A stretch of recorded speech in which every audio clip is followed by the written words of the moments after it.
Let's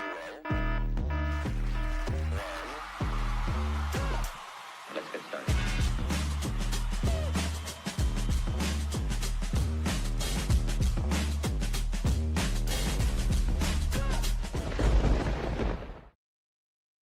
What's up, Ricanistas? Welcome back to the channel, and welcome back to another watch along, man. It's another watch along. Brazil versus Japan. I like this one. I've been waiting on this one. I think it's going to be a good match. You know, Samba versus Samurai. Oh, that should have been the name of the thing. I'm gonna change it. I'm gonna change it. Samba versus Samurai. I'm on to something. I'm on to something there. Well, big up to everybody. How's everybody doing? Let me pull the stream up so we can get cooking.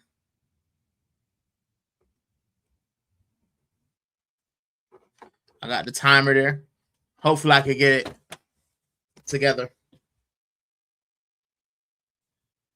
All right, they're out on the pitch. My thing's about to die.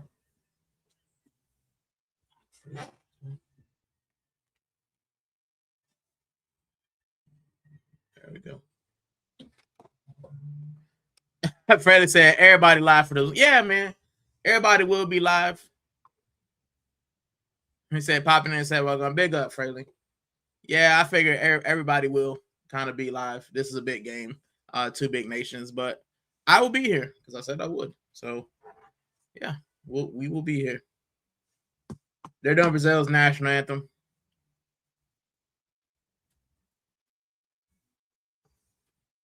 Let me just pull my stuff up. Don Carlo. Fred, I've just cooked. That's why I was late. I just made my dinner. So, yeah. I put my dinner together and made sure my wife was fed. So yeah, I put the food together for the missus, and now we're cooking. Literally cooking. My boy Gabrielle.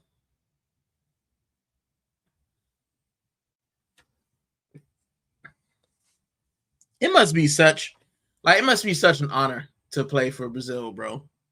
5 stars on your chest.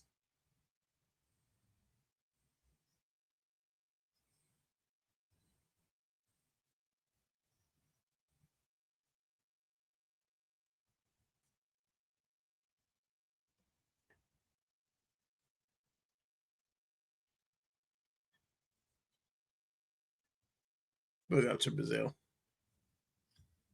I'm going Japan 2, Brazil 1. I think Japan with an upset.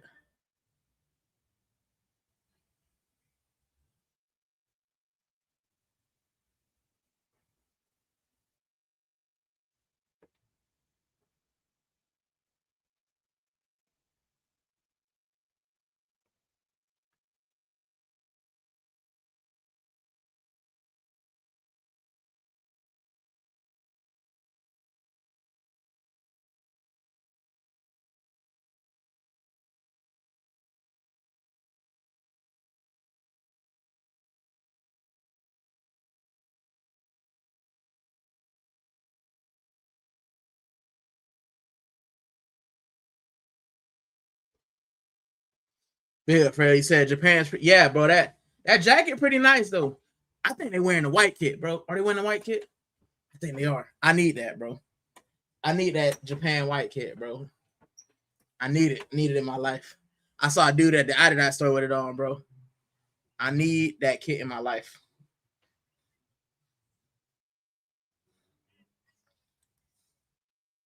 Yeah, they got on the white kit. Listen, Japan winning 2-1.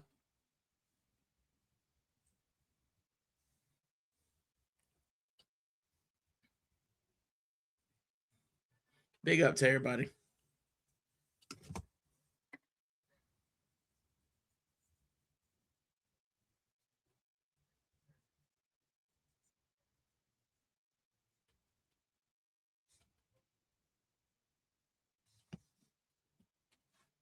They got the commercials going on. But yeah. Why they do that? How's everybody doing? How's everybody in the chat? I think, bro, everybody's doing this match. Everybody's doing this match, which I understand because it's a big one. It's a huge match. And all the big streamers are doing it. So that's fun. I didn't expect any different big matches. Views and Shane are doing it. I'm sure Curtis is. I know Waffle Don is doing it. So yeah, everybody's in there. Everybody's in there. I'm surprised Curtis ain't doing it. So you got the 3 referees, 3 Italians, 2 Swiss. Maurizio Mariani.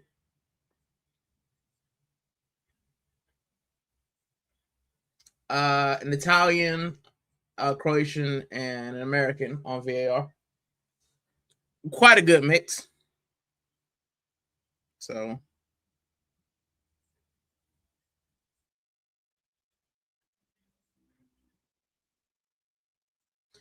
Brazil is Alisson, Douglas Santos, Gabriel, Marquinhos, Danilo, Casemiro, Paqueta, Gumarães, Vinicius, Cunha, and Ryan.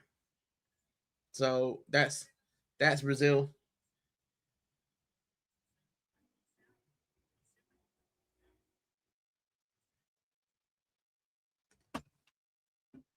Japan, Suzuki, Ito, Taniguchi, Tomiyasu. Big up Tomiyasu. Nakamura, Kamada, Sano, Don, Maeda, Ueda, and Ito. So Junior Ito up top and Hiroki Ito behind.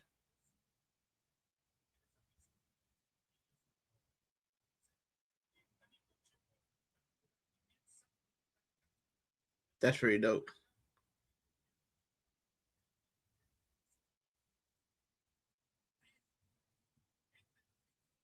Where are they playing? Houston?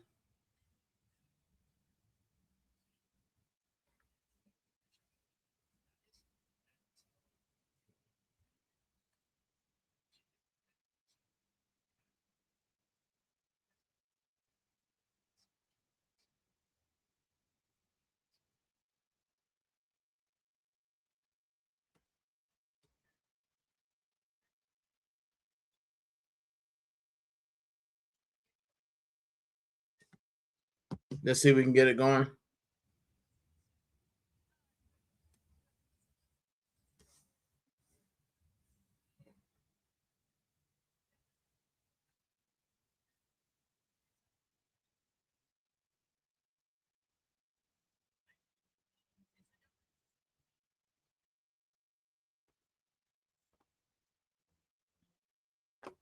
There we go. We got the timer going.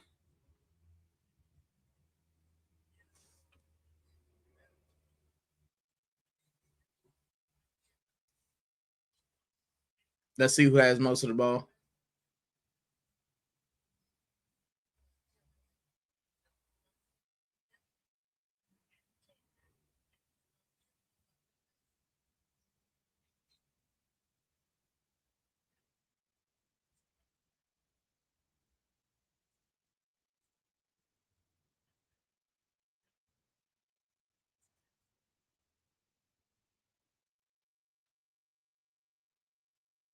Oh, Japan are on it.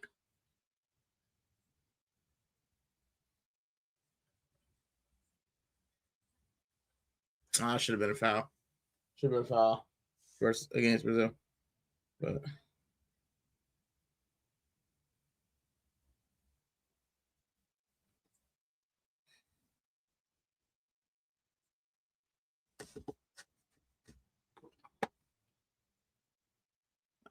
Paqueta comes up gingerly.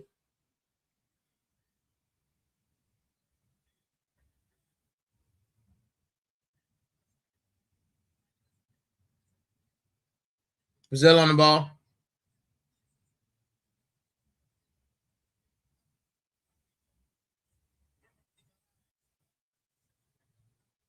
Japan win it. Oh, Brazil win it. Hey.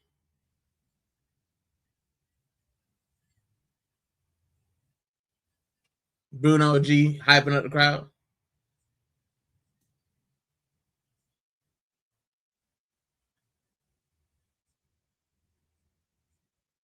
Corner to Brazil.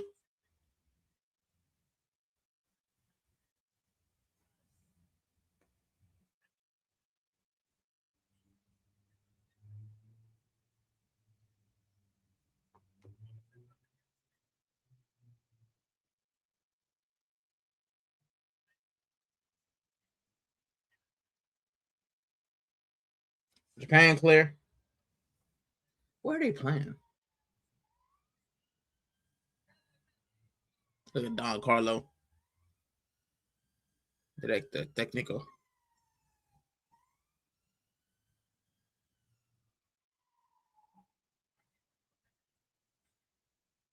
Bro, Japan are pressing, bro. They are pressing.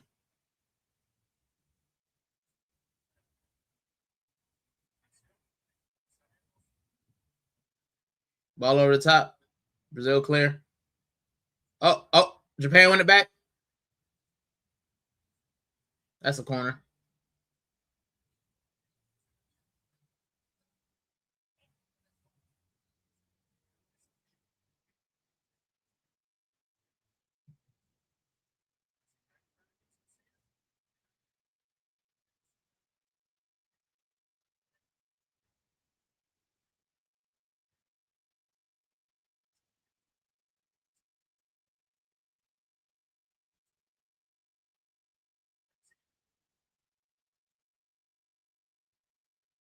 Brazil's doing this falling thing where they try to look for fouls every time they get, bro. Nah, get up. Listen, Japan don't look like they scared of Brazil, bro.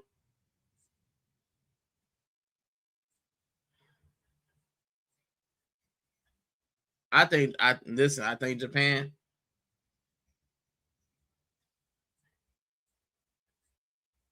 Ball over the top. Punched.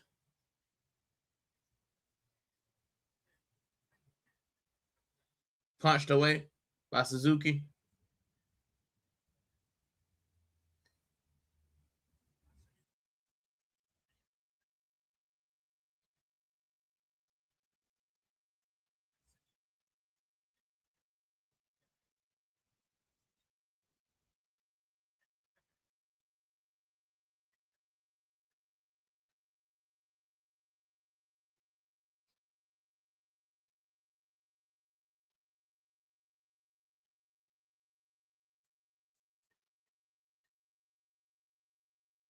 Big up to everybody in the chat. I appreciate you staying locked in.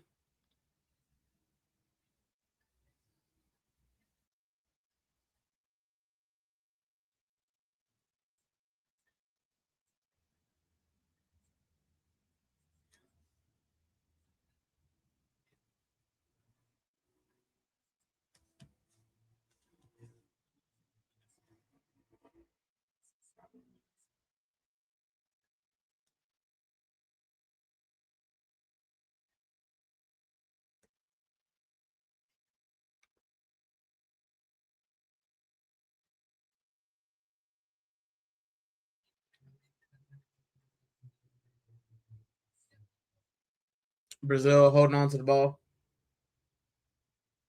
Doing a little 1-2. They put it in. Japan clear. Hop on.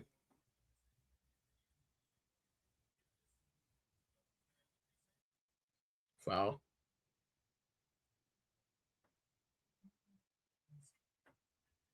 I'm not gonna lie. I need to find out how to get this Japan kit.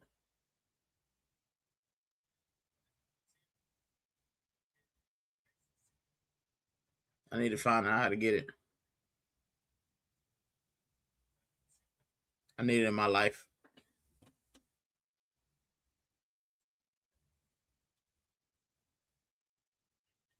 All right. Free kick, Brazil.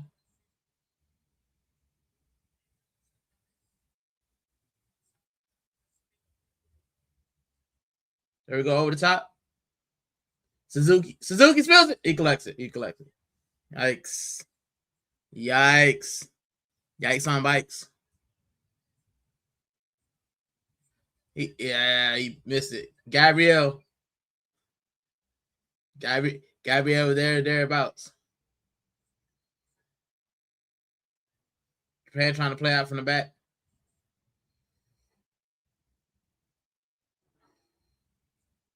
Hey, they're showing Neymar on the bench.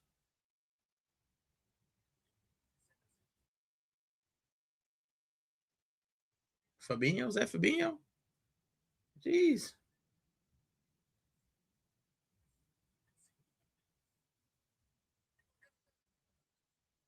Japan get the they kick the ball out. Yeah, they are playing in Texas. I think they're playing in Houston.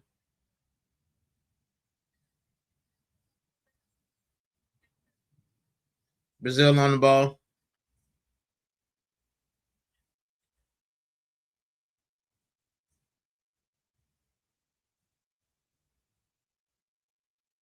Big up to everybody in the chat. Appreciate you guys. It's not really much going on so far. Brazil have had the ball, as we kind of expected. But I predicted 2-1, so I think Japan will have something. They just got to wait it out. I think Brazil have to kind of beat Japan. They're very disciplined in defense.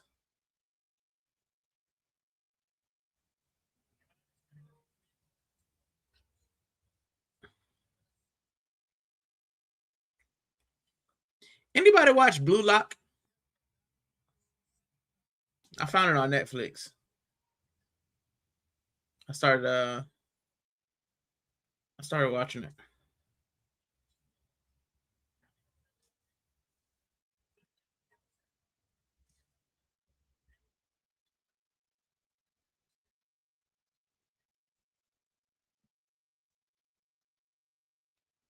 Brazil just trying to get through Japan's defense.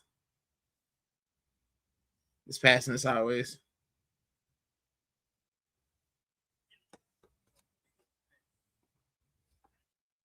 Yep, that one. Big up to the first lady. Oh, Brazil are in. Oh, they scuffed it. Oh, but it falls. Japan clear.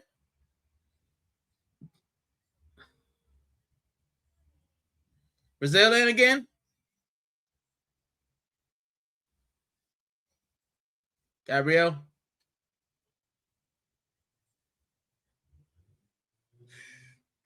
It's a bit scary. Over the top.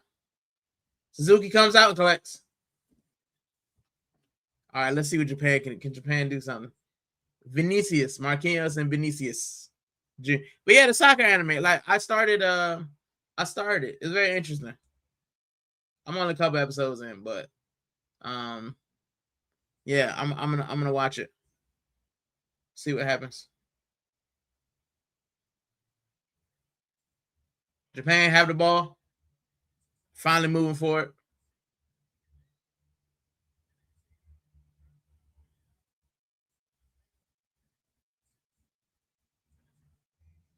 Oh, there was a run. Japan passes sideways and backwards right now.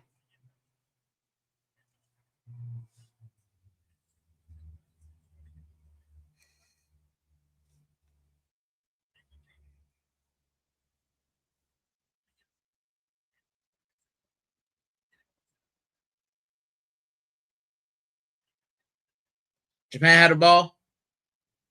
They put it in the box. Cleared. It takes favorable mounts for Brazil.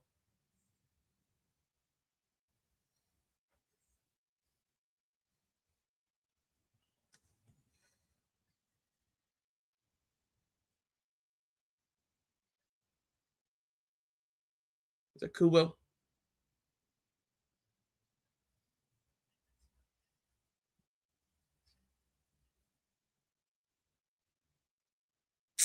He stepped on him a little bit.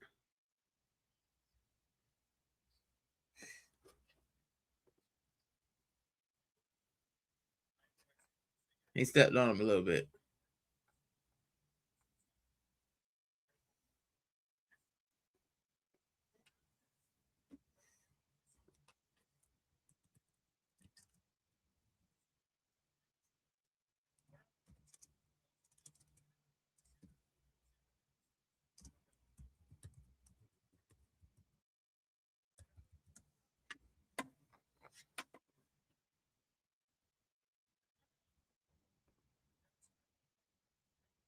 Oh, I can't do it. That's fine.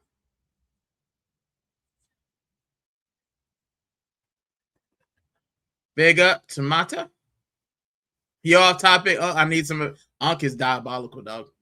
Unc is diabolical. That's crazy. But what's up?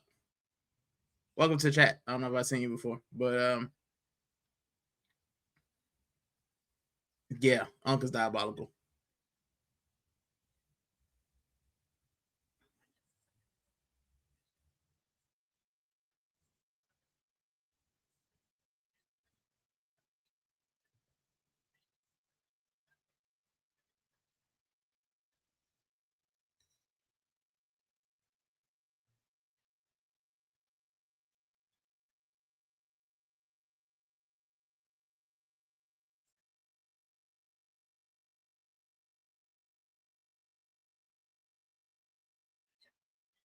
Oh, ball goes in. Oh, yo. Bruno almost sneaks one. I was working with this girl who I knew has a boyfriend. She never mentioned it. We talking about sports betting and all kinds of stuff. And instead of asking me for my number, she asked one of the male supervisors for a number, help with a parlay. So she got a boyfriend. So it shouldn't matter. Big up to you though. Shouldn't matter. Got a boyfriend. She just asked somebody else.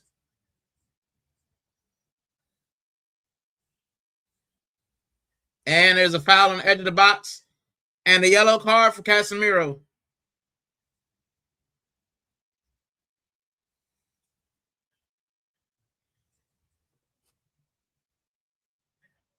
How is she trying to make you jealous if she has a boyfriend?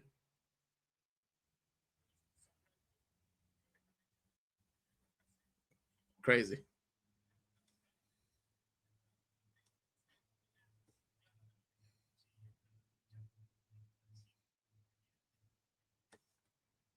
What is even Unc age? 40s, man. I ain't hit 40 yet. I still got a long way to go. It's crazy.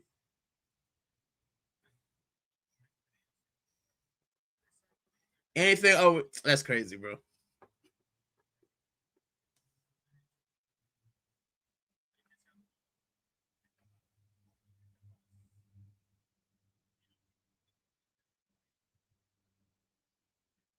So,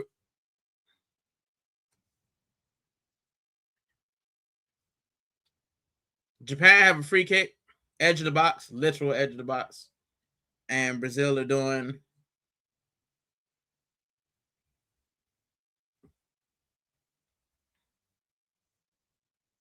Their wall.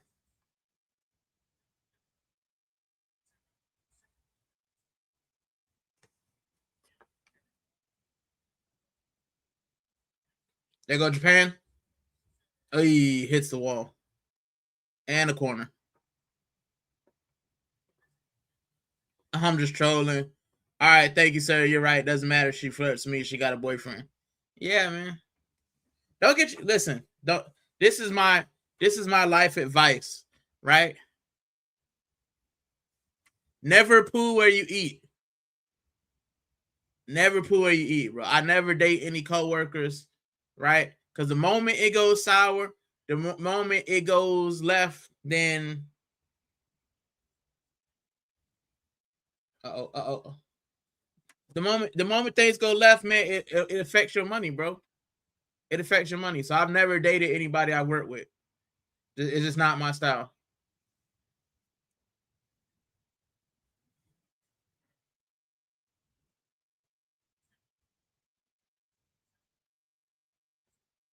Yeah, it's not in me to date where I work. I like to separate my business and my pleasure.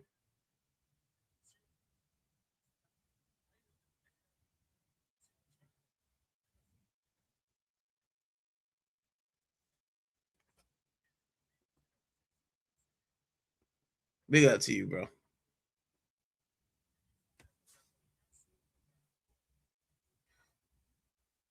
Japan go forward.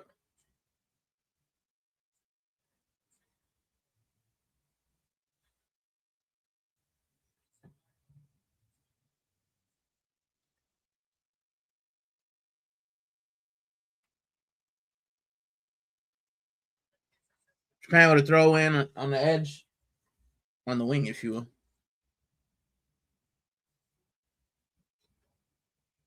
He's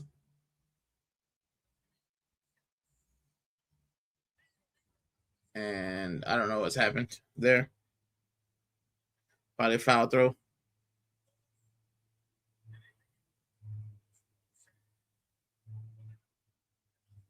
Big up to everybody in the chat as well.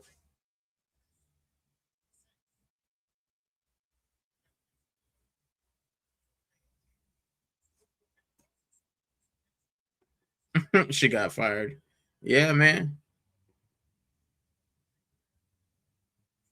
Crazy.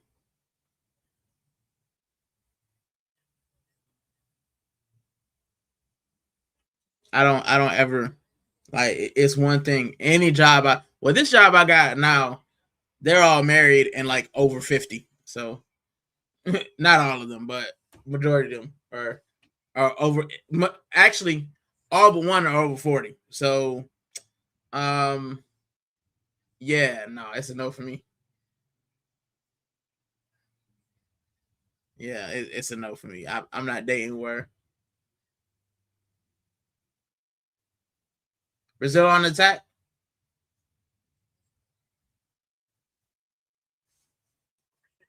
Big up to Godfrey. Big up Godfrey. Godfrey, now you're in here, man. Commiserations, bro. I thought that South Africa had something. I thought that they were gonna actually try. Canada were there for the taking. And yeah, bro, just Haram ball, Arteta ball all night, bro. I'm like, that's crazy. But big up to Godfrey, man. So now that South Africa out, who you going for now, Godfrey?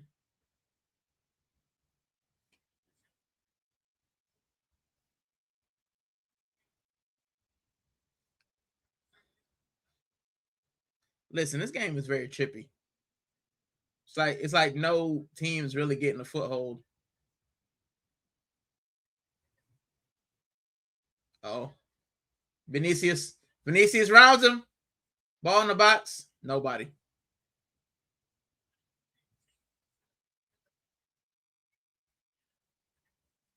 Japan holding on. They're defensively solid. Godfrey said, yeah, disappointed with the attacking the play. Yeah, man. I thought there were chances. Canada, I said it before the match. Canada were the weakest of the host nations. They're the weakest of the host nations. And I felt like they were there for the taking. And 1-0, man, a moment of brilliance. And that's it. South Africa out. So that sucks. But it's good that you guys you got through.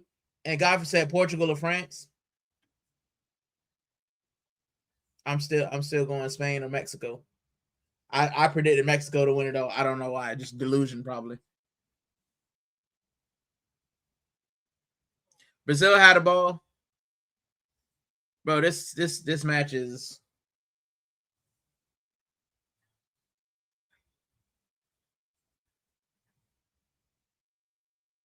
yeah, it's back and forth.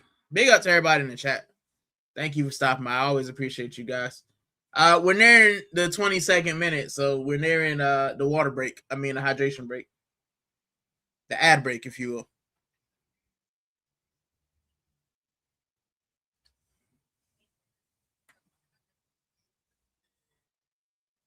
Trash. Hey, they got Colombians in there. What you doing in there? What you doing in there, Willis? Hey. You know what I love about Japanese fans? Hey, Dino.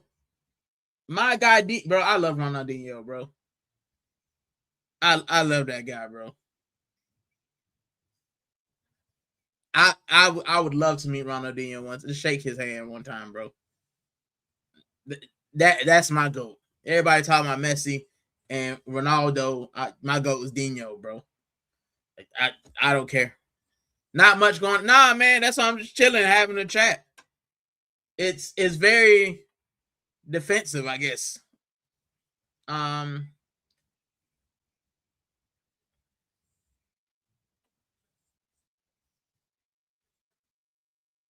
Brazil are having a tough time breaking everything out. Brazil.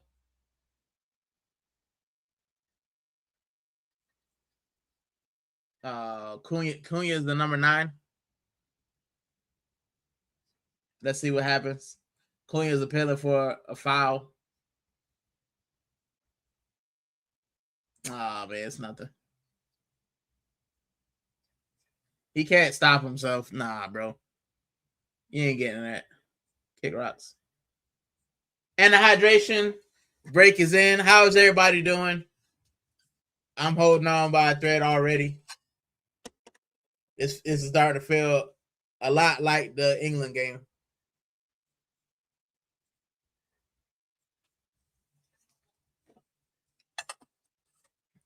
Godfrey says the famous hydration break. Listen, one thing I do not ever want is I don't want this to catch on in Europe. I don't want this to catch on in Europe. The reason that I watch football, the reason that I love football so much, like, and I love American football. I told you guys this before. But American football, every other play is an ad.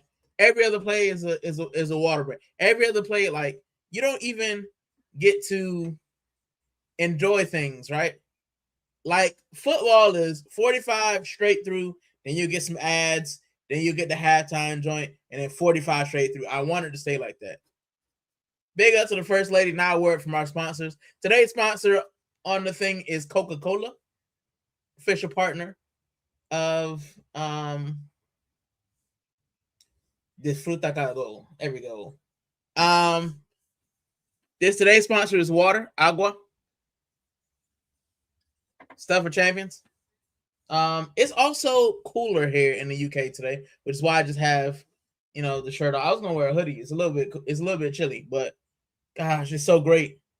We went from sweating and not being able to do a stream to chilly, and I got the fan off, and I got the blanket. I got my blanket because it's chilly. So yeah, man.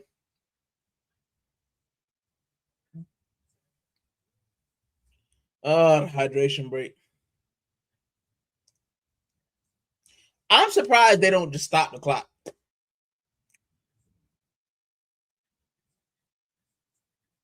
You like stop it at 22 and a half. You stop it at 22 and a half, and then you had a hydration break and come back. That's what it'll be. This start was similar. Yeah, it's a knockouts. Nobody wants to make a mistake because in the knockouts, it's win or go home. Like, you know what I'm saying? Listen, I'm not gonna lie to you. They keep panning to the Brazilian girls. Market opportunities. Market opportunities. That's all I'm gonna say.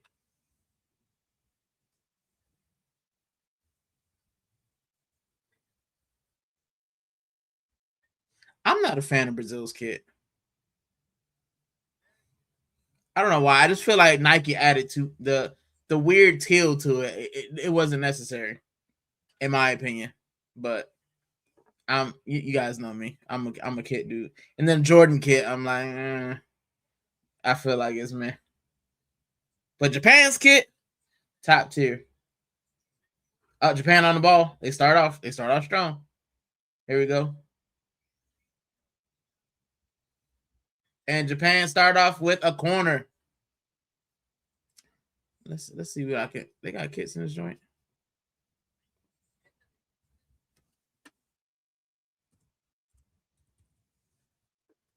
Big up to everybody who's watching. Hit that like button as well, man. Hit that like. It's free.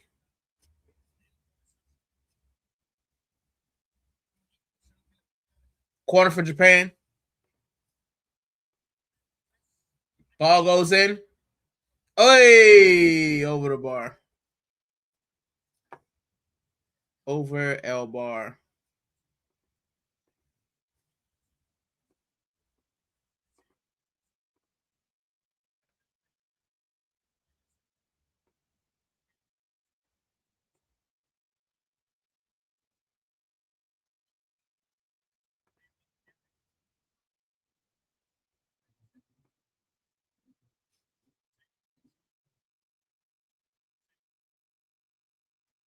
Big up to everybody. This game is a snoozer.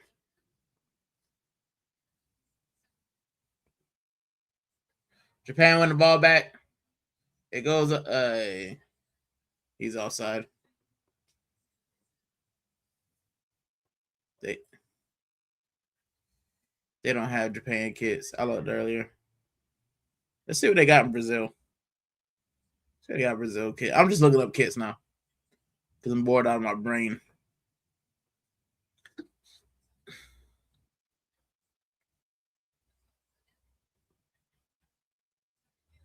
This game not really doing nothing. I did say 2-1, so a goal would be great.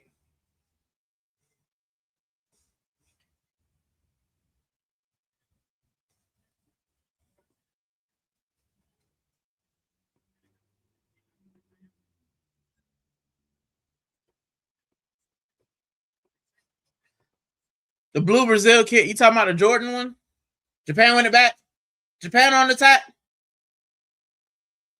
Oh my God, Japan! Japan! Oh my goodness! Oh my God! My flavors are gasted.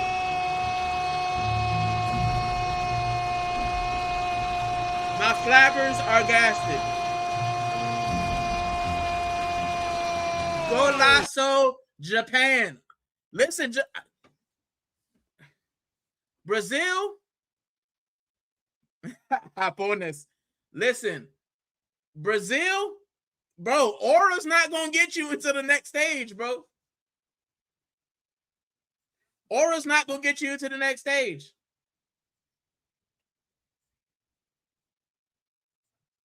Oh man, what a run! What a run! And oh, he just yokes it.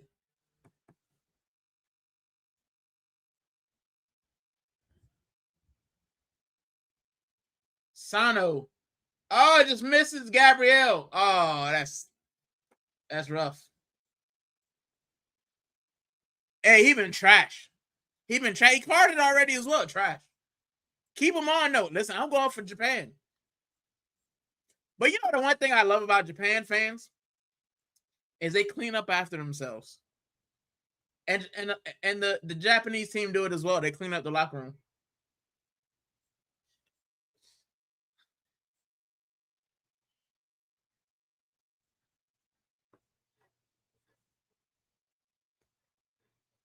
Casemiro getting dish rag, bro.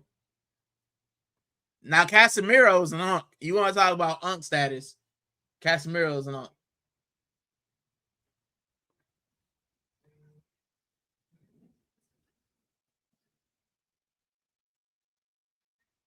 So now Brazil got to answer.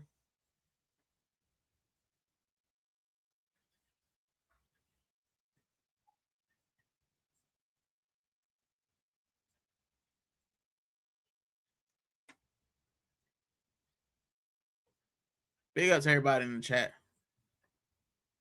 Crazy.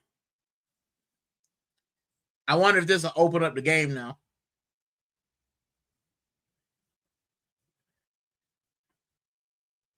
Meanwhile, I'm still looking for kids, guys. Santos. Magalhães.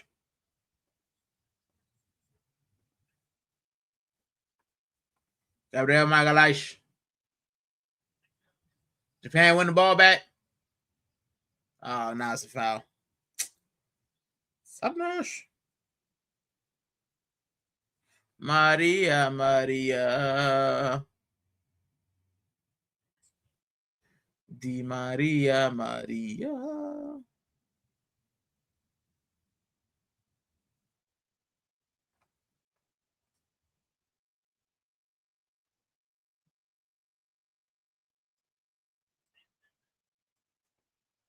Asian market version.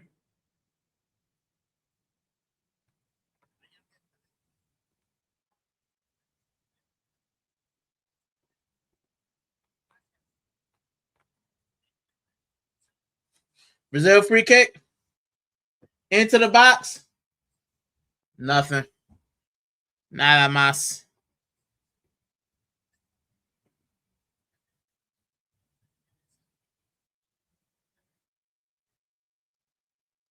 What a goal. What a goal. Ugh. Talk about beauty.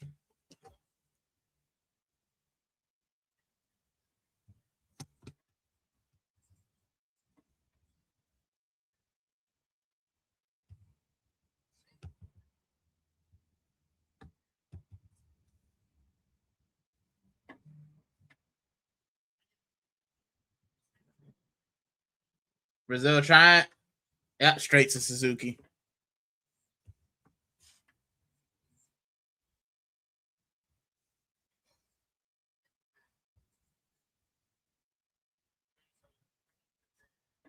Vinny tries something.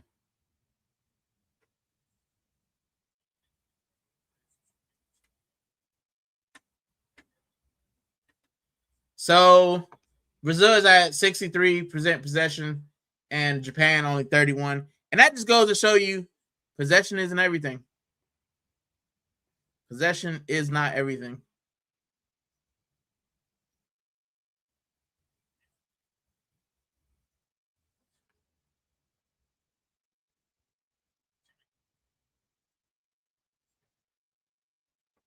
Bro, Casemiro taking out his own players. It's crazy, bro. Get that grandpa off.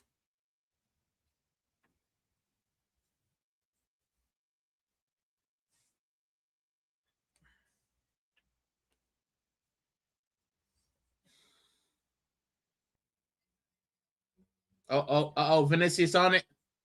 Could be dangerous. Nope. Japan clear. Listen, Japan are really good defensively. Japan are so good defensively. They're just stifling. They're just stifling Brazil's attack, man. They're just stifling Brazil's attack. Brazil just can't break them. Listen, Japan's. Oh, what a goal! What a goal! Allison's in no man's land. You doing nowhere. He's in all the Japanese fans.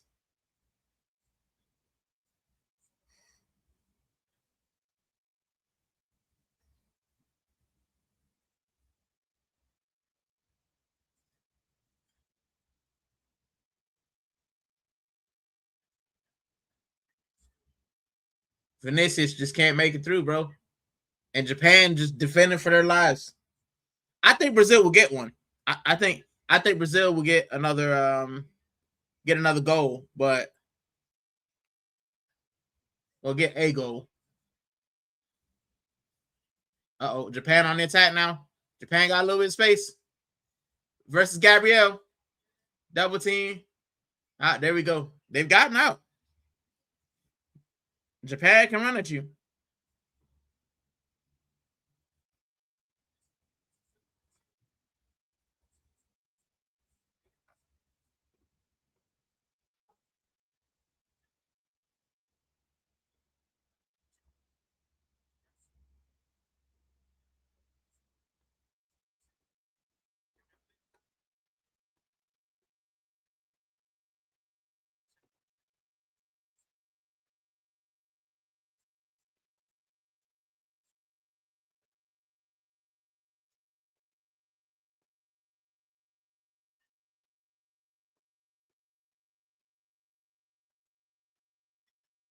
Listen, Brazil are holding on. I'm just holding on.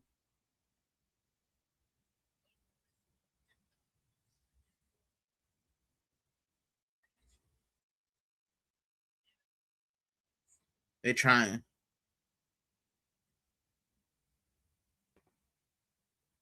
Somebody bought it. Huh?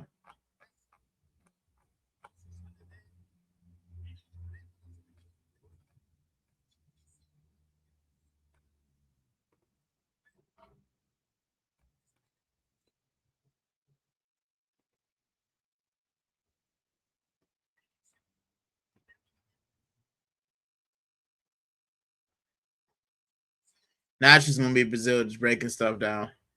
Break.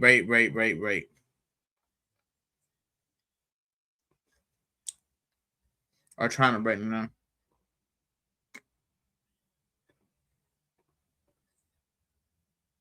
To Suzuki.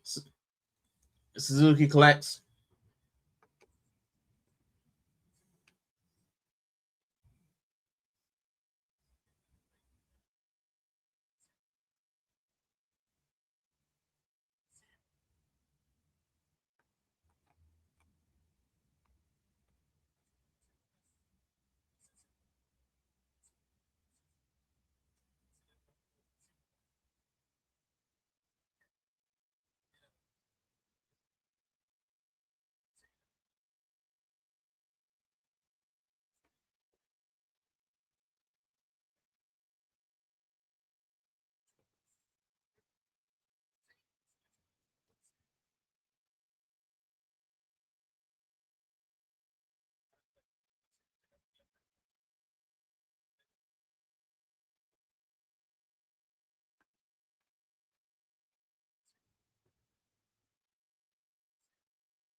Japan had the ball again. Wow. Listen, Japan are fearless, bro. Japan are fearless. And Brazil have not been playing great. Big up to everybody in the chat, man. Everybody who's watching me. I appreciate you guys. This game is not the most exciting, but it's going.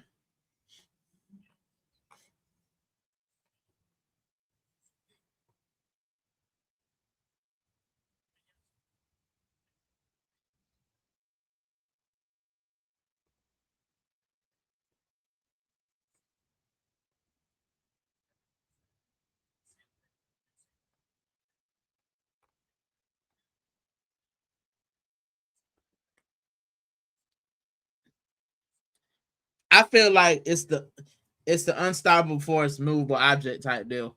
Because every time Brazil go forward, Japan just have an answer. Can they hold on for 5 more minutes?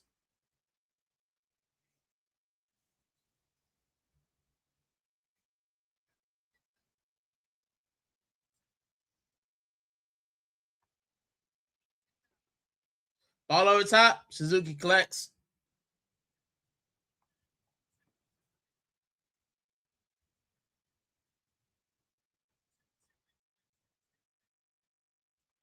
Hop on this.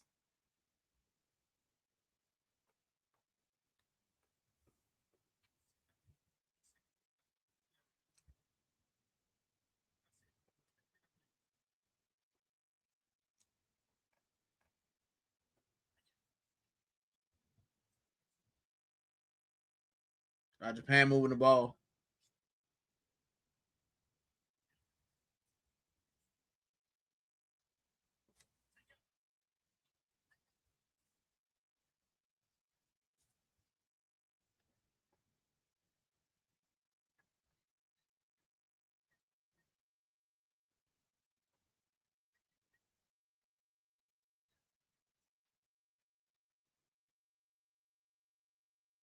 Japan have possession.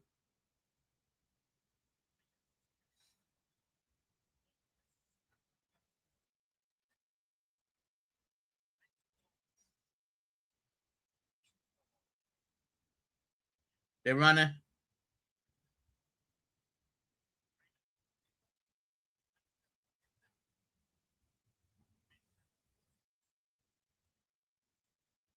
Bro, Brazil keeps running into each other.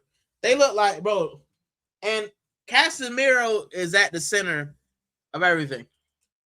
Let me move this real quick. Every time something goes calamitous, Casemiro's there.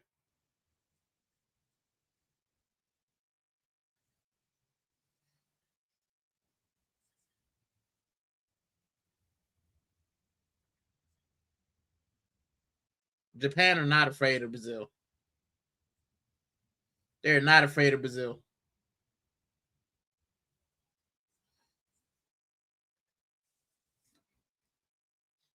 They're going for it. Japan get a second goal, I think that could be all she wrote for Brazil.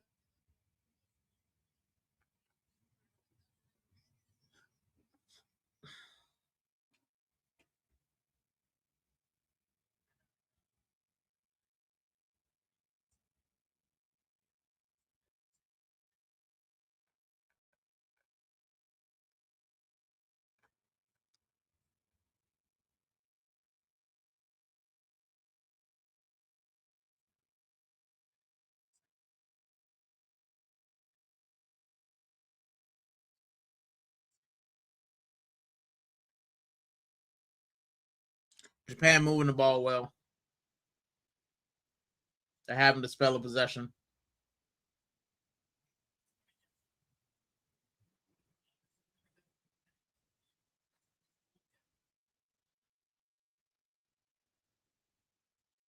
Bruno G wins the ball back, and they give it right back to Japan.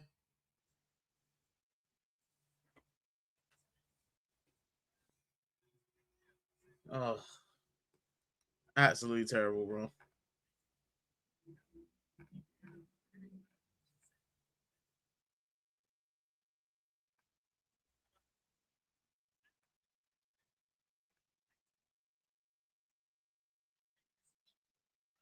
Ito.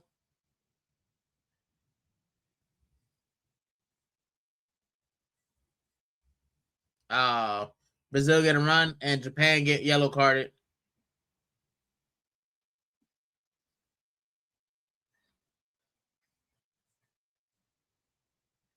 Bruno draws the foul. And I think that Japan are going to start being more defensive now. We're almost 45. So we're into added time. How much added time will they give? Ball over top for Brazil.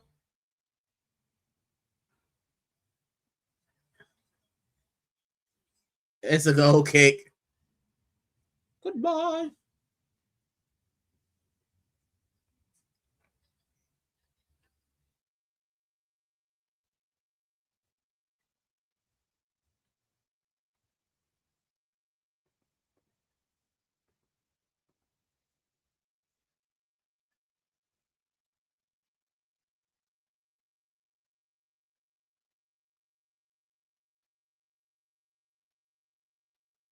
Japan are just working hard. They're working hard.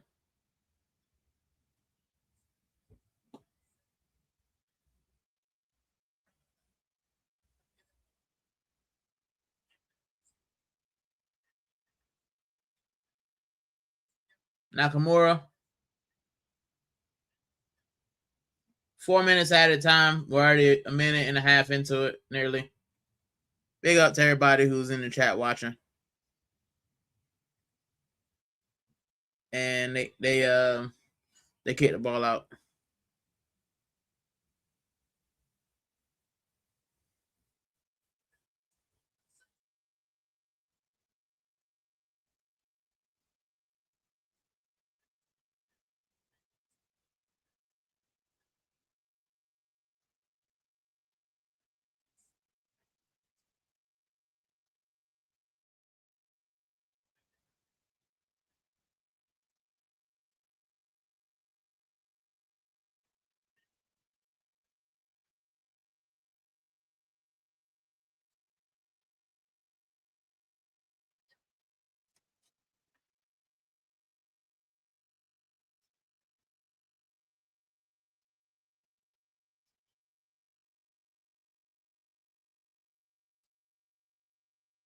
Big up to everybody, man. Brazil, 2 minutes left.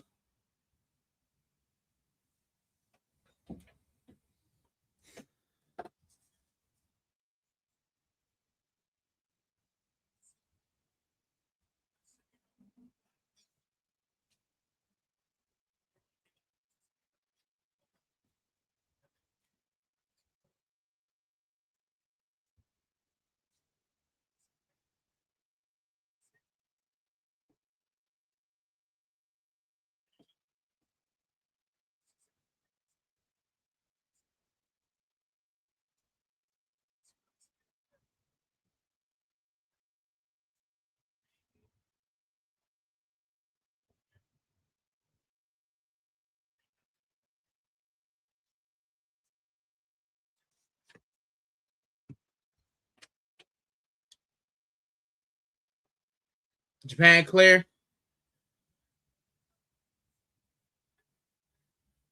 This is Brazil's last chance of the half. Over the top. Japan cleared again.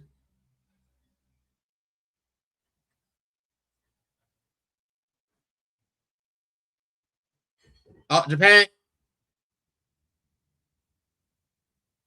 Oh, I thought Japan were running. Kaketa is limping.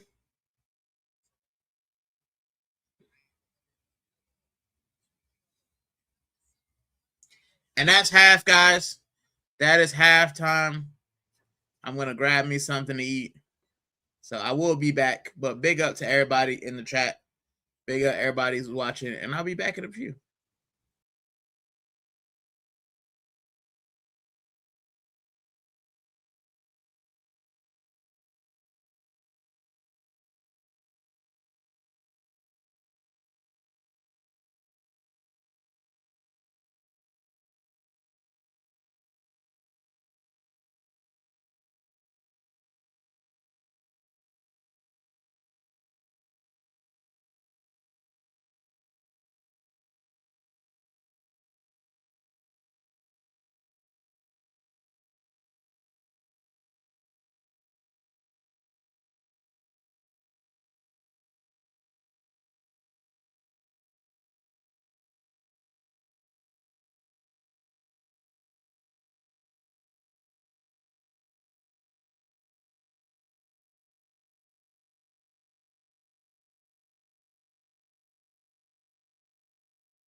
Big up, big up, big up.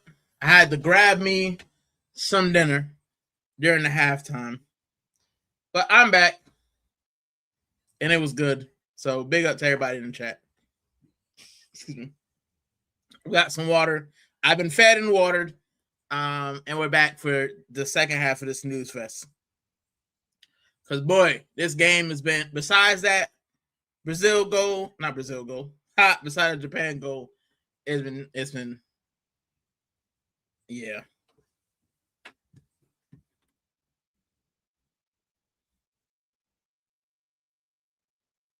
How's everybody doing? How's everybody doing in the chat? Godfrey said Brazil better wake up second. Bro, trash. But this is what I said, Godfrey. Brazil are playing, they're playing like Aura's going to win them the match. Like, oh, we're big bad Brazil. We got 5 stars on the chest. Bro, Japan don't care. You got to actually play the game, broski. And Japan are playing their game. They knew that they're not going to have as much possession. But when they do have possession, you got to take advantage of it. And they've done that. And I know Brazil are frustrated. What can Ancelotti come up with? What answer will Ancelotti have? So I'm curious. See what he would do, Ancelotti.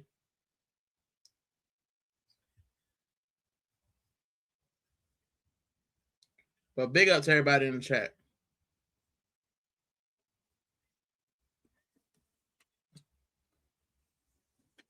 But Japan are a well-oiled machine, man. That's what they are. They're a well-oiled machine. So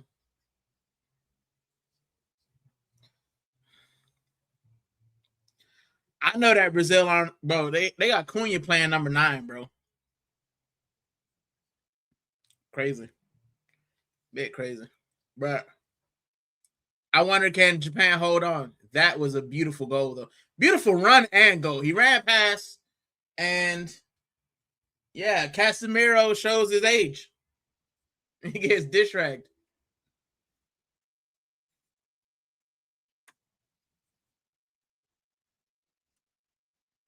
So big up everybody in the chat. I hope everybody's good. Do you guys think that it will be more of the same in the second half?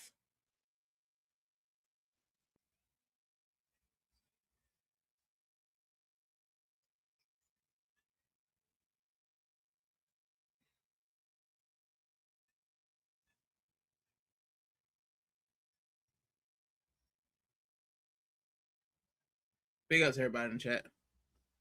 What does Ancelotti have against Endrick? I don't know, man. I have no clue. Maybe he tripped him up or something. You know what I'm saying? Maybe he didn't bring the water fast enough. I don't know, man. I don't know what it is. But Brazil need to find something. There needs to be some. This is my thing, right? Brazil are known for flair, right? And this is how you know that the Brazilian team of now doesn't hold a candle up to the Brazilian teams of historical Brazilian teams, the 2002s and the 90s and 2000s Brazil teams, because that Brazil team found a way. They found a way to get through. This Brazil team was awful, man. Casemiro, as Godfrey said, legs are gone. His legs was gone from Man United. Casemiro just needs to go to the MLS, run around with Messi, win Inter Miami a championship, and then retire, bro. Japan be difficult to break down. They had to find some way. Yeah, man. They're a very well tuned and very what's the word I'm looking like choreographed. They're like, they know what their job is and they know how to do it. They know that Brazil are gonna have possession. Brazil are gonna try to pass through you, and you just gotta hold the line. We'll see. Second half. I predicted Japan win, I'm pretty sure. So I might be right, guys. I might be right. Big up to everybody in the chat.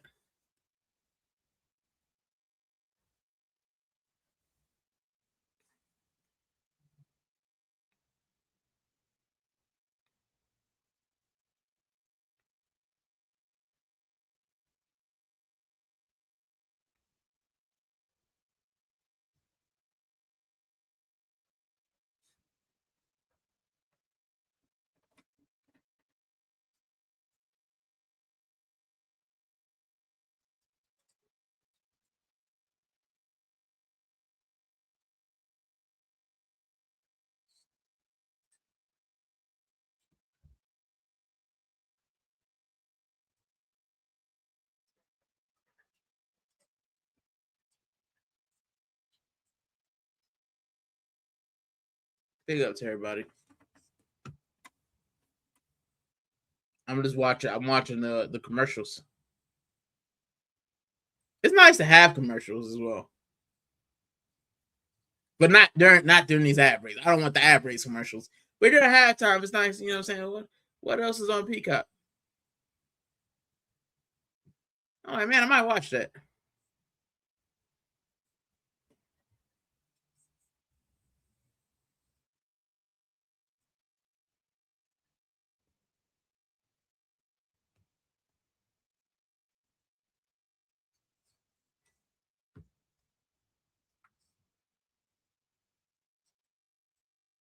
They're doing a Harry Potter special. You guys know I like my Harry Potter, man. Peacock got all the Harry Potter. Listen,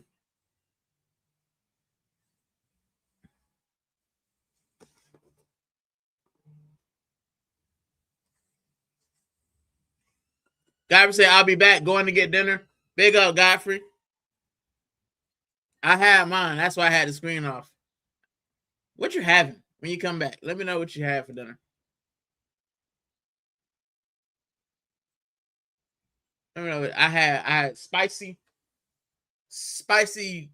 cheeseburger pasta. Spicy cheeseburger macaroni is what it is. Really good.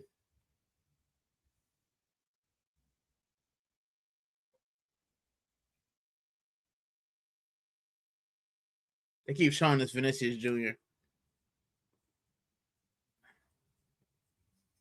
Beef curry and rice with greens. Oh man. Let me get some of that. Let me get some of that, Godfrey. I need some curry. I want a good curry, bro. I like lamb. Lamb curry is my joint. Green salad, you can keep that though. I don't need a green salad. My wife will tell you that I eat greens, but I don't want to be the center point of my food.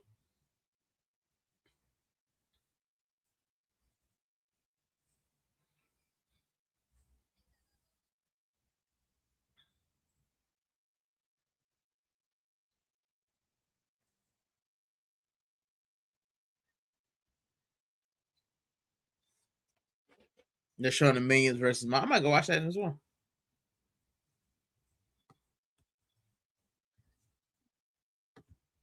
All right, the teams are walking back out. Can Japan hold on and pull an upset? Bro, if Brazil go out the round of 32, they need to have a look at themselves. Like I feel like Italy need to have a look at themselves. There's no reason why Brazil should be trash or Italy be trash. There's no reason. If you're trash, that means there's something wrong with the FA. Big up to Jogons. What's up, Jogons? Just in time for the second half. How's it going? How's life treating you? Brazil pulling their absolute diabolical mess.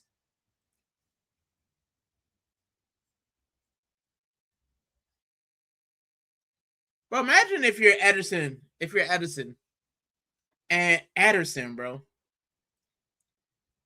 Ederson won everything with City. And you second to Allison.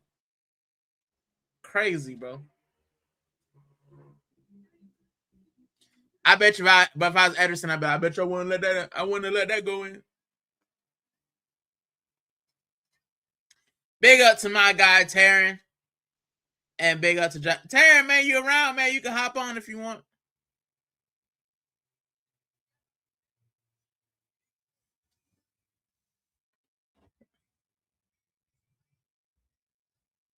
I'm bored out of my skull with this game, bro.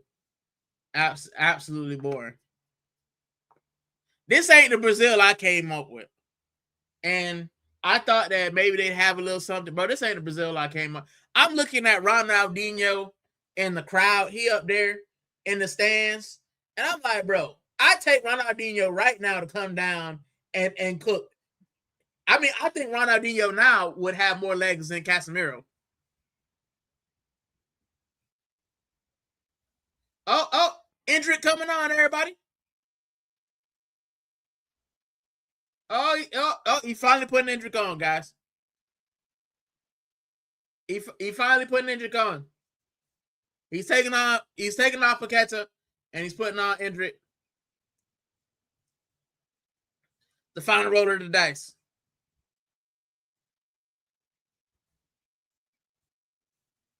Let's see what Ancelotti has cooked up. Getting all is well for the most part. Thanks. Hey, man, that's good.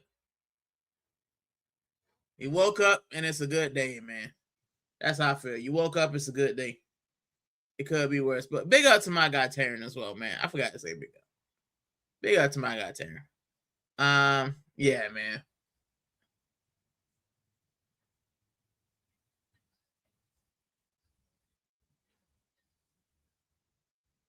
Make sure you guys go and like and subscribe to him as well. And Brazil start off. Oh, geez. I forgot. My bad, guys. I was in here talking.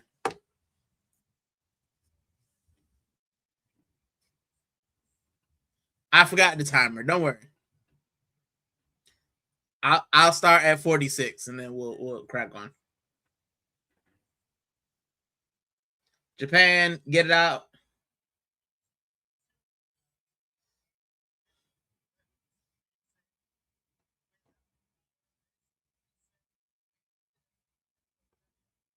There we go. The time. There we go. Look at that. Nothing happened. Japan got it again. Brazil clear. Japan are causing problems. Japan are causing problems. They're causing absolute problems. And you know what? I'm so glad to see Tomiyasu playing well. I think Tomiyasu is a great player. He's just injury prone, bro. He's just injury prone.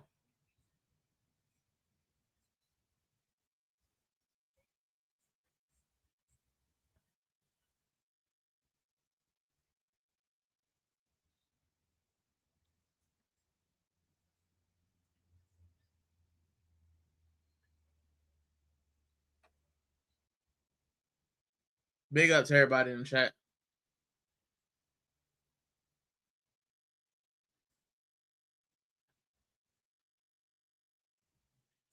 Brazil on the ball again. Brazil gonna have most of the ball. We know this is gonna happen. Brazil's gonna have most of the ball. But Japan are lethal on the counter, bro. Vinny Jr. dancing. What's the ball in? Japan have it. Japan are running now. Japan are running.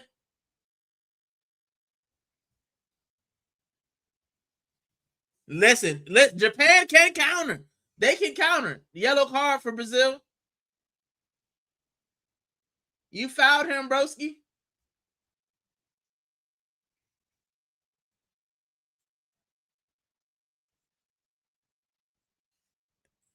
Japan aren't going away, bro. Danilo gets a yellow card.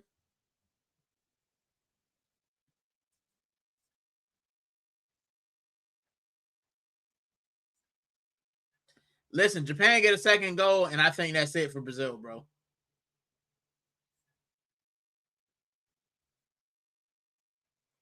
Back to Suzuki.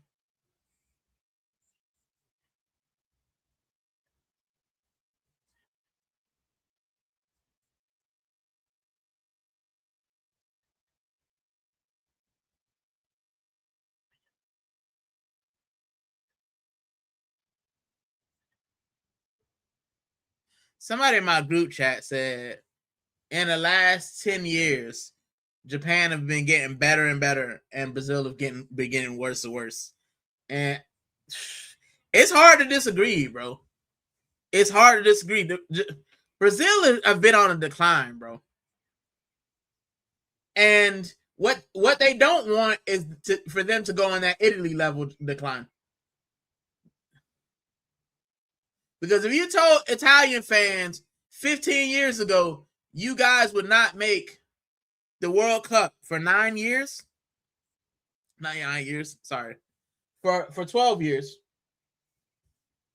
If you say you're not making the World Cup for 12 years, bro, they'd say you're crazy. You have to leave Italy immediately. Like, you won't be in the World Cup for 12 years. You will miss 3 World Cups. Bro, they think you were mad. No one thought Italy would drop that far. And Brazil are threatening, bro. I don't think Brazil will ever be that bad because Brazil have talent, but nobody thought Italy would be that bad because Italy had talent. It's just, I don't know. In my opinion, Dunga ruined Brazil. His ego ruined Brazil. And now it's just gotten worse.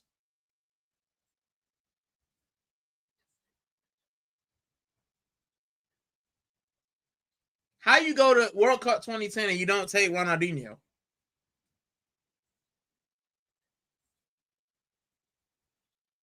Who's still in decent shape and in decent form, and you don't take Ronaldinho? I blame Dunga.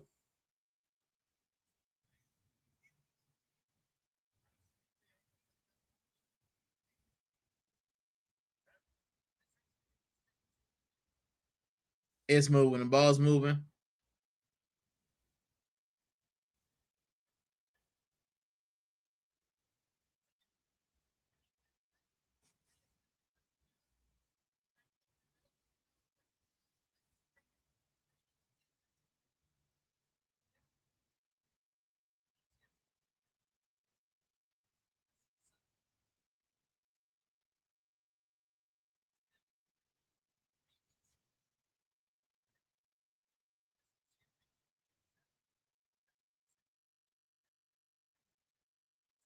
Hey, what a save by Suzuki. Oh, my goodness.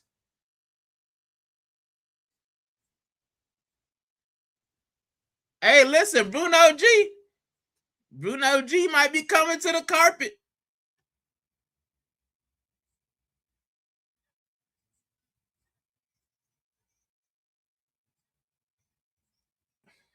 That's a decent header.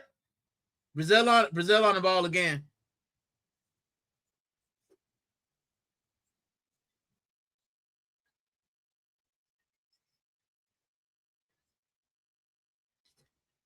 Bill Godfrey said, wouldn't mind Suzuki at Arsenal for backup, but he's good enough to start somewhere at a big club. Who does he play for?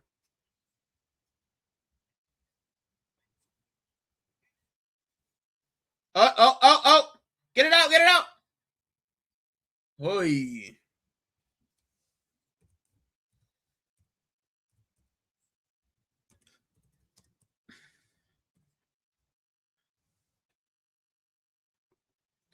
Zion Suzuki. He plays for Parma. And he's only 23 as well.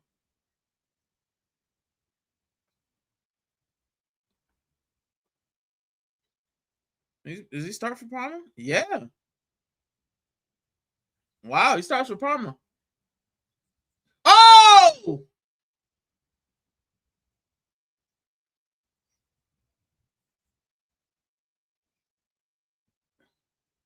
Japan are running.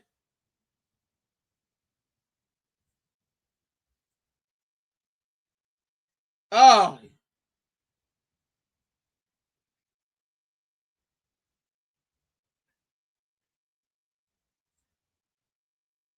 What a save.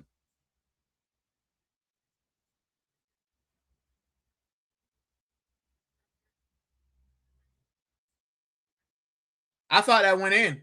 I thought it went in. Oh, my goodness. Oh, my goodness. Japan. Oh, my. Sorry, chat. I'm flat. My flabbers were gassed.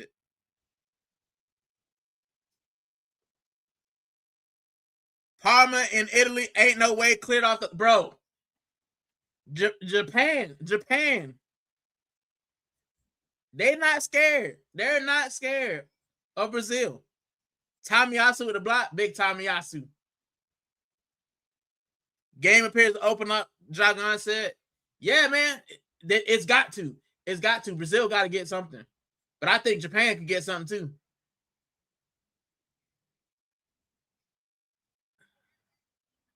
Although I think Japan should have did better on that counter. They had a 5-on-3, bro. They should have done better with the counter, bro. Oh, it's nice. I'm excited. I'm up, guys. I've eaten my dinner, and yeah, I'm good. I'm good. I'm good. I got the buzz now.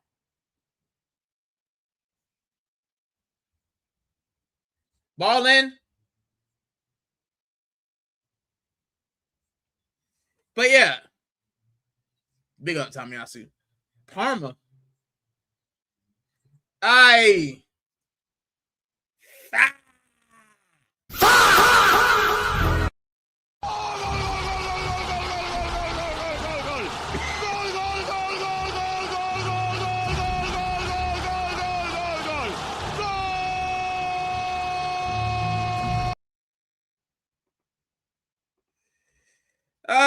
Grandpa Casemiro with the goal. Basura, bro. Basura.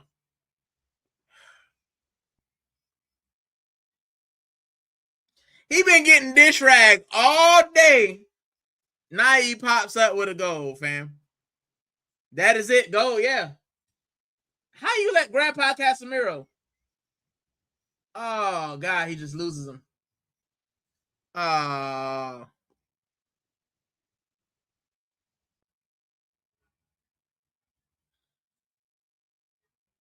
Oh. Big Gabby assist. Yeah. I think I got Gabby in my fantasy, so he'll get some points. Oh, little kids crying and stuff. Big Gabby.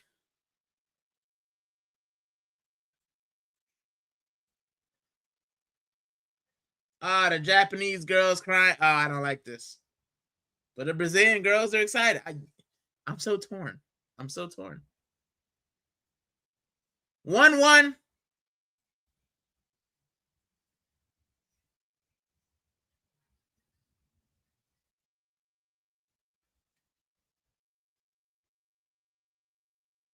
Japan should have scored that second goal, bro. But listen, Japan are going for it.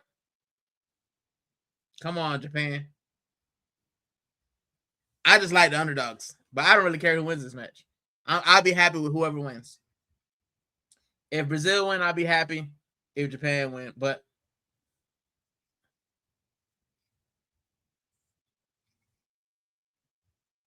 oh my gosh.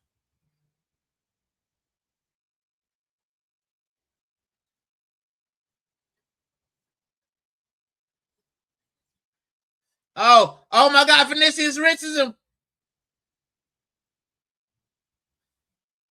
Oh, Vinicius off the post. Oh my gosh. Oh my good. Listen. Get that man to the carpet ASAP. Get that man to the carpet ASAP. Pay whatever they want. If he wants to leave Real Madrid, pay that guy.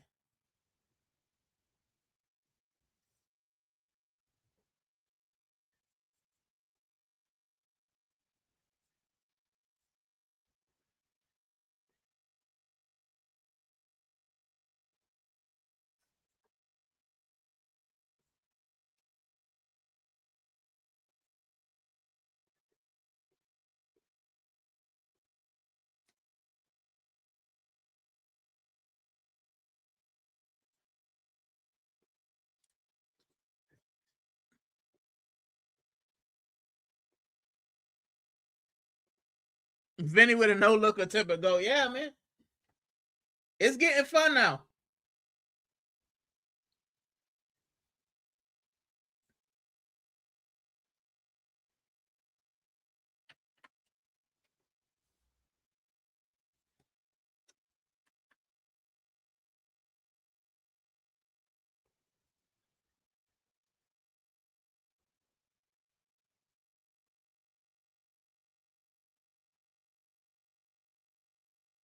Oh, he was on side, man.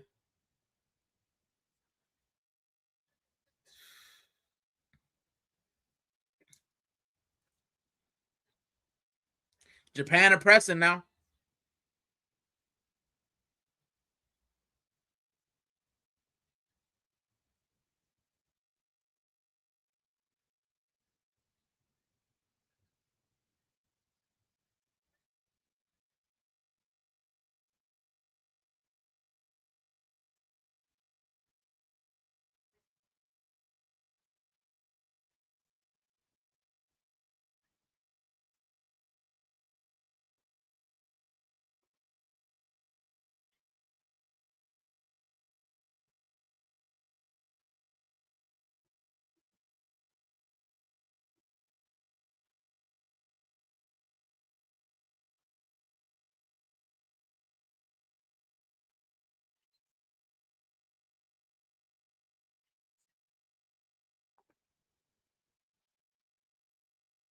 Brazil trying to pass the ball through. Nope. He gets new here. Big up to everybody. 1-1, man. It's getting testy now.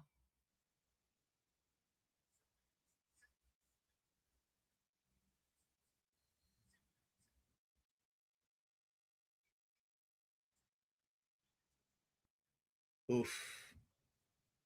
Suzuki can't do anything about it. Big up to Bargav. Big up, broski. How's it treating you?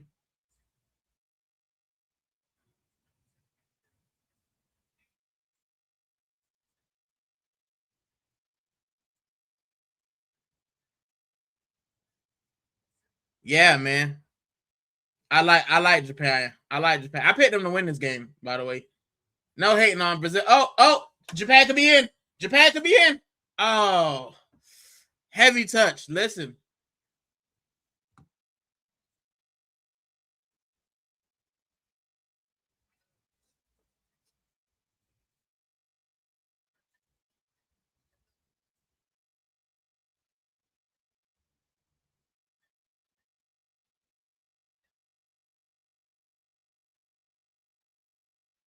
It's 7 o'clock on the top. I'm in my drop top, cruising the streets.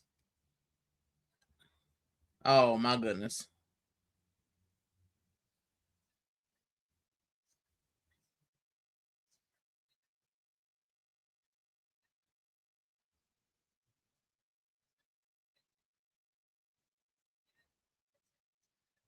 This game is abierto. Game is open. Same old 94 degrees out today. Hey, it was actually pretty nice today. It's actually cold, man. I got my blanket on. A corner. Not a corner, but like from the corner. Gabrielle struggling. I don't know. He had an assist. Oy. Ole.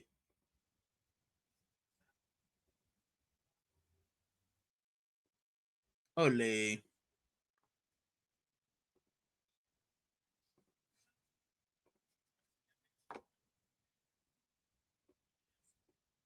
Big up to everybody in the chat, man. Thank you guys for sticking with me.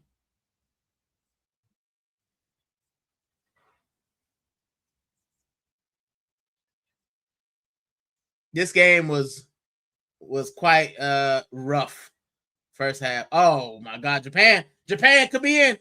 Oh, Japan could be in again. Oh, he spills it. Oh my goodness. Oh my goodness, bro. Listen.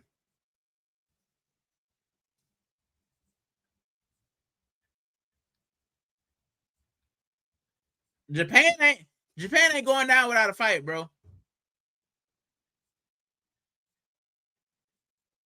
Yes. What do you sell Madueke and take Ryan out? Yes. I sell Madueke and get me out at Arsenal. Bro, I don't rate that guy at all. The headband has more skill than that guy, bro.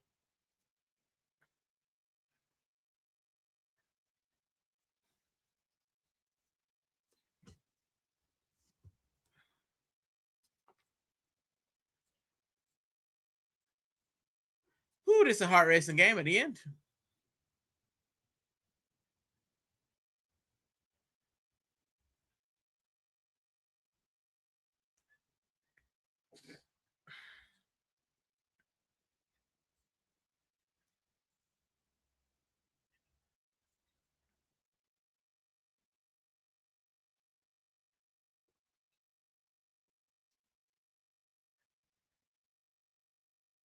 Over what petition? Selling Mattawaki?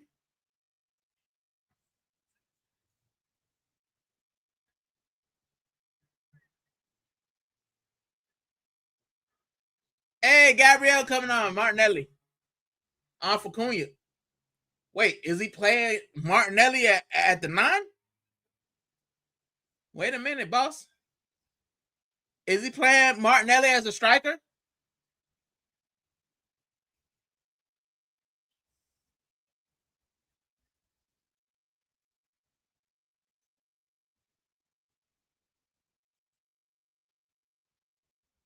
Nakamura and Doan come off for Suzuki and Sugawara.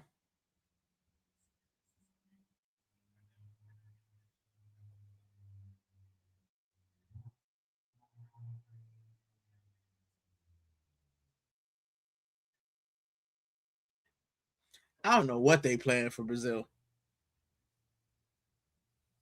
I got no clue. Martinelli look like he's in midfield now.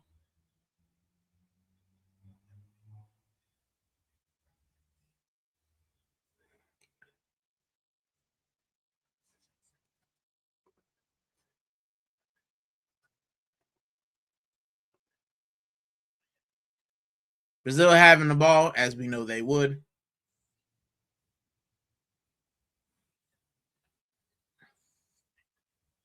And Japan clear. Japan clear. Oh, shit. Shoot.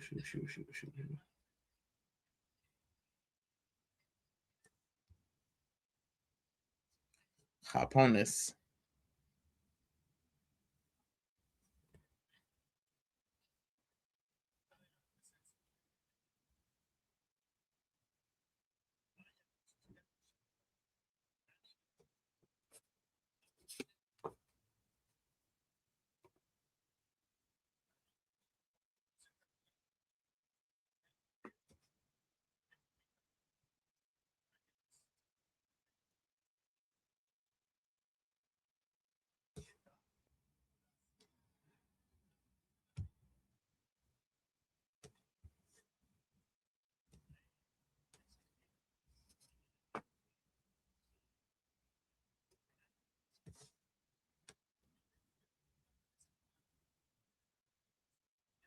Oh, they got Martinelli, bro.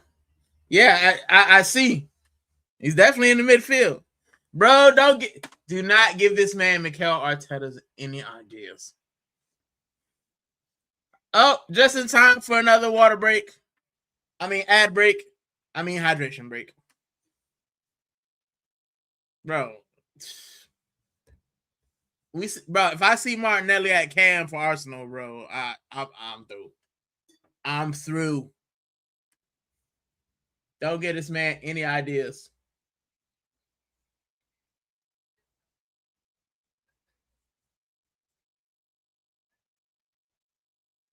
Vote for the man of the match.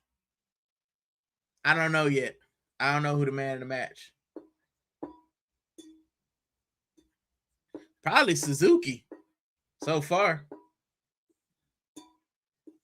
He been keeping them in it.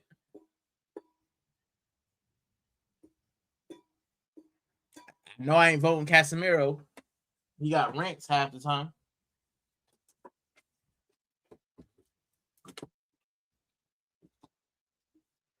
I'm a double Casemiro hater, by the way, because he used to play for Real Madrid, and you guys know I like Sevilla, and then he also played for Manchester United, and I like Arsenal. So, Bunny Casemiro.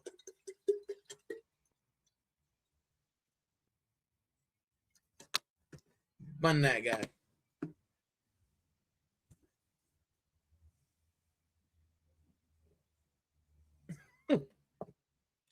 Bargas got jokes. It's gonna be an interesting fourth quarter. Yeah, man. Crazy.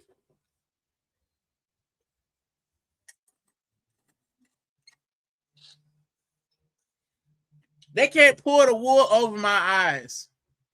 They can't pull the wool over my eyes. We know that you guys are trying to get quarters, but I hope it does not come to Europe. Let it stay in America where it belongs.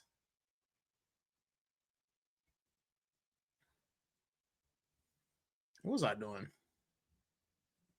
I was looking up kits because we do like a kit here.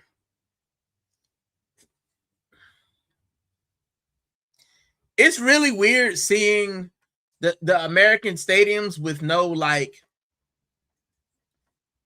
they've got no sponsorship on it. It's a weird thing, bro.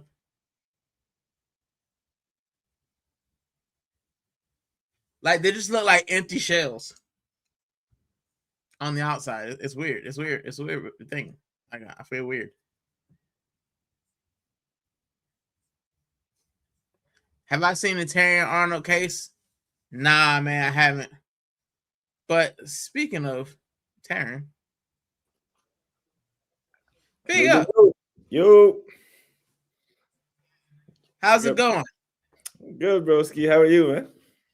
Listen, I'm bored out of my skull. This thing been trash for a hot minute, and now it's just liven up. But I'm good. Upset alert! Like, this game was universally marked as the most likely upset, and it lived up to it so far. I had Japan winning. When I predicted it 2-1. Yeah, I got Brazil winning, but I understand. Like, I really view this one as like the most likely upset. But I'm gonna be honest. This is the worst Brazil team that I've seen. Not to say they're bad, but ever. It's the worst one I've seen.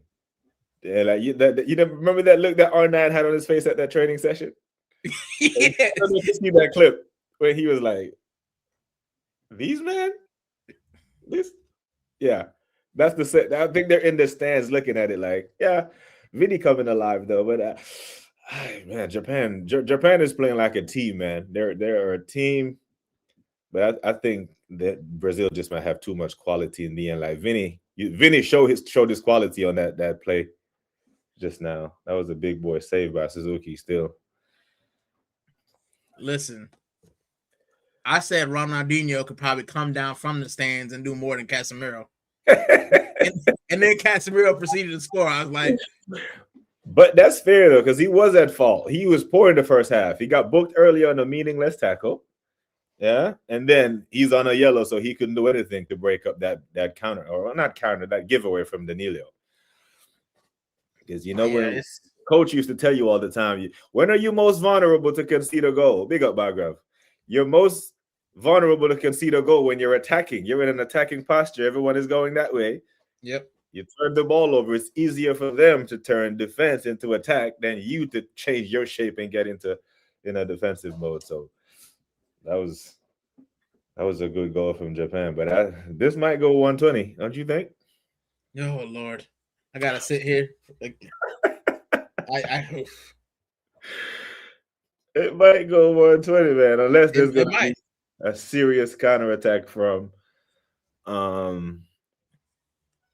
We haven't had a game go to pins yet, so there's always time. Yeah. I mean, this game is not as bad as the one yesterday. Listen, I'm so glad I didn't live stream that game. I'm so glad. I said something told me just like, you know what? Just save it for Japan, Brazil.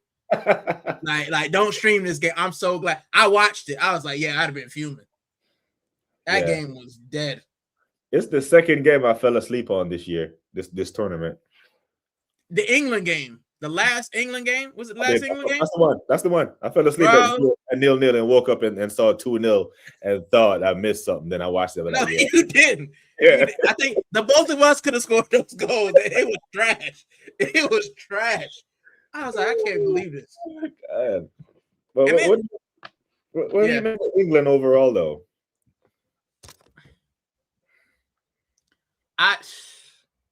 They're not void of talent. They have talent, but something is missing. England are like Arsenal. Set piece FC? Huh? Set piece FC? Just how, like, Thomas Tuchel is setting up kind of like Arteta. Like, when I was watching England, I said, bro, this is like watching Arsenal this entire season. You're setting up not to lose, and you've got Harry Kane is taking the ball from the fullbacks. Yeah, like your striker is taking the ball from your fullbacks. Like there's an issue. And then people just like, why isn't he in the game? Well, he's having to actually, progress the ball. Yeah. They look like Arsenal, but as we saw, we scumbag the title, and they might be able to as well. Who knows? Yeah, they definitely might be able to. There was I started to watch that game before I fell asleep on it. At 2 minutes in, Harry Kane did exactly what you said. And then they put the camera to the bench to Tuchel, and he's up cussing. I'm like, it's 2 minutes in, and he's cussing because Harry had dropped so deep, and he tried to ping a diagonal and kicked it out of bounds for a throw because Saka was all the way back. I'm like, is Saka playing wing back to start the game because he was nowhere near. I see them starting the press. I'm seeing Jude Bellingham higher than Saka on the pitch. Their shape is weird, man. I don't know what's going on with them, man. But fucking hell, man. Brazil, you cannot go out in the round of 32. Like this is like not qualifying in the previous tournaments. So this is I made this thing, Taryn, and you watch more football than I do. But I said Brazil it might not happen, but I feel like they're on an Italy trajectory. They have the potential. I feel like it's getting worse. And nobody said Italy would miss 3 World Cups in a row. You know what? I keep forgetting that until people remind me of it, that they missed 3 World Cups in a row. Yeah, I don't. That is crazy. I think that might be the craziest thing, especially when they just won the Euros, not 2 tournaments ago. Yes, I don't know what to make of them, but the fact that and what is Carlo doing? I know Casemiro scored the goal, right? But Carlo, you're the one who got rid of Casemiro from Brazil, from Real Madrid. He wasn't good enough for Real Madrid, and now 4 years later, you have him at a World Cup starting, and he can't run. No. Like Sano left him for dead off one touch. Yeah, I'm not entirely sure, man. Everybody in the Brazilians look frustrated, but yeah, man. If you had told me like 2010, we watching the World Cup in South Africa. If you told me then, hey, listen, this is the last time you're gonna see Italy in the World Cup for the next 3 tournaments, I'd be like, bro, you crazy. Absolutely diabolical. Get out my face. Yeah. Nothing, bro. I blame Dunga for part of this. I blame Dunga for not taking Ronaldinho to World Cup 2010. That's where it started. Because that's when they started to move away from their identity. Like, why are you trying? Because even the 98 squad, that Dunga was the captain. He was the captain, right? And they had R9 and Ronaldinho and all these other Joga Bonito play. He was the old boring guy who didn't have any flair. Like he was just like there. So when they made him the coach, I was like, oh, really? And then Ronaldinho was 30 at the time. It's not like he was ancient. He was 30 in 2010. And then once I was like, that's the signal of Brazil going away from who they are as a nation, as a footballing nation. And now they might be auto-correcting, but it's going to take some time, and it might be it might be not as bad as Italy where they missed 3 straight.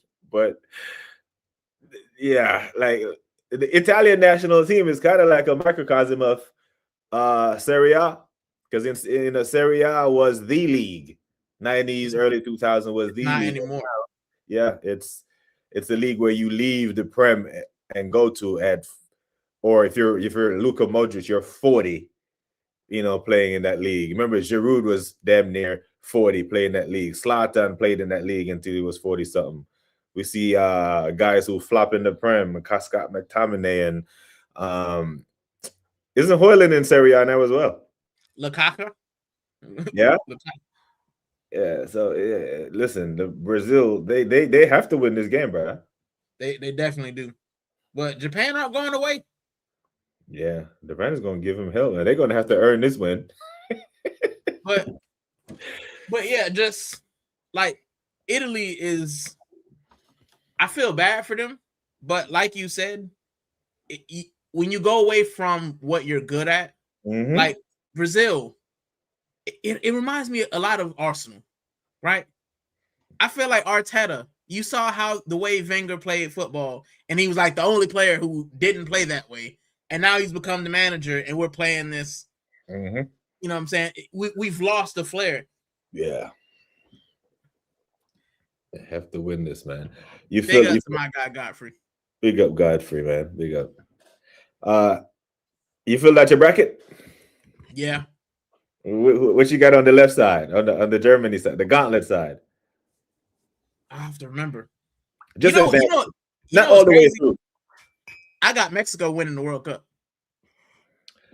Straight delusion. So they would have to beat Ecuador, which they can. I actually think they will. Then they got England, which they can, and that would be the matchup. And then it would be who? Brazil or Japan. Oh, man, let me pull it up. I got the FIFA app. Let me see if I can find it. Yeah, I think it would have to be. They have to go through England or the winner of this match, or the winner of Cote d'Ivoire and Norway. I think they're over there as well.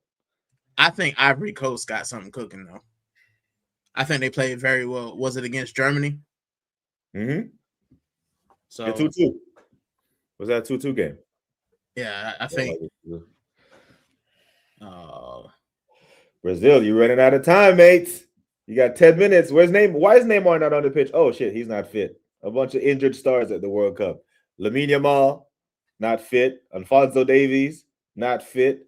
Neymar, clearly not fit. Saka, Rice, right. Yeah. No, I'm missing a couple. Not fit. You know what's crazy, Sarah? The thing that annoys me about top gunners.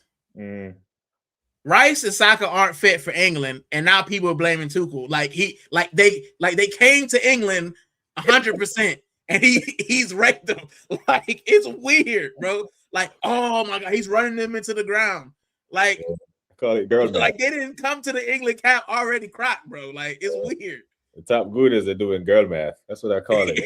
It's weird behavior. Because at least Thomas Tuchel rested Declan. At least he rotated him.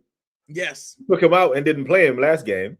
You know what I mean? So, we've seen Saka come on against Preston North End in a game that we're winning. You know what I mean? In games that he didn't need to play. So, matter of fact, Tuchel has rested or managed them better because he started Madueke the first 2 games.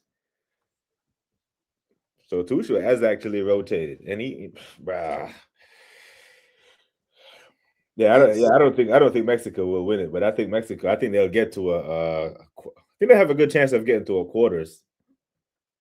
Because they're on the same side of their bracket with Argentina, so I don't think they'll have anything for Argentina. No, I don't think anybody's. Man, let me see. All right, I just pulled it up. Who did I say? I said Mexico. I got Mexico, England, and then Argentina, Colombia. I actually got in the semifinal. I got Mexico beating Argentina, which I don't think will happen. But like I said, it's my channel. I'm delusional. So who's knocking out England then? Congo or Mexico? Mexico. I think England beat Congo and lose to Mexico, and then Mexico beat Japan because I had Japan winning as well. On the other side, I've actually got the Dutch versus Spain in the semifinal. I got the Dutch beating France. I said delusion, man. Dopamine and delusion. That's what this channel is all about. It can happen. Listen, it can, but it probably won't. Yeah, but the Dutch, they need some luck or some. They got to be the most unlucky national team ever. Yes. 3 finals, never won it. They get to a 4th one. The football gods will be on this side. I do think they beat Morocco. I do. But I think that's another very tight game. That could go to pens. Yeah, I think they beat. I think Morocco are good, but they can be got at. Yeah, definitely. I'm seeing Tommy. I say Netherlands ain't beating France. Yeah, I said dopamine delusion, bro. Yeah, France are the favorites for me. Yeah, and I'm a Spanish fan, but France are the favorites. Yeah. They bring a man that I would take starting at Arsenal off the bench. Yeah. Like, I mean, you can argue that Turkey is the best 10 in the league, and he can't get a start. no. So yeah, they're too much depth. They can go 15 deep. I think most nations go 15 deep, and there's a significant drop off. France can hold the fort going 15 men deep. Who's your disappointment of the tournament? Uruguay. Yeah. I say Turkey as well. Yeah, them too. People were talking about Turkey winning the group. They finished dead last. They finished behind the USA, which is crazy to me. The reason why I say Uruguay is because they have one of the best players in Europe in Valverde. You know, they got Champions League winners in their team. Trash. You know, I was like, no, you disappointed me. Bielsa is known. When I hear these other managers, have you ever heard Jurgen Klopp speak of Bielsa? He speaks like this man is the father of football. You know what I mean? And couldn't nothing. No. Uruguay has been terrible. Turkey was poor. Them two for big nations, but the other nations like Tunisia being the only African country not to advance, and then you got New Zealand, Uzbekistan, Curacao not to win a game. Some of them didn't even score a goal. Iraq, Jordan. I know you had did Haiti? Yeah, Haiti. You can say what you want about Haiti. Isidore may have scored the goal of the tournament so far. I voted it goal of the tournament. Listen, I knew that Haiti weren't gonna have the best time. I mean, they have Brazil in their group. I knew they was gonna lose to Brazil. Yeah. But Scotland, we shouldn't have lost to Scotland. Yeah, Scotland were terrible, and their manager resigned too because he know they're terrible. Yeah, it's mad. But from this round of 32 or 31 that's remaining, I don't know. Can you pick a dark horse from this 32 bunch? Morocco, maybe. That's why I said Netherlands. I said Netherlands. They've been my dark horse all the way through. But I think one of the African teams like Ivory Coast or Ghana might shock you. Ghana, yeah. I would love to see an African team get to the final, though. Yeah, I think it'd be huge. But I think if I was going to pick, my two, it's probably going to be it's probably going to be France, Argentina again. Yeah, I haven't even looked that far. I've only predicted the winners of these. I went to the round of 16 and then I'll reevaluate. Those 16. But for right now, I got Germany, France meeting in the next round. I got the Netherlands playing Canada in the next round as well. What you saying for Portugal, Croatia? I've got Portugal winning that. Same. USA, Bosnia. I picked USA because they're playing in San Francisco. They're playing on the West Coast, which I know that the West Coast. I mean, you're in Seattle. Yeah. So I said that I think the West Coast, they do a little bit better because they show up more on the West Coast. Yeah, definitely. So, I've got them. And then I've got Senegal actually beating Belgium because Belgium are another team, that golden generation that did absolutely nothing. Kevin De Bruyne, Eden Hazard, Axel Witsel. The other Hazard as well. Both Hazards. They had both Hazards. Yeah, and they didn't do anything. Not even the Euros. Yeah. So I'm going to that game, by the way. Which one? Belgium, Senegal. Are you? Yeah. Because it's Seattle Stadium. Seattle Stadium. That's crazy. Yeah. Like you look at it, it says Miami Stadium.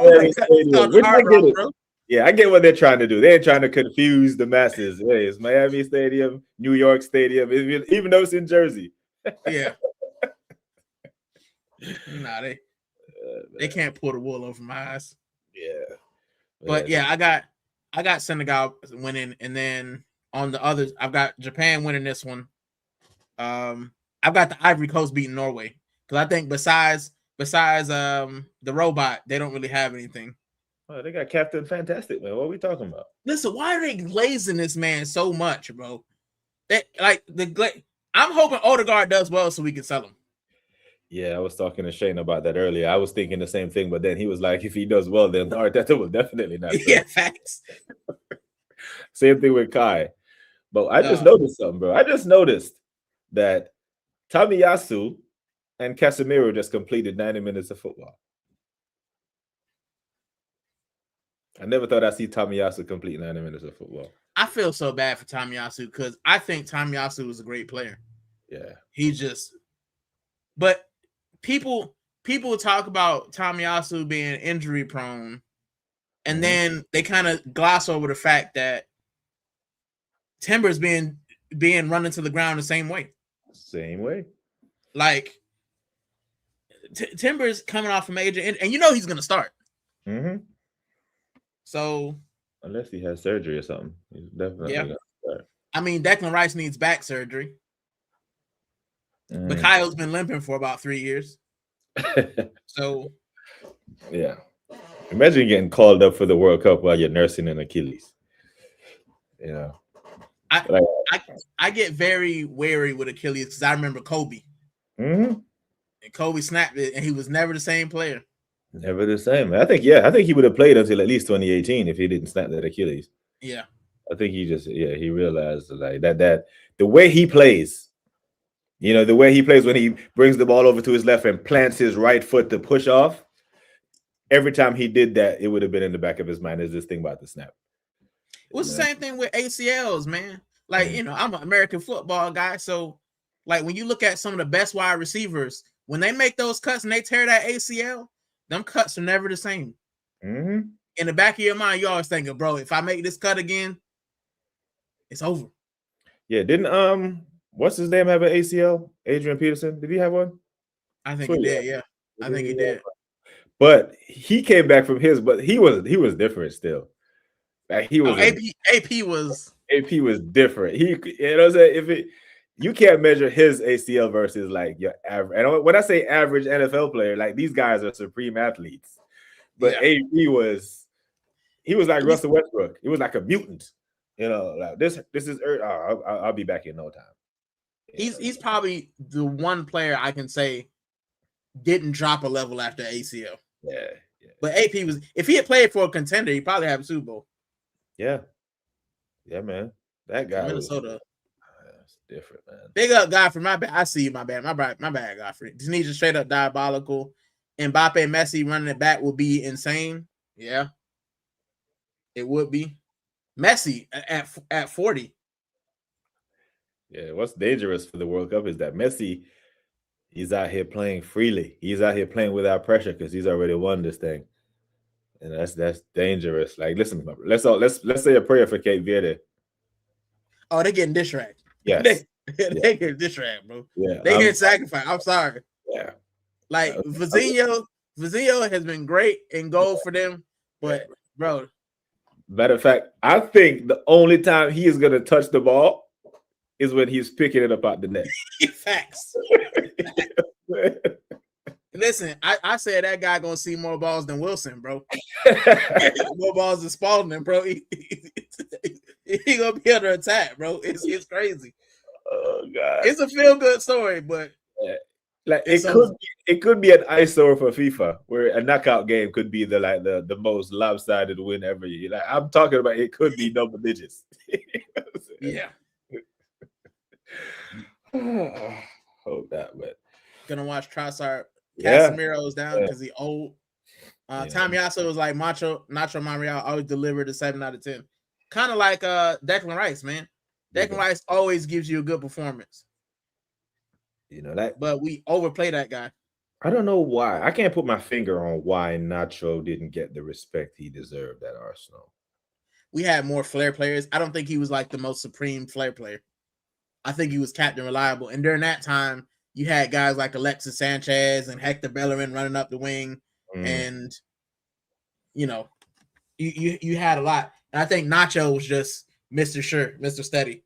And those unsung hero players usually don't get much until after, and then you realize, oh, they were actually good. The problem is that team ain't win nothing.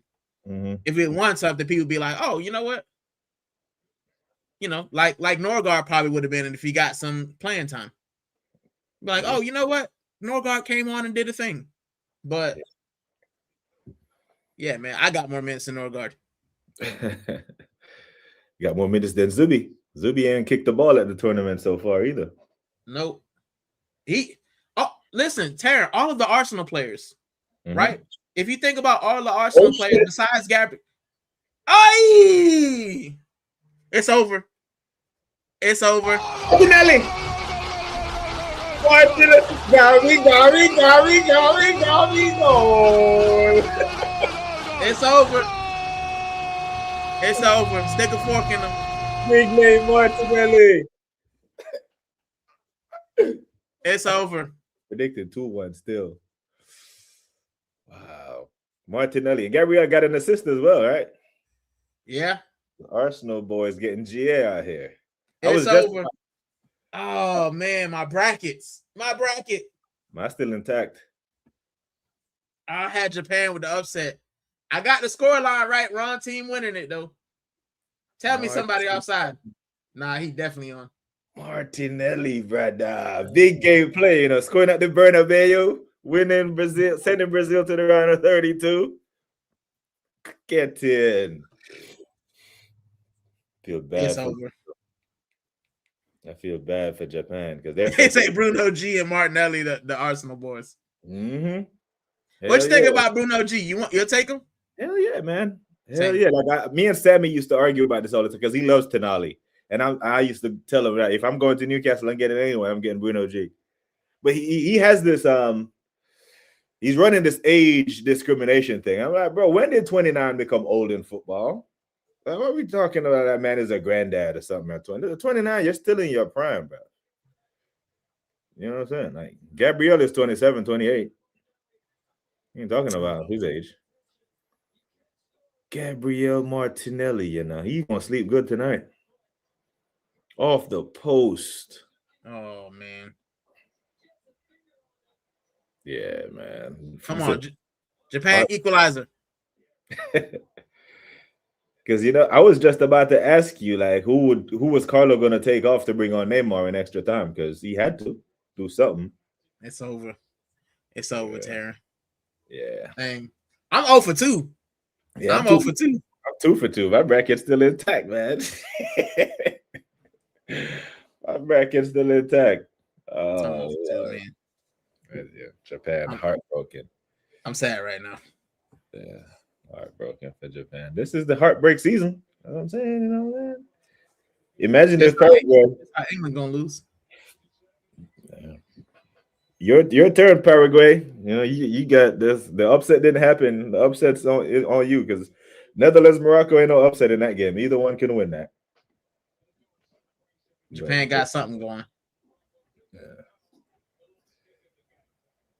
Oh, it's over. It's over. Godfrey say, I swear we got Partey of similar age. These men forget. Yeah.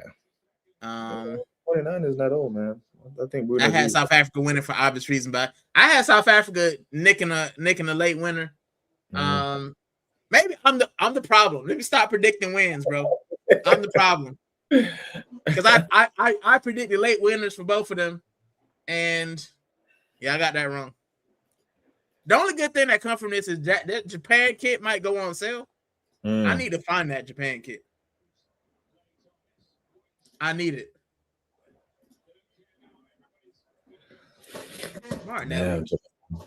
Martinelli. Gabby.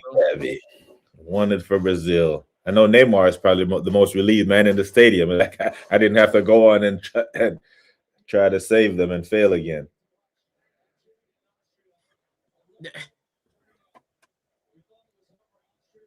I feel like Neymar, his ego was too big for what he produced. He definitely had the talent. He did. But you want to get out of Messi's shadow, and then you go to PSG and you do nothing. Yeah. And then Messi comes anyway. So he followed you. Yeah. But and I said that Neymar was a 1B talent. Messi is 1A. You build a team around Messi. Neymar is 1B. You know what I'm saying? Like, he's not a second tier talent. He's top level talent, but you're not the main man. You the Scottie Pippen. You think if he had went to Madrid and was competing with Messi, it would have been different? I think it would have been tough because he'd have had to share with Ronaldo. Yeah, I don't think he would have mind feeding him. Come on, Japan. Last minute header. Do something. Screamer. Because Ronaldo likes to be on the end of things, and you can feed him. Messi is ball dominant, just like Neymar is ball dominant. I think he would have worked at Madrid, but once he played for Barcelona, I don't think he wanted that smoke of going from one to the next. You see how it turned out for Figo. Yeah, but it's like Figo, his makeup, I don't think he cared too much. No, I don't. I don't think Figo cared. He had the thickest of skin. But yeah, whatever. Cool. It's over. And Brazil win thanks to Gabriel Martinelli. World Cup heartbreak, man. I'm sad inside. Tears for the Japanese. And watch them pick up every single water bottle in that stadium. Listen, the Japan team, I'll be watching that. The Japan team, they're amazing at that. They love it. Yeah. Full time, baby. Man, Japan is out. No upset story today. But yeah. Wonder if the rivals are slagging off Ancelotti's decision to bring Martinelli to the World Cup. They can hold that respect to Japan. Yeah. Not only just to bring him on, but to bring him on instead of Neymar. Everyone is probably saying bring on Neymar to come win the game.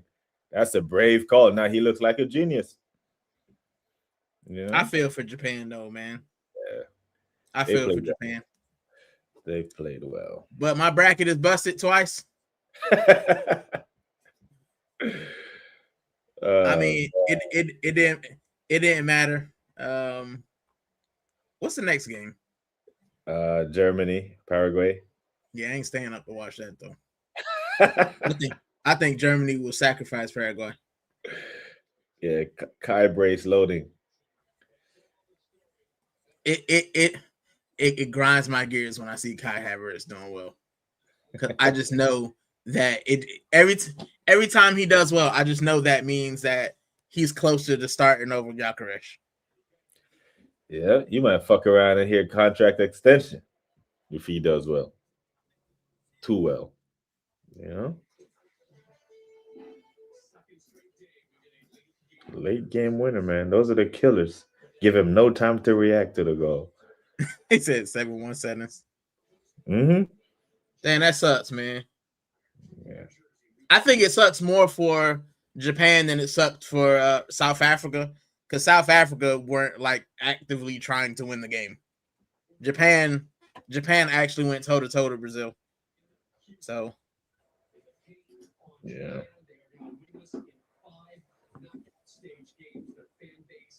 That's crazy. Yeah. The Samba boys live to fight another day. Now, if you're Brazil, who do you want? Norway or Cote d'Ivoire? I think if you're Brazil, you want Norway. You can beat Norway. But like I said, Norway got like 3 good players, man. 3 known players. But I think Ivory Coast, I mean, they took Germany to the wire, and I think they can actually beat Brazil. I don't think Brazil are that good, man. You know, I don't think Brazil are that good. They're not, but they found a way today, and now they'll be favorites against whoever, either one of them. So essentially, they're in the quarters. Yeah. They're looking at England or Mexico. Yeah. I think they'll be favored against either one of them. So they're in a semi, and it's probably I got Mexico winning, man. Argentina or Colombia or Ghana. You know, I'd love to see a Ghana, Algeria, Africa matchup. You know, West Africa, North Africa. Yeah, but Ghana ain't beating Colombia though. James Rodriguez. I think they have to win it within like the within 75 minutes or so, because he runs out of gas at like He's 30 something, like 34, 35, hasn't been playing a whole lot of competitive football at the highest level. And I see him. He plays well for the first hour and change. But once that clock hits 80, he's dead. Dead on his feet. You got to know, and this is the thing with like managing your older player. And it's the problem with like Ronaldo. I think Portugal would be so much better if Ronaldo's ego just said, you know what? I'm going to sit on the bench last 30 minutes. I'm going to warm up. You know what I'm saying? If we need a spark off the bench, I got legs for 30 minutes. Because that's essentially what Messi's doing. The only time Ronaldo does that, puts himself last, is when it's a penalty shootout because he wants the last kick for the glory. He'll be like, I'm taking the last penalty, the last one, the fifth one. You don't want to take the first or the second. He wants to be the one that wins it. That's just that's his DNA. That's his makeup, and that's what's made him great.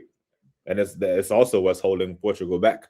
But that's what made him great. So he's not gonna, like when you watch the news, right? And people be like, breaking news: Donald Trump said something offensive. I'm like, motherfucker, you think he's gonna change who he's 80 years old? Like, you don't change who you are when you're 80. No. You know what I'm saying? So Ronaldo, he is who he is. He's not gonna change who he is at 41. And as long as LeBron James is still playing basketball, as long as Messi is still playing football, Ronaldo ain't hanging it up. He's not. Especially when the next World Cup is in Portugal. Nah, surely. I'm putting a tenner on it when he's there. Surely. But it's crazy. I think so too. I think so too. He is so good. I feel like Ronaldo would want like the oldest player to start for Portugal or something, or score for Portugal. And he would be the player that's scoring like 7 consecutive World Cups, because I think the record is 6 now, and it's him. If he goes to 7, he knows that's another unbreakable record. He is very driven. Say what you want about his skill or his whatever, but he is so driven egotistically that it's made him great, but it also cost his team. I do think they punch up Croatia, though. There's no way. That midfield, possibly the best in the tournament, they can't let a 40-year-old Modric outplay him. Modric and Kovacic. So, and Perisic as well. They all big up to Views and Shane singing over the raid. Big up to them, and big up the new guys or old guys. If you're in here for the first time, hit that sub button, man. It's free. And hit the likes. And go sub to Taryn as well. Cool, man. Big money Taryn. Spain, Australia. Did you pick that? It's Spain, obviously. Spain. Does Sweden have any chance, or that's going to be another punch up? They got fun. You know what's crazy? Sweden. What's the reference Sweden are like Eddie Guerrero. Like, you thought he was beat, and they got one eye open. You like, oh yeah, I got the win, and he hits you with a cheap shot, and then he beats you like that. This is how I feel Sweden has been. Like, they barely got into the tournament. They were terrible in the Nations League. They just finagled their way into the knockouts. Right? I just feel like Sweden will just have this thing where they wait till you're not looking and gut punch you, and then you're just like, what happened? And then Sweden are through. Like, I don't know. I don't think they got anything, but they can't defend, man. And they're going up against this French team when your defense is so shaky. I think it's gonna be a long day for them. Like this game we just watched was competitive. I don't think that game France-Sweden will be competitive. I think it'll be one-way traffic, just like Argentina and Cabo Verde. One-way traffic. Even Paraguay might give a go against Germany if Kai is wasteful. Yeah. Let me see. I think Germany's other players. Kai's in the 10. Kai's in the 10. You see the German lineup? No. Kai's in the 10 with Undav starting. Has it started already? Nah, that's the lineup is just out. Let me see. Because I got it on Peacock, so let me switch over. Yeah, so I can see what they're saying. That's the lineup. It's over. But this is how little Nagelsmann thinks of Paraguay, because he's starting Kai in the 10. Why do managers they see something in him? Man, they see something in Kai Havertz, because Arteta's done this. Nagelsmann is doing it, playing Kai Havertz as a 10. I must be legally blind. Mm-hmm. I do got some thick glasses, but I'm not sure. I don't have that vision because Terry, listen, you've been around sports. I coach American football, and I have guys who in practice look like world beaters. Like in practice, you're like, oh, why didn't I start you? And then you give them the start, and 15 minutes in, you're like, oh, that's why. That's why right there, right? And I think Kai is one of those good training players. You're like, oh, this man nutmegging doing everything. And then he goes up against somebody who he doesn't know. And it's like, this guy's bang average. Yeah, man. Yeah. Some guys bang are average. like that. Yeah. I used to have, when I was in Jamaica, man, we used to have this guy we used to play with, right? And a guy named Iva. We used to play barefooted, no shoes on the grass, right? Barefooted. Iva was, the ball used to stick to this dude like it's nothing, whatever. And he would dribble through. So we'll be like, yo, we're going to play in a tournament in town, and we'll take him with us. And you put this boy in a pair of cleats. Lukaku. Yes. You try to touch the ball and it's over there, but barefooted. Run up on him if you want to. You getting megged. He was just surgical. I guess he was just comfortable, feet on grass. But yeah, I completely get the reference. Or when I go play ball, man, sometimes you go with the weekend, just a pickup game. This one guy, when he's playing against you, he's killing it. World beater. Then the next week you pick him on your team, and you're like, this motherfucker. 2 left feet. Can't control, can't pass, can't do anything. You're like, come on. There's always that one. But they see something in Kai, bro. They see something in this guy where they just keep playing him. He keeps getting opportunities. Never scored 20 goals a season in his life, but somehow just keep getting chances after chances. But they should win this, though, because there's some heavy rotation, man. Let me get into the comments. Big up to Views as well. Martinelli's so good as a central striker. Who knew? Unai Emery. Why Arteta, you got to play Nelly as a left winger? Same reason he played Aubameyang there. Make sure you subscribe to Taryn. Make sure you go hit that sub button, man. Please Big do. Taryn, West Coast legend. You know he's from that one place that we don't talk about. Sweden gets sacrificed, can't lie. Bunch up. Yeah. Everyone scores away from Mikael. Big up social joins. And here goes Views, 13,462 channels. All right, make sure you subscribe to them all. We appreciate Views, man, for the raid. He's not messing with him, man. Big up. Kai's loved by his managers. Yeah. They love him. He does something. These managers, Ray Charles and Steve combined. Big up to Views, man. Combined. Listen, I'm like that. What was that video? I can see barely. I'm legally blind. Yeah, legally blind. I can see barely, but that's me. I can't see what they see. The same thing they see in Kai Havertz is what people was trying to see in Eddie and Nketiah. I can't see. Yeah, I can't see.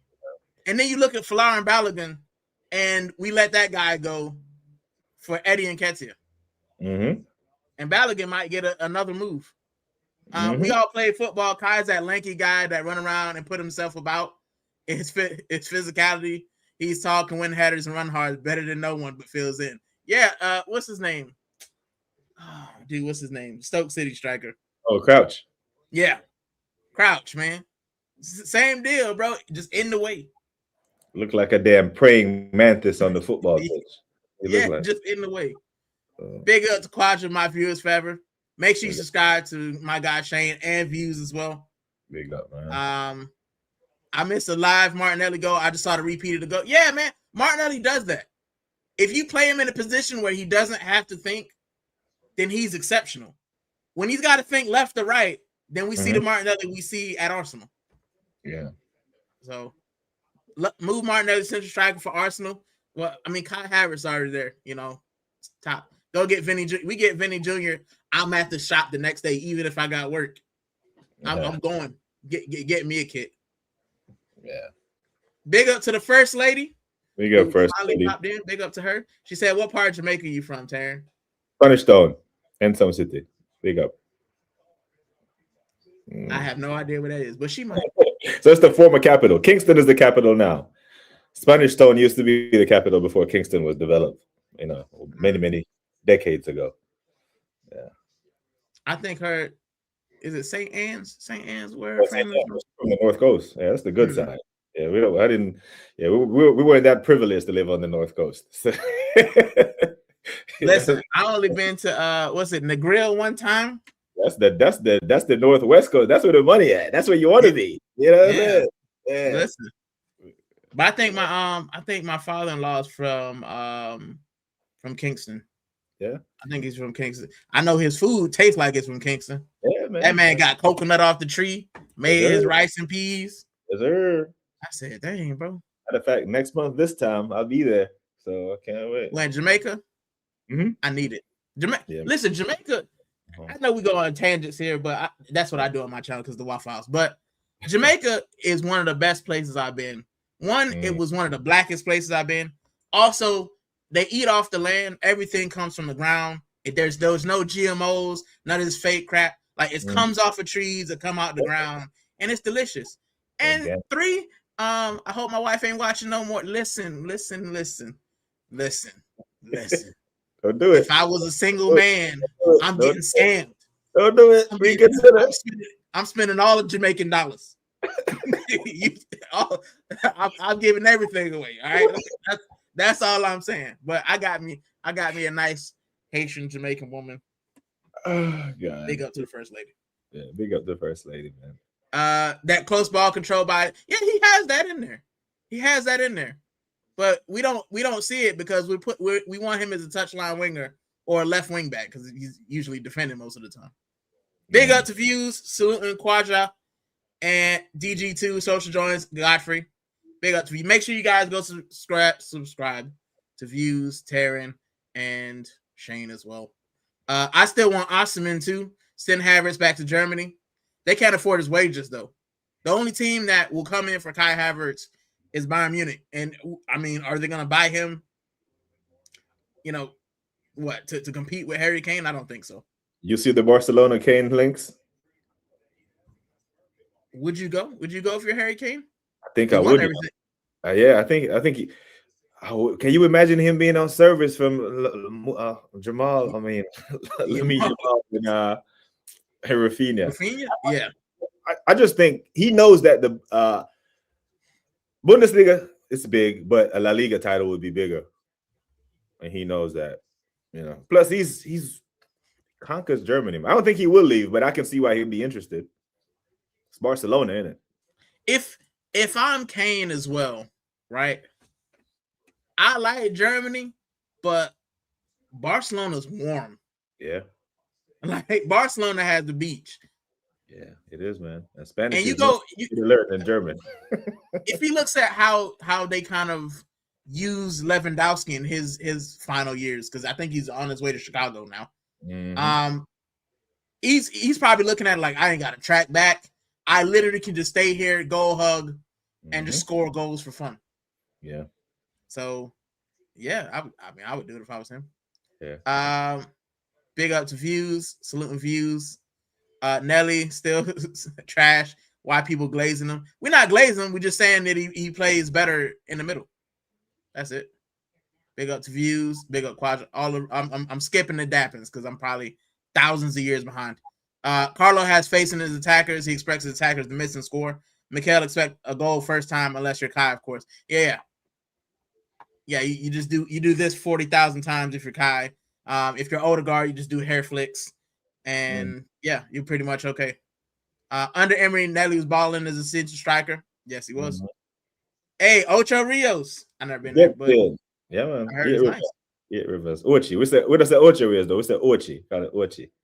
Ochi Rios. Yeah, that's Ochi. This is because we abbreviate everything in Jamaica. Yeah. If you go there, you say Ocho Rios, they'll know that you're like not from there, or you're. I'm a gringo. That's what I am. Yeah, I'm a gringo. Yeah, gringuito. That's why. We are not glazing Martinelli. We all know our attacker will score away from Mikel. How the hell a coach only get one prim goal from Martinelli skips? Bro, the fact that Gyökeres scored as many goals he did under this manager is a testament to Gyökeres. Right? This man scored 100 goals over 2 seasons, and he was struggling to score 10 under Mikel Arteta. And everybody's calling him crap. But forget about the last 2 years that we haven't had anybody. The year before we have nobody over 10.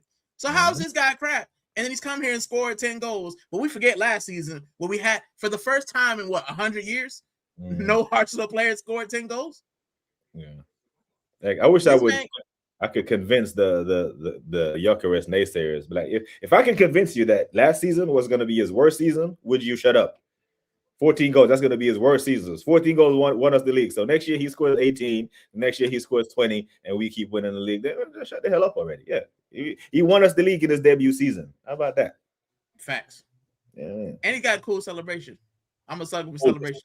The coldest celebration, bro. I love it. Absolutely love it. Bro, that picture of when we won the title and he just sitting there and everybody behind him. Yeah, man. Yeah, inject that into my veins. He is trash. I got my first sunburn in Jamaica. I second that. I'm from Miami, and I be in the sun all the time cutting grass. Jamaica, bro, I thought I was Caucasian. I said, what's this? I said, what's this? She said, you got sunburn. I said, oh, no. I said, the Puerto Rican is coming out. Oh, I was like, nah, I can't. Yeah, but Jamaica, that Jamaican sun, for real? Yeah, man, I feel like it's leaning on your shoulder sometimes. Yeah, bro. Got the hand. Hey, bro, what's up? Yeah. Hey, bro. My neck. Yeah, bro. But I love Jamaica, man. Jamaica is one of my top. I like the Caribbean anyway. I'm Puerto Rican, so I like Puerto Rico, Jamaica. I want to go to Haiti when they get their act together. Yeah. It's going to be a minute. Yeah, facts. Yeah, you might just have to chill on the DR side until they unfuck themselves. Yeah. I'm not a fan of Jamaica. I went there. I wasn't a fan. No? Nah, I wasn't a fan. I went there once. It was all right. It was kind of like, but the DR is kind of like just a Spanish-speaking Jamaica. That's what it seems to be. They got the same food. They call it different shit. Their complexion is just like mine, and they drive on the right side of the road. Yeah, but Jamaicans say they black, but Dominicans say I know black papi. No black papi. I Dominican papi. Like, shut your negrita ass up. You darker than me, dog. Talk about I know black, bro. The Panamanians do it too. I ain't gonna lie. The Panamanians do it a lot. Yeah, bro. Like, come on. Yeah. He's trash. Like, yeah, Donkey Verts and Odegaard. Shout out my Jamaican people in the chat. Yeah, man. Shout out JA. I got a Jamaican kit, man. I found it at TK Maxx. The one from last season. For 30 pounds, man. I snapped that up. It's my first ever Jamaica kit. I like collecting kits from the places I travel to. So every time I travel to a country, I try to get the kit. Which is why my wife look at me sideways. I got a closet full of kits. I ain't got no jackets in there, no clothes. I just got kits, man. It's kits for days. Big up views. In some cities, a suburb of Spanish Town. It is. But it's Brunswick Avenue. Pan Brunswick Jaguars. You know the thing already. Big up yourself. This is what happens when we play Martinelli at the strike. Big up Quadra. I'd go for Kane. He's a baller. He would never come to Arsenal. But if he would, ask the question. You know, we don't ever try though. That's the thing. We never go and muscle somebody and say, you know what I'm saying, we're okay with feeling good. Yeah, big up BBK Sports and Rican Futbol. Big up you, Max. Big up, man. Big up to my guy Jack. Big up Taryn Rican chat. Big up Max Payne. Clock man, yeah. Jack said I wanted. Big up Fraley, my bad. Big up Fraley. Jack said I wanted Japan to win. I thought this was the upset, Taryn. I know you. Yeah, that Japan kit, bro. I love both of them. The blue kit is nice as well. But it's okay because now that they knocked out, you know what I'm saying. You know, Kit King is gonna be on the lookout. Yeah. It seems like everyone at the World Cup is wearing the same pink and white cleats. You see it? Yeah. Those Nikes. What was that? I might have to go check them out, see what they look like. Juniors. View said that's where my granddad was from. Only been there once when little and need to go as an adult for real. Jamaica's amazing, man.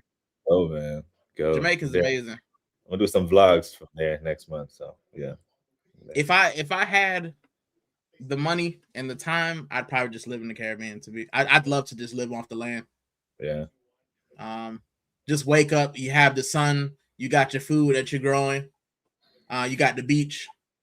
You know what? The craziest thing is, right, when I lived there, I never appreciated everything you just said. And now those are the things that I realized were the biggest blessings. being able to live off the land. Because the shit that I used to walk outside in my backyard and just pick up and eat, or pick off the tree and eat, cost me like a mango right now is gonna cost me like $7, bro. Bro, Yeah. Taryn, let me tell you, I'm finna waffle for a second. Let me tell you, I live in England now, bro.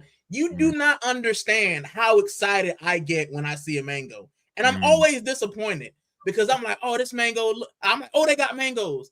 Bro, like the best mango I've had in England would be nothing compared to I live in Miami, bro. We used to go to the corner. The neighbor had two mango trees, two types.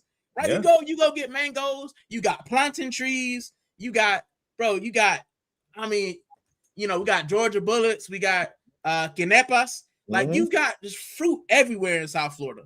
Like people call you on the block and be like, listen, I got too many mangoes. You want some of these? Bro, I'm telling, when I see a mango or pineapple, bro, I sit there for 20 minutes trying to find one that looks good. Yeah. Right. And my wife will probably pop in the chat and say if she's listening, but I appreciate the mango so much. Yeah, bro. And when you're there, right, you can pick them and eat them at the right time. When you live here where I live or over there where you live, they have to pick them so early for the shipping. So you don't, you know what I'm saying? They either are hard as hell or when you cut them, it's spoiling in the middle. Like you literally have the option of you wait until that motherfucker. Matter of fact, the best thing to do is wait until they naturally fall off the tree. That's the way they're supposed to be eaten. And biggest blessing. And I took that shit completely for granted when I was living there. And now I'm regretting it because I got to go on a plane to eat organic food for cheap. Facts. It's mad. Even in Miami, man, you go to the local markets, you know, you got the grandmas and stuff. Like you go in the panaderias, they make the fresh bread. Yeah. Like, and I thought that was the thing all across America. It wasn't until I moved to North Carolina, I was like, oh no, this is a Miami thing. This is a Caribbean thing, bro. Like Caribbean markets and stuff. And every time I go home, that's what I do, man. I got to get like fresh, you know what I'm saying? Fresh fish, fresh. Man. Like I said, my father-in-law, he'll cook the Jamaican food, the curry goat, oxtail. My wife got this Haitian place we go to. We get griot. Hey. Like, yeah, man. But living in England, bruh. Yeah, man. You got to go searching for some culture, man. Yeah, man. Some, especially when it comes to food. And their version of American barbecue. Nah, man. I live in Texas as well. So. Oh, yeah. Hook 'em. Longhorns. Yeah. Hook 'em. Texas. That's real barbecue out there. Bruno G to Martinelli. Is this a taste of things to come next year? Are we booting Martinelli? Listen, if Trossard is going to go, then I keep Martinelli.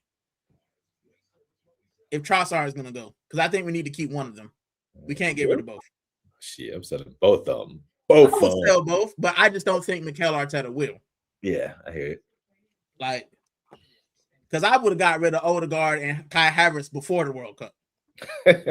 Like, they'd have had new teams. Young Greta. Negrita ass up. Yeah, bro. Big up, Jordan. Big up, Jordan. Funny girl. Love Jay Montego Bay in the grill. Ochi. Yeah. Best times ever. Yeah. Oh shit. Yeah, because I mean, Ocho Rios, like 8 rivers. Don't sound really sexy, innit? Because that's the literal translation, 8 rivers. So we just said Ochi. Yeah, Spanish, ain't it? So Jamaica was a Spanish colony before the Brits came. Yep. So that's why we have Spanish Stone, Ocho Rios, Savannah Lamar. We have all kind of Spanish names. I think Jamaica and Puerto Rico have a history. I forgot what it was. There's a point where I think we used to speak the same language. Like when my Puerto Rican homie, when I just joined the army back in 03. Back in 03, me and my homie went home. He came home to Jamaica with me, and I went to Puerto Rico with him, but he was up in the hills of a place called Naguabo. You know what I mean? Hey, you know what's funny? Yeah. You know what's funny about that? Not to cut you, but that's where my family's from, Naguabo. Yeah. Right. Naguabo. I was 21 at the time. When I left, I went to Naguabo. I was about 120 pounds soaking wet. I left that motherfucker damn near 140 in a week because I was eating so like every corner we turned, there was some old lady feeding you food, bro. I'm talking about the biggest pescado, the red snapper you ever seen, that mofongo, the chuletas, carne frita. I was Yeah. perihil with the rice and the beans and shit. I was eating like a whale down that motherfucker. You know what I'm saying? So yeah, the food is fantastic, man. Let me Great. tell you, right? So, you know, I went to Puerto Rico before I got married, like a pre-honeymoon. Because I wanted to go before, you know, everything. So me and my wife went. And me and my wife went, and we ended up missing our flight for some goat cheese. That's another story. But so we went. My grandmother's brother lives in Naguabo, and he's built his house on like the side of the hill. But it's like his house, his daughter's house, and he built another. They own like half the street, right? He just built a house on there. And I remember we going to his house, and he's like, "Oh, I'm sorry, you know, my wife cooked, but we ate all the food. All she got is white rice left. I'm talking plain Puerto Rican white rice, Taryn." Right? I'm like, fine. She gives it to me, put it in the microwave.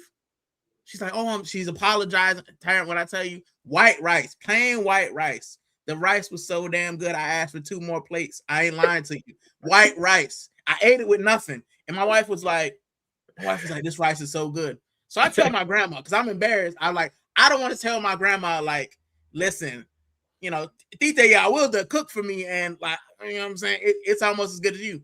My aunt says, oh, she won't mind because your grandma says she cooks better than her. I said, no.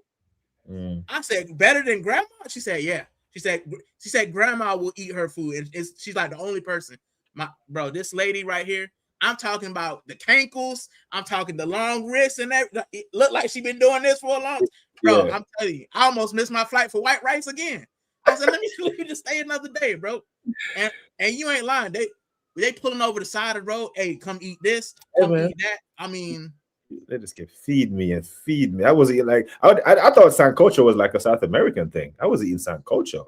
You know, in the middle of the heat. I was like, we eat everything, bro. Yeah, I was fully loving. We got a little bit of everything. Yeah, big up to Prone. Mikel will still play Zuby in front of Bruno, probably until the last fall off. Make sure you sub this to Prone and Jordan. And Jagon said you have to find the Caribbean spots in England, London, or Brixton. This is my thing with London, right? I can find those spots. I hate going to London, and it's weird because I'm an Arsenal fan. But when I go Arsenal, I literally go up to Hounslow East. I take the train into the Arsenal station. I go watch the match, and I go back. Like I don't. London. There's a reason I live on the South Coast. London is quite busy for me.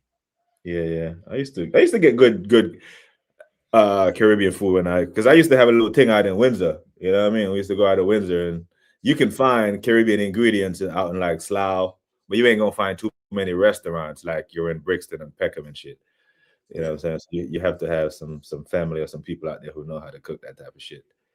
But yeah, man, the food travels, and that's one of the when I go places, man, I try to ingratiate myself into the culture, and that's how you do it. The food, the music. You know what I mean? Like when I go to places, I don't like to do the resort thing. So I usually tell my friends, when I go to your country, do not take me to no damn resort. So I'm going to see a bunch of Americans and a bunch of Brits. Let me go rub elbows with the people. Yeah. You know what I'm saying? That's that way I can understand the culture. So that's why I ended up in Naguabo. I didn't want to go to San Juan and no resort. Nah, bro. Take me where you're from. You're not from the damn resort. Take me to where the hell you know what I stayed in Old San Juan, and then I stayed in Naguabo with them for a day. But I'm the same. I'm the same. Like I want to actually be amongst the people, man. Like because I feel, and I had this when I went to Spain. Like when I went to Spain, my friends wanted to eat Burger King. I'm like, bro, we in Spain. Like, bro, we're in a different country that we'll never come back to. I ended up going, living there. But I'm like, we'll never come back here. You want to eat McDonald's? Bro, I was like, nah, bro. I used to go. We ended up in this place, Utrera, bro, where Jose Antonio Reyes is from. We ended up there. I don't know how we ended up there, but we ended up there. Bro, great food spot, hole in the wall food spots, eating Spanish food. I'm like, this is what I want to be. I want to see how the people live. I don't want to just go to Madrid and sit there in Barcelona. Like, I want to go to the small towns and see how they live. And Cadiz was amazing. Yeah. It's not a place I don't think everybody goes, but Cadiz was amazing. I could have sat on the beach for a decade, just drinking sangria, doing absolutely nothing. Now that I live in Europe, though, I become a little bit of a snob. I go to touristy places. If I'm going on holiday, I'm going to the Canary Islands. I'm being British as hell. I went to Fuerteventura, and I realized it was the place the Germans hang out because everything was in German. I was like, fine, I'll be German as well, bro. I was sitting all inclusive, but when I go out, I'm the same. Like I went to Romania, we went to a small hotel, and we just kind of did our thing. Yeah, you went to Malta? Went to Malta? I haven't been to Malta yet. No, they got good food there as well. Real good food there in Malta. Good weather, good food, real nice people. It's like a Caribbean in the middle of the Mediterranean Sea. You know, it's good. I recommend it. I recommend it. Like most of the Brits usually go to the Ibiza and what's the other one there? Mallorca. Yeah, Mallorca, Ibiza, and all that shit. But yeah, give Malta a shot, man. Malta is pretty dope. I avoid Mallorca, Menorca, and Ibiza like the plague. Because every time I talk to a coworker, they're like, "Oh, we're going to Ibiza." I'm like, "Yep, don't want to go there." Yeah, like if you go to Mallorca, on the Magaluf side, it's kind of like the adult side, you know, the party side, and then there's the other side, kind of like Budapest, where you have Buda and you have Pest. Yeah, Pest is where you want to be. Like you got Washington and you have DC. There's a separation there, and that's what you learn from being amongst the people, not at some snobby resort. That's why I don't like Budapest. Was nice, man. We stumbled on Budapest in a layover, and I remember I got hammered. I remember I got hammered for like €10. Yeah. I was like, this is nice. I love Budapest, man. Love Budapest. I wanted to go for the final. My mate actually offered me tickets to go to the final. Yeah, but it was like, do I want to go to Budapest to watch us lose, which we eventually did, or do I want to take a week? I think I took a week and went to Corfu or Tenerife. My wife wanted to go, so I needed a break because Arsenal did my head in. I don't want Kane, if he comes to Arsenal, Arteta will have him playing in goal. I'm playing behind the goal, man. Yeah, that's where we like our strikers. You can go to Luton. There might be spots even in your name. I've been to Luton. There's some Caribbean spots, like because I live near Southampton, so there are Caribbean spots near Southampton. But I'm married to a Caribbean woman, man, so I get my stuff at home as well. That's the best thing, man. Yeah.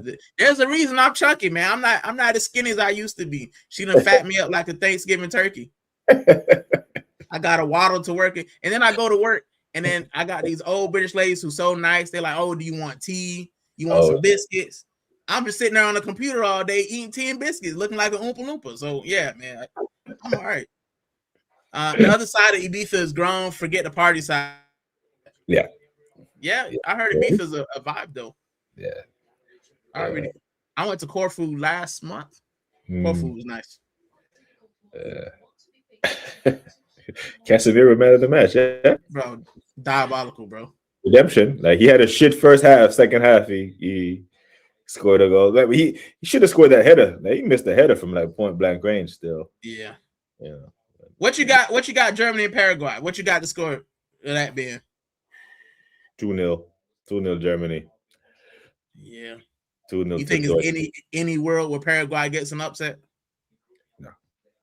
No, I mean it'd be good for the story. It'd be a hell of a storyline because then France will just have a cakewalk against Paraguay. I want to see Germany, France. So I do as well. I want to. I do as well. What do you think? Well, yeah, I mean, I think first half Casemiro was all right. Second half he stepped back up. It reminds me of him for United, man. He'll have good games and then he'll go missing. Yeah. But yeah, that's I'm excited, man. I'm excited for. Listen, you went to a World Cup game. I know everybody's asked you that, man. But like, are you excited for it? Like, are you having been to a game? Are you now excited for like the knockouts, or are you just kind of like it's too much football? Because a lot of people said it's a lot of football. It's a lot more football. It's too much football for the casuals. I mean, if you're a sports junkie like me and you, it's either sports or what else? You know what I mean? I don't think it can ever be too much football. I understand the people who are saying that the 48 thing is but it was always going to happen. I think it's only a matter of time before this thing ends up at 64 teams. But yeah, I'm having a blast. Like the game that I went to, U.S. Australia game. This is my first game going to on American soil. In 2006, when the World Cup is in Germany, I was stationed there. So I went to 2 games. I actually went to the U.S. Italy game, which was a 1-1 draw in Kaiserslautern, and a 2-1 loss to Ghana in Nuremberg. So I've been to World Cup games before, but the one here in Seattle, last Friday, yeah, the experience was different, man. It was like a military operation with the flyover of the helicopters. I think that should scare the shit out of the Aussies, because those helicopters were flying so low. Oh yeah, I saw it. Hats were coming off, because like at the Super Bowl, they use fixed wing aircraft who would just fly over. Yeah. These fuckers, they can hover and come down low. I thought people was gonna like rappel out and do some air assault missions. You know what I mean? But I loved it. With the flag just come out the fast rope out the bottom. Yeah. I loved it. Now, if USA gets by Bosnia and the Belgium USA game, that game will be here as well. So I somehow have to find a way to get into the stadium for that one as well. That would be the last game that Seattle hosts. But I'm loving it, man. The storyline of Brazil being on the edge and got away with one, the late goal that sank South Africa. I know Godfrey was gutted for that, but this is the part of the tournament where the heartbreak and the tears come, and this is what makes the tournament special. You know what I mean? Because Japan has what? Was it 60 million people? Yeah. That are hurting right now. And Brazil got another couple million people who are happy as pig and shit. This is the World Cup, man. This is why we love sports. This is why we love football. If winning didn't feel so good, then losing wouldn't hurt. That's true. Yeah. That's true. Jagon said I have Germany 3-1 on the FIFA site predictor app. I don't even know. I predicted Germany to win, but I haven't predicted the score. As far as the World Cup, right? I've never been to a World Cup match. I've been to some great matches though. I've never been to World Cup. I have been to Wembley twice. I've watched England versus Spain. It was a friendly. It was that game where Jamie Vardy did the mannequin challenge. I was sat like right in front of him. And I've also done England versus Lithuania, I believe. So I've been to a couple international matches. I feel like the World Cup is different gravy. Yes, I feel like it's different.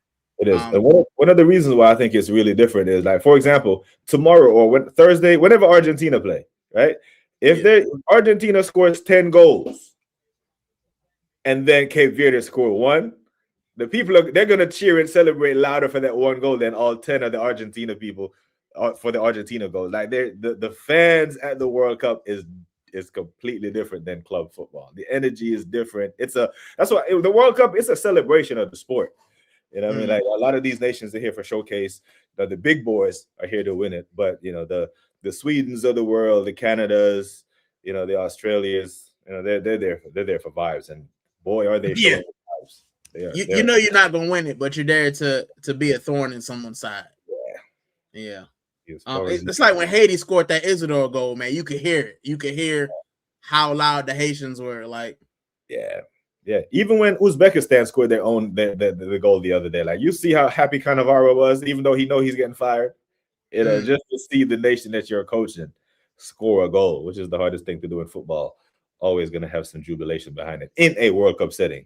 In a club football settings, if your team is losing 4-0 and you score 1, if you're a big club, you pick the ball up and you put it at the halfway line. You're not even celebrating. Yeah, in the World Cup, shit, we're celebrating. It's a goal at the World Cup, fully celebrating. Yes, so just because we talking about the World Cup. Next World Cup is in my neck of the woods. It will be in Morocco, Spain, and Portugal, which you guys know I love Spain. I've lived there. So I'm gonna try to go, and I might have more money and more time then. So, but Jamaica should have qualified for this World Cup. We're being honest. Do you think they qualify for the next one? No chance. Absolutely no chance. And here's why. This was the first time the tournament's 48 teams, right? So we got more slots. But not only that, we didn't have to compete with USA, Mexico, or Canada because they had automatic berths. Next World Cup, those 3 slots we'd have to compete with them. USA didn't play in the qualifiers. So, and the fact that we couldn't qualify when it was here with damn near a free hit and they couldn't do it, I just I'm gonna just scrub that off the bucket list. That I'll never see it with my own eyes, seeing the Reggae Boys playing at a World Cup. I mean, I would love for it to happen, but now maybe if it goes to 64 teams, Yes. that's another 20 years from now. You know, Yeah. I think if they're gonna Infantino is in, it's only 8 years. I think they're gonna run another tournament with the 48 teams and get, gather more data and just see like, man, we made an extra 5 billion just for having, because like, bro, if we look at it, right, they can find 16 more shit teams to make the 64. Like Italy didn't make it. They can just the rest of it, the UK, right? Like Ireland, Wales, China. Greece. China is a big old market, right? FIFA is missing out on 1 billion people in China right now. Russia. We go to South America. We can go to Chile. Chile didn't make it. We can go to Africa and look at Cameroon and Nigeria. We can find 16 more teams. So it goes to 64 teams. Maybe Jamaica will qualify. But as if it's the same format with Mexico, US, and Canada coming back to the qualification stage, I think it's going to be exponentially more difficult. And it's like swimming upstream, Yeah, I'm the same, man. I think Puerto Rico had a chance to make it, and we just we didn't get close. I don't think I ever see Puerto Rico in the World Cup, but that's still my first team. Yeah, I cheer them on in the Gold Cup and all the regional stuff. But if we listen, and I tell people, if we make the World Cup, like all them people in Curacao, listen, I'm gonna have Puerto Rico shoes, socks, drawers, shirts, hats. I'm gonna paint my face red, white, and blue. I'm gonna be the most Puerto Rican dude they've ever seen in Spain. I'm for real, but I don't think it's gonna happen. If Puerto Rico make the World Cup, bro, Big Pun might come back from the dead.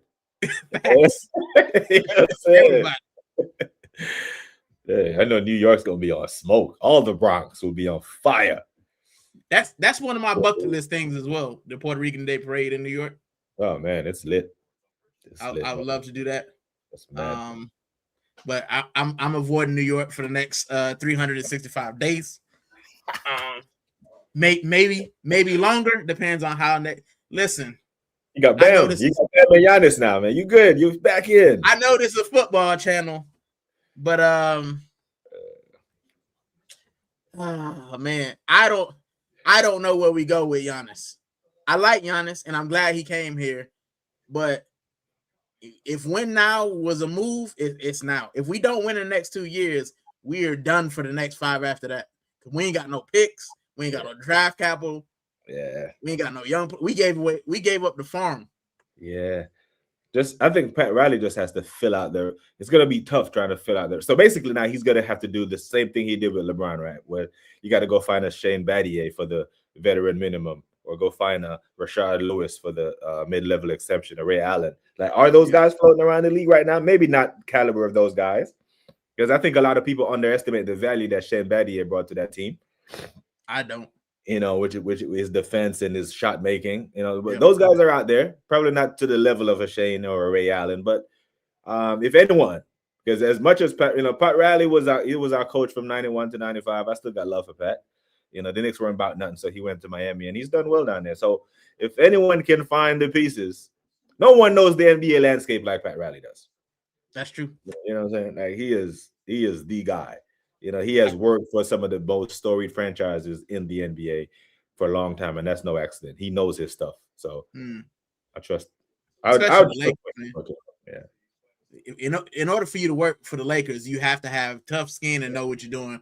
Because boy, they looking like a dumpster fire these days. They looking like a dumpster fire. But yeah, I believe in Pat, man. I think this is Pat's last hurrah, though. I think this next 3 years. Now, I was going to ask you, is he going to sign Thanasis as well? You can't sign Giannis without Thanasis and Alex. Well, they only got 3. It's 3 of them. It's Thanasis and it's another one somewhere. Alex. There's Alex. Yeah. Yeah. Listen, I'll take all 3, man. I think they'll like Miami. Because if you sign Bron, you have to sign Bronny. If you sign Giannis, Thanasis is a part of the deal. I don't think Bron. Somebody said Bron to Miami. I don't think Bron goes back to Miami. I think that how they fell out, him and Pat Riley. I don't know if It might be. If there's anybody who can fix that bridge, is Pat Riley. But I wouldn't want Giannis with a 40-year-old LeBron. Yeah. Is you think Mickey Harris, you think he'd play the lugs? Because you can't, LeBron ain't taking the better minimum. LeBron is still gonna be like, give me my money type shit. So unless Mickey is willing to pay the luxury tax, I mean, I don't see it. This is the thing, and I always put this back to football as well, right? So Mickey Harrison is a smart guy. Yeah, like he knows what he can do, and him and Pat Riley been doing it for years. Mm-hmm. I think when it comes to Mickey Harrison, it'll be the same question when we talk about Vinicius Jr. for Arsenal. You're gonna have to pay him big wages, but the money you would get in merchandise, is gonna make up for all you're gonna pay in wages. Hell yeah. So, I mean, he's gonna make a ton of money with Giannis. Giannis is probably gonna be Giannis Miami kits. They're probably gonna be one of the hottest shirts this next season. You add LeBron to that, I mean, I still got the 6 over there. I still got a LeBron kit. It's way at the bottom, but I still have one. Yeah, man, you gonna make a lot of merchandise. LeBron's last go, return to Miami. There's so many stories. Yeah, he's gonna make more money than he's gonna spend with the luxury tax. But 100. I want Tim Hardaway Jr. Good player. I want Tim Hardaway Jr. Yeah, he was good for us. He was good. He was good in Dallas. I think he played in Denver 1 year or 2. Yeah, he's a good player, man. Very good player. Last thing, because I don't want to keep you all night unless you got time. You know what I'm saying?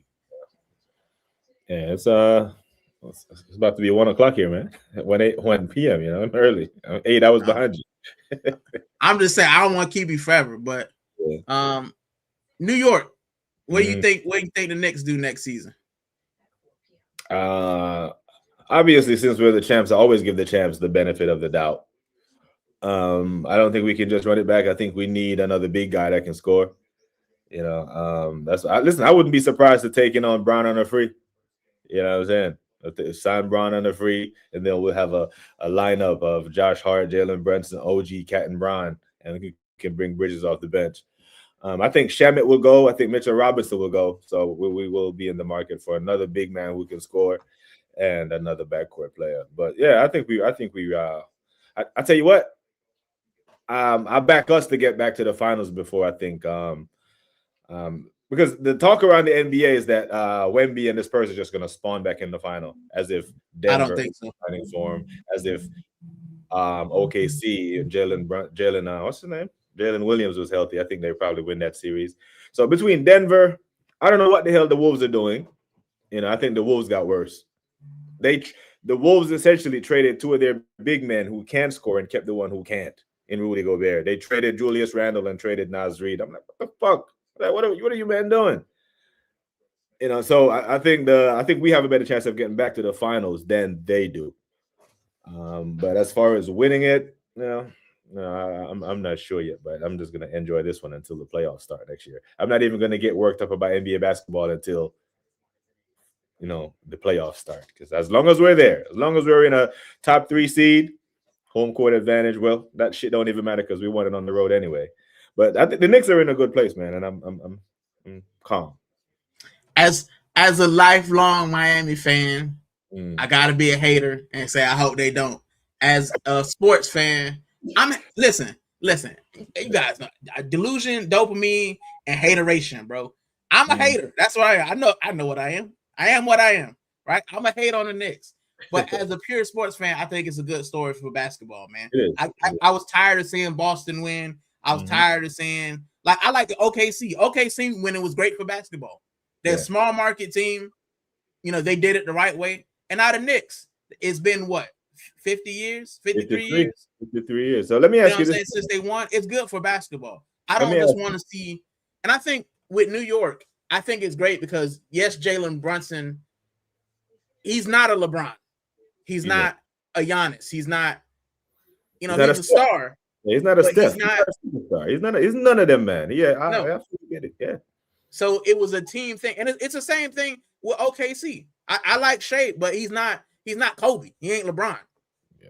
You know what I'm saying? So I like to see that in basketball. I don't want to just see the big 3 teams is the one thing I didn't like about Miami is the fact that, not that I didn't like it. I value the 06 championship more than I value the Super Team championship. Yeah. Because it was Shaq and Wade, and we had a whole bunch of we had an old Alonzo Mourning, man, like Udonis. Like, we had some all right players. But the Super Team, I feel like people kind of held that against it. Oh, you only won because you got LeBron and Wade. Like, you know what I'm saying? People hold that against you because the only way you won is you had to pay all these guys this money and get all these players. Mm-hmm. And I think winning the way you guys won and winning the way OKC won, it feels better because you shouldn't be there and you were. So yeah. So you think the league has had 8 different winners over the past 8 years. You think that's better than dynasties or back-to-back champions and more parity in the league? You think the NBA prefers more parity, or they prefer when the Lakers dominate, or when because when there's a dominant team, there's a villain. Because you remember when LeBron went to Miami, the entire league hated y'all. Yep.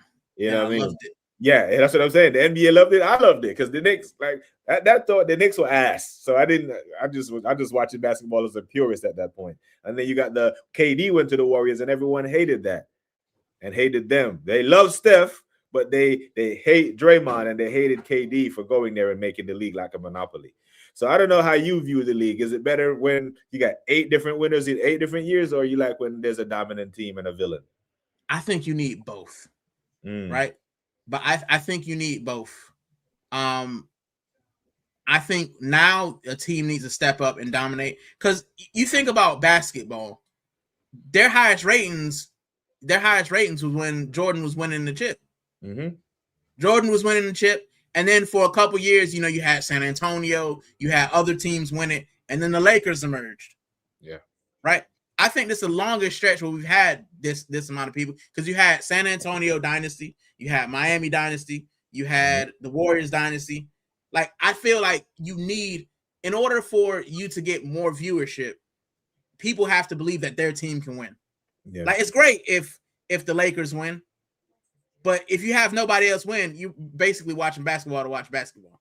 Yeah, and that's part of the reason why people hated when KD, because we already knew the finals was going to be Golden State, Cleveland. For 2 years, for a 2-3 year period, we knew that's what it's going to be. So the other teams, yeah, I get your point. 100. But yeah, I do like a dynasty, because you need somebody to hate. I would love that dynasty to be us. Because I listen, when we was the team to be hated, I like walking around with my Heat kit. Hey, y'all, y'all suck. Hold that, bro. And then LeBron pulled the whole cramp thing, and I was like, you. That's why I don't think he'd a GOAT. I would never think LeBron's the GOAT because of that. Before that last matchup versus the Spurs, if you'd have said LeBron to GOAT, I said, yeah, y'all got a case. You got a case. This man is doing stuff. After the cramp game, I was like, nah, Jordan would never. Yeah, the thing is, I won't say LeBron is the GOAT, but I think he is the GOAT of this generation. And I think he is flagrantly. It's kind of like the Messi, Ronaldo debate. Like, I'm a Messi guy, but I do think Ronaldo is flagrantly disrespected in the name of praise for Messi. Like, you can be a Messi guy and still respect what Ronaldo's done in football. You know what I'm saying? But if you're 30 years old and you're saying LeBron is the GOAT, then I understand where you're coming from, because you didn't see Mike play. If you're 30 years old, you were born in 96, Mike retired in 98. I don't count the Grizzlies. I was born in 93. I saw the back end. Yeah, so most people didn't see Mike play. But if you saw that guy play, man, he was just different. Just like we saw R9 play or Ronaldinho play. So people will watch Lamine Yamal now, who never saw Ronaldo or never saw Ronaldinho, and think Lamine Yamal is doing something different. But Ronaldinho used to do that at 50%. Like, he used to make people run into one another. That guy, you know what I mean? So yeah, I can have an appreciation for LeBron's greatness and what he's done for the league. But as far as the GOAT, yeah, it stops at Mike for me, man. Because that guy, and as a Knicks fan, that guy used to kill us. I never really appreciated Mike until he retired. You know what I'm saying? Because we would get by the Indiana Pacers most years, and then we run into that motherfucker. or we would get by Mike retired, and then we would run into Reggie, and then we'll get by them some year. When we didn't get by him, when we did get by him, we'll run into Hakeem the Dream in Houston and lose that NBA Finals as well in 1994. So it's been a lot of pain for me, man, because the pain, people talk about the 99 loss in the finals to the Spurs. That one didn't hurt as much because we didn't really have a chance. The Spurs were a better team. We were 8th seed that year. In 94, we actually went 7 games under Pat Riley with the Knicks up against Houston and lost in 7 games. That one really hurt because we had a chance in that one. You know what I mean? Yeah. Listen, when it comes to the debate, I mean, I think how you describe Jordan is how I feel about Kobe. Mm-hmm. I feel like, bro, when Kobe was at his peak, nobody could get past the Lakers, bro. It annoyed me to no end. I remember he used to bust Miami up for fun. Yeah. Like, he had us running in circles. I was like, bro, I hate this dude. And it wasn't until he retired I said, bro, I watched greatness. Yeah. Kobe was greatness. Yeah. He was the closest to Mike I've ever seen. That mid-range jumper. That mid-range jumper, man. He was like, okay, you wanna jump early? Okay, I'll just wait. You'll fake, you'll come down. Or if you don't want to jump, I'll shoot over you. You know what I mean? It was the thing with LeBron is either he's shooting a 3 or he's at the rim. His mid-range game was never off the level of them guys. But he does other things. Like, he's a better passer than Mike. I get that. He's a better passer than Kobe. But in the end, when you look at what Mike did, and there are certain things in playoff moments, not even just playoffs, in finals that I will hold against Bron that I never could hold against Mike. For example, the 2011 finals against JJ Barea. You know what I mean? Yeah, I'm like, you give me PTSD. Yeah, he can't live that down. He can't. I don't. I'll big up your 4 rings, your 4-time NBA champion, but he can't live that down. Dirk Nowitzki and them, because it was Dirk and them. Jason Terry. Yeah. Jason Terry, bro. Jason Terry, a 36-year-old Jason Kidd, JJ Barea, Tyson Chandler. Yeah, these men weren't. They should have never beaten 3 Hall of Famers in their prime. No. Rich LeBron, D Wade, and Chris Bosh are. So yeah, man. That one hurt more than the Spurs. The Spurs were actually a good team. You had Tim Duncan. Mm-hmm. You had Manu Ginobili. Like, we had Kawhi Leonard. You know what I'm saying? You had a good team. But the Mavericks. I remember screaming at the TV for an hour. Jason Terry. It seemed like he was open. Every time he touched the ball, he was up. I'm like, this guy's 46 years old. Like, how can we not stop this guy? And I'm looking at LeBron, and I'm like, bro, you're supposed to be the best player in the league. Dirk Nowitzki with that fadeaway. I'm like, bro. Yeah. So unstoppable. I was fuming for like a month. That Dirk fadeaway. I had to go to school in Miami. I was like, bro. Yeah. Like, we all upset. we all upset. I can't let him live that down. So that's one playoff. That's one NBA Finals moment that I can't let Bron live down. And I don't remember if it was the 2018 or the 2017 finals where you can't get swept in the finals. I'm sorry. Mike would never. Nah. You know what I mean? That Mike never lost the final, but damn, if he was going to lose one, he ain't getting swept. Nah. You know what I'm saying? You can't get swept in the finals and be. I'm sorry. Sorry, Bron. As great as you are, but you couldn't will them to one game. That means the East was weak as hell. That's how you ended up in the finals, because there's no way you should just get swept in the finals, bro. I'm sorry. So those 2 things by itself, and the flopping. I can actually make a compilation of Bron flopping. I've never seen Mike flop. Never. He had too much pride. Matter of fact, you know what? I'm not even gonna credit that to Mike. That generation of players never flopped. Bro, you remember the bad boy Pistons was literally assaulting people. Yeah. like bodily harm, bro. Yeah. Like Dennis Rodman was just yoking dudes left and right. And now, bro, LeBron is biggest. The man's a tight end. And you blow on him and he's rolling like Neymar. Yeah. Like Neymar. Yeah. Big up to the chat. BBK, we should have gotten JJJ from the Grizzlies. I like him. He's 6'10". He can shoot. He's good at good age. He's 26. Yeah, I like Jaren Jackson, man. I think I could. Yeah, Jack Swagger. I think he's a very good player. Could do with him. But the problem is, unless he's an unrestricted free agent, it can't happen because we don't have anything to give Memphis. We don't have any picks. We gave him all to Brooklyn Nets for Bridges. Same. We got nothing. Yeah. If Giannis don't work, we out of there. Haslam the weed carry. Listen, Udonis Haslam, right? You do. Udonis has. I have one of his jerseys, man. I got his Miami jersey, the mashup one they did. I begged for that. My wife bought it for me. I love that guy. That guy's Miami through and through. You know, he was he's one of those unsung hero players where he was just there to be the rock. Yeah. So, he's actually turned into a pretty good commentator, a pretty good pundit. Like you see Kendrick Perkins going around like Perkins actually getting his flowers now, because the whole last season, start of the playoffs, Perk was one of the ones that was high on Jalen. Everyone was shitting on Brunson, and he was, matter of fact, he's the one who started calling him Big Body Brunson, and everyone was laughing at Perk. And Perk is going around collecting receipts or just taking souls ever since Brunson did the bits that because he has the receipts of saying the Knicks are contenders, serious contenders. They're gonna do this because of Brunson, and everyone said he couldn't. And now Perk is out here looking like a genius. Now he has some crazy takes before, so he says some wild shit, but yeah, he's not letting anyone forget that he was right on this. Listen, speaking of Brunson, right? If you're the Dallas Mavericks, bro, whoever's in the head office now in Dallas should be fired. You let Jalen Brunson go. You let Luka go. You had these guys, these winners, and you let them go for who do they have? Was it Anthony Davis who's they traded for? Yeah, but he's in DC now.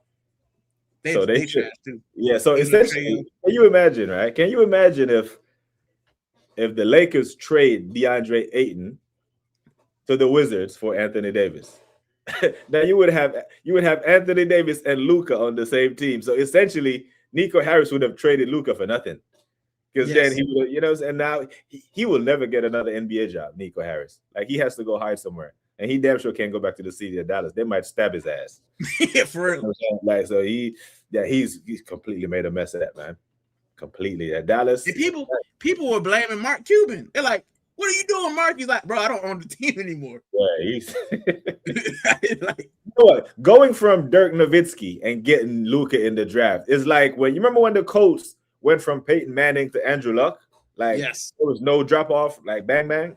They don't know how lucky they were to went from Dirk to that. And yeah, now they're gonna look back at that and be like, yeah, that's a great comparison, because the Colts did the same thing that Dallas did. Luck was out of the league because they didn't give him an offensive line. Yeah, and he retired at what, 28? Yeah, he retired. That man was fighting for his life every play. Yeah, and he was good too, man. He was good. MJ took the flu and turned it into an iconic moment. LeBron took the cramps and turned it into a tragedy. I was there. At 4K, MJ terrorized the Knicks. He did nightmares. He would hit the guard and drop a quick 50 on your head top, bro. Greatness. Big up the Wahaha, man.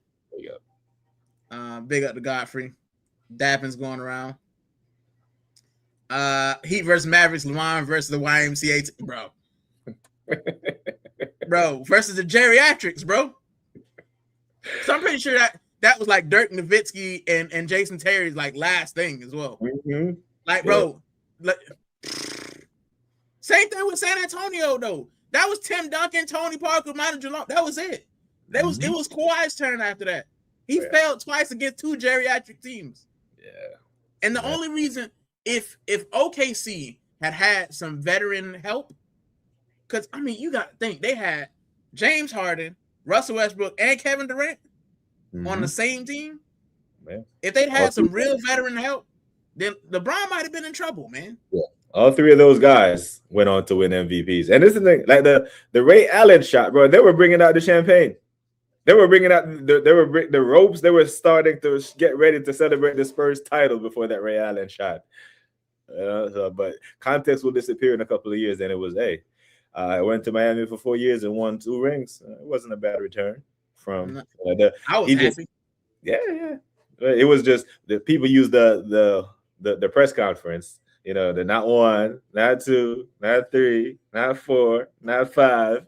Yeah, he's gonna have a hard time living that down. But 2 for 4, it's not a bad return. Nah, he trash. I hear we're trying to sign AD and LeBrick. I saw that because German opted out. of his contract. So normally when they opt out, it's to redo the contract. Now, is he gonna do a Jalen Brunson and take less so they can sign these other guys? Which is weird to me, because if you're Miami, right? If I'm Norman Powell or I'm Andrew Wiggins, I'm not taking less so you can pay Giannis more money. You want me to take less so you can pay him $60 million? No, pay him 48. Don't ask the guys, the fringe guys, to take less so you can pay the superstar more. Like, who the hell that makes sense to? I don't care how cool we are. The Jalen Brunson thing was different because all them men went to college together. They were broke together. Now they're getting money together. Norman Powell, Andrew Wiggins, they don't owe Giannis shit. If anyone should take money, it should be him or Bam. Like, how the hell you gonna want me to take $5 million instead of 15? No, you don't give him 60, give him 48. That's what you do. This is why Dwayne Wade will forever be my favorite Heat player. He will forever be one of my favorite players.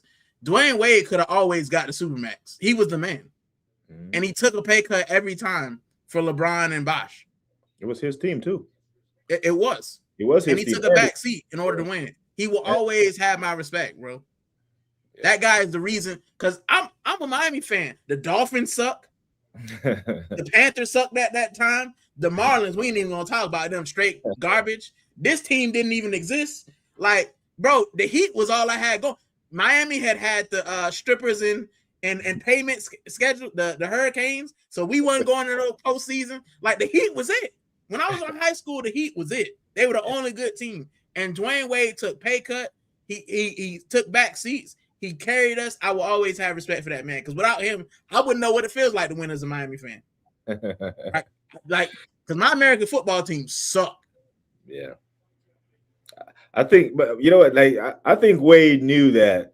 I mean, most superstars be like, I'm a superstar. I won before you, blah, blah, blah. But he knew that Brian was that guy. He knew that Brian was the better player. So, you know, that was a hell of a sacrifice. And plus, if he doesn't take less, then you probably couldn't pay, man, like UD and who's the other key guys that you signed? You know, you had Miller, Battier, you had Ray Allen.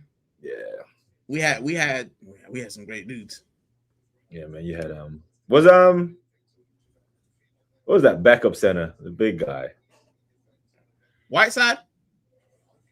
Was that after? I think Whiteside was after. Yeah, Whiteside was there, but there was another big. I think is he on the Spurs now? Did Bismack Biyombo play for Miami? I don't think he did. There was another big guy, man, there at the time. Didn't play much, but he was veteran presence. Birdman. Birdman was there. Birdman was good.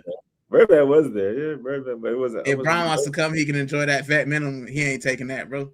Yeah, he ain't taking that. The Heat will need to bring in veteran player too to help the team in the locker room. Giannis is not enough. Listen, I'm just gonna buy the kit, bro. That's it. I'm waiting for it. Giannis 34 in Vice City colors. What was that guy's name? Now it's fucking with me. I don't like that name. But yeah. 2011 Miami Heat roster. Was it Bynum? I don't think we had Bynum.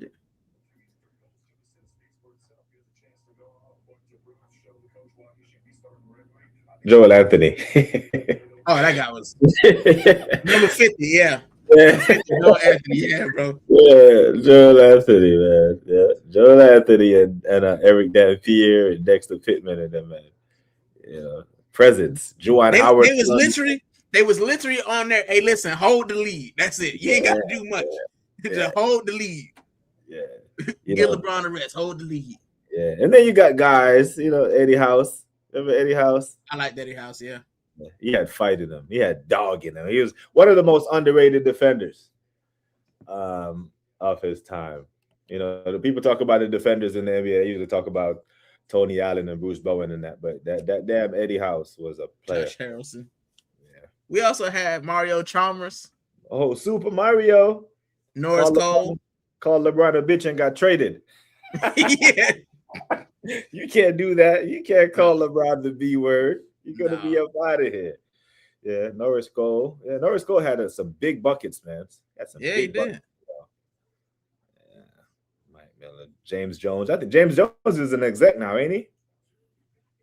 I think he was the general manager for like Phoenix for a while. I don't know where he's at now, but He had I also had Rashad Lewis. Yeah. John Lewis had a mean jumper when he was here in Seattle. You know, boy could Hey, shoot. speaking of Seattle, you think you're gonna get a team back? Yeah, they need to get the damn Brooklyn Nets out here. They ain't doing nothing in New York. Bro, imagine you spend all that money to buy that spaceship of a stadium to have that garbage in it. It's a giant trash can, bro. Look, listen, imagine you buy the Brooklyn, because they were the New Jersey Nets. You buy the New Jersey Nets, you move them to Brooklyn, and you like, bro, we'll make the next big thing. And the team that ain't won in 53 years have won before you have. And you had, man, like what was his name? Darren Williams. Darren Williams. Yeah.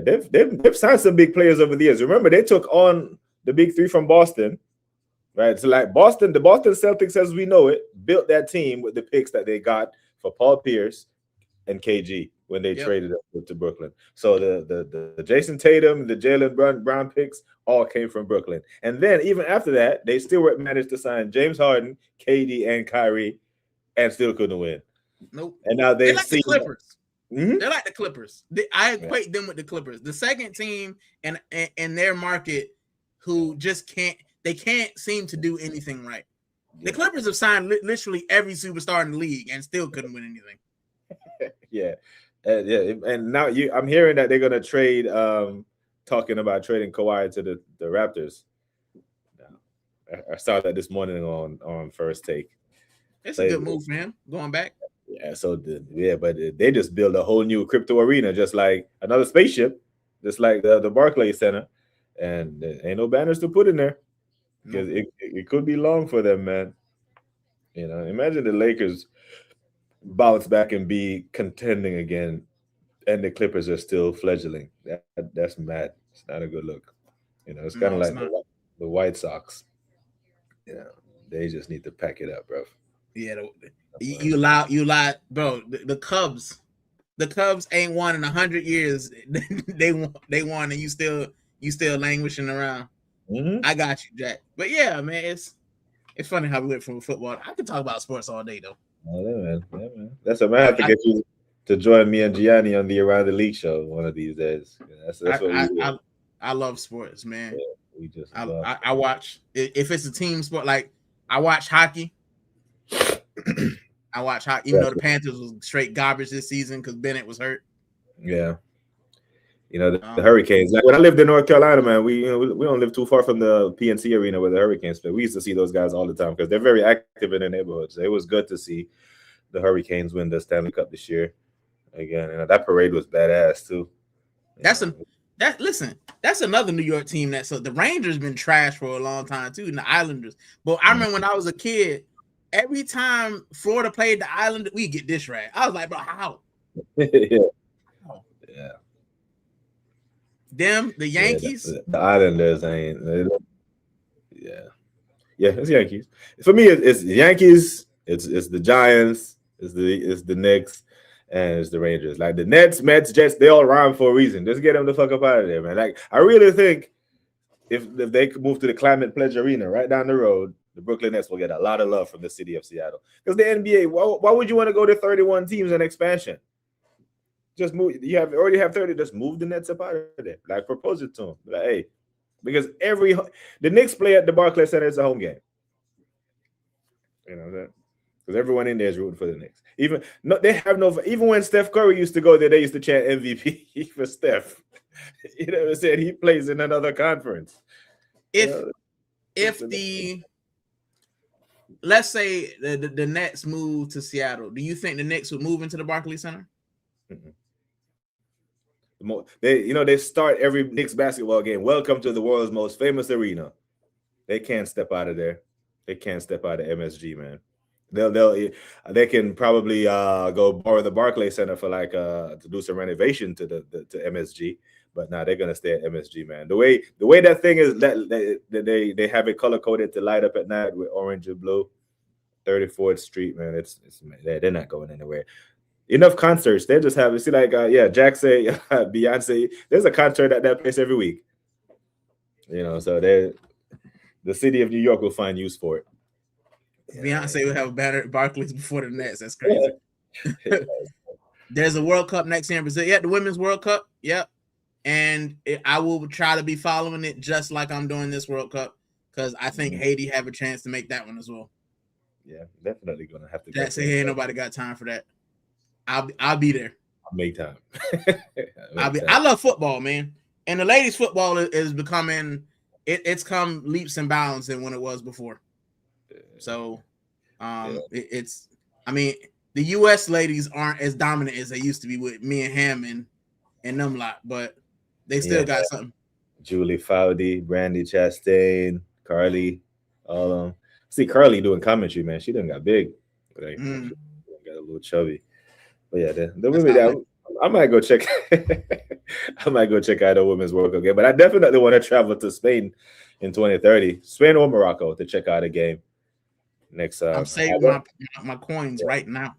What I'll do is I'll just take up residence in Germany. I'll just go stay in Germany and then fly to a game and back. And I still got the contacts in Germany. And from Munich airport to what's the Rudolfo airport in Madrid is probably a 2-hour flight. It's not that far. So I could definitely see, put a little package together and go watch the World Cup in Spain or Morocco. In Spain, Morocco, I'm missing one. Who else is hosting? Is it three? It's another Portugal. Portugal. Yeah. Portugal. Yeah. Sure. So Ireland has got the same number of Stanley Cups as your fraudulent Rangers. Yeah, he's right. He's right. We can't win them all. Shit, you know what I mean? Can you imagine? I can't believe the Panthers got some. We ain't got no ice down there. The only ice we got is in the arena. Yeah, it's the same thing with the Hurricanes. The Carolina Hurricanes. The PNC Arena.